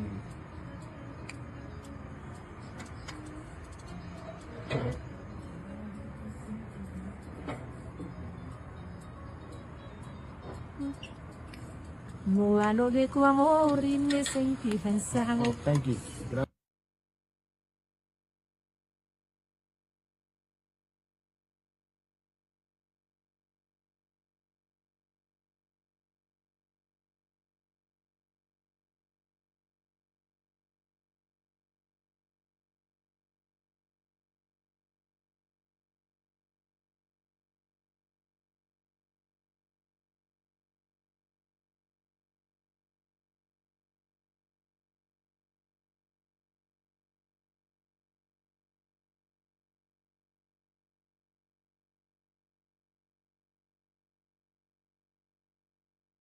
Groom is presenting to his bride to be a beautiful ring. When you look at it, it got a splendid, magnificent diamond set over combo wrapped in pure gold, signifying that this marriage that happening today is sealed from this day forth. Man. Take this.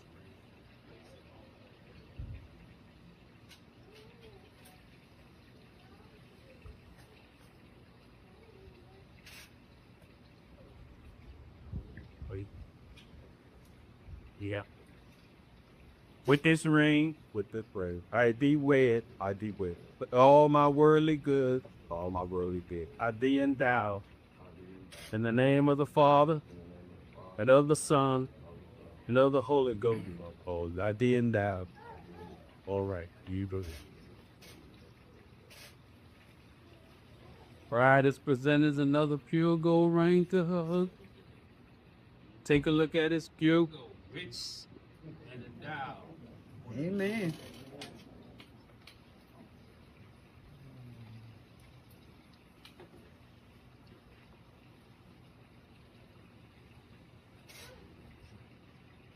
With this ring, ring, I thee wed.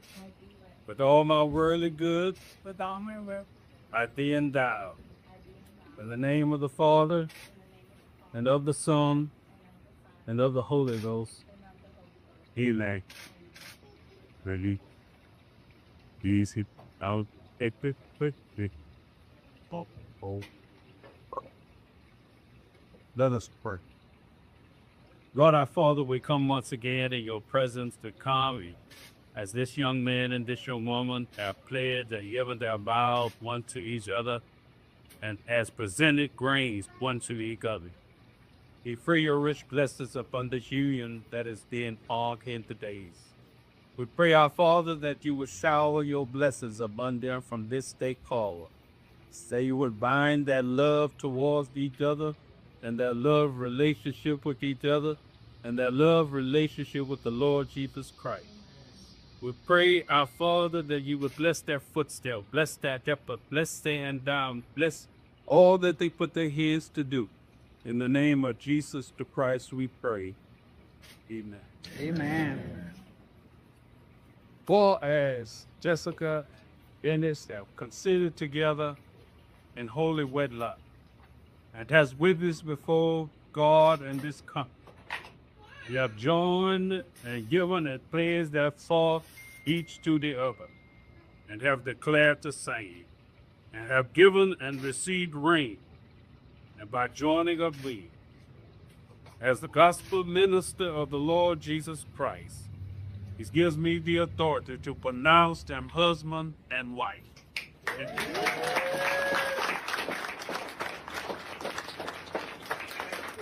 Infant, at this moment right now, brothers of all of us, Yeah. be kiss the bride. I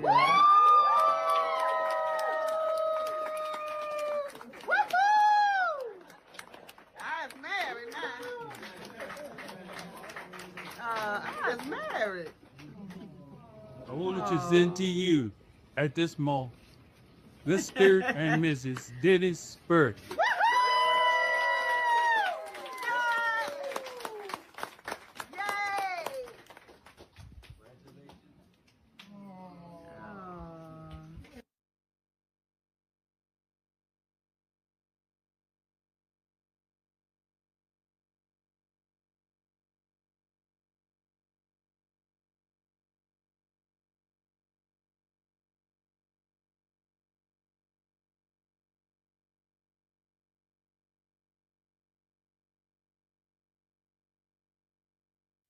كبرك البامبا بنتكتير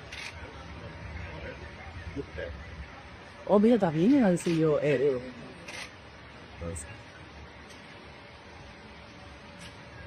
Number day. I did for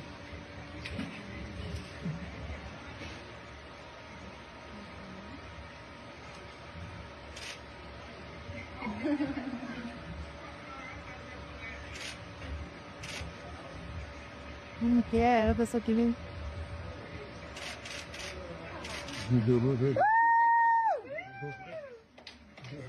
All right.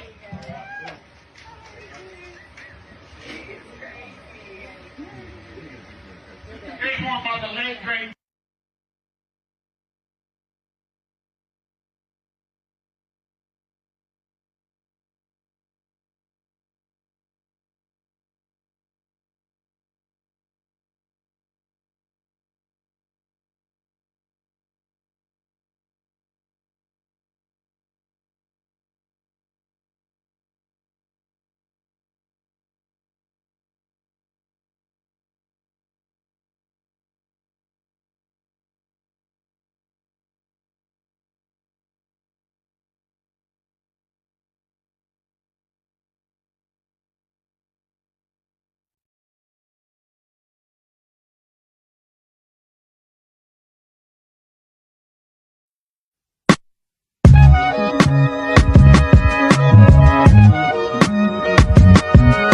Sperling Podcast. Hit the like button, subscribe.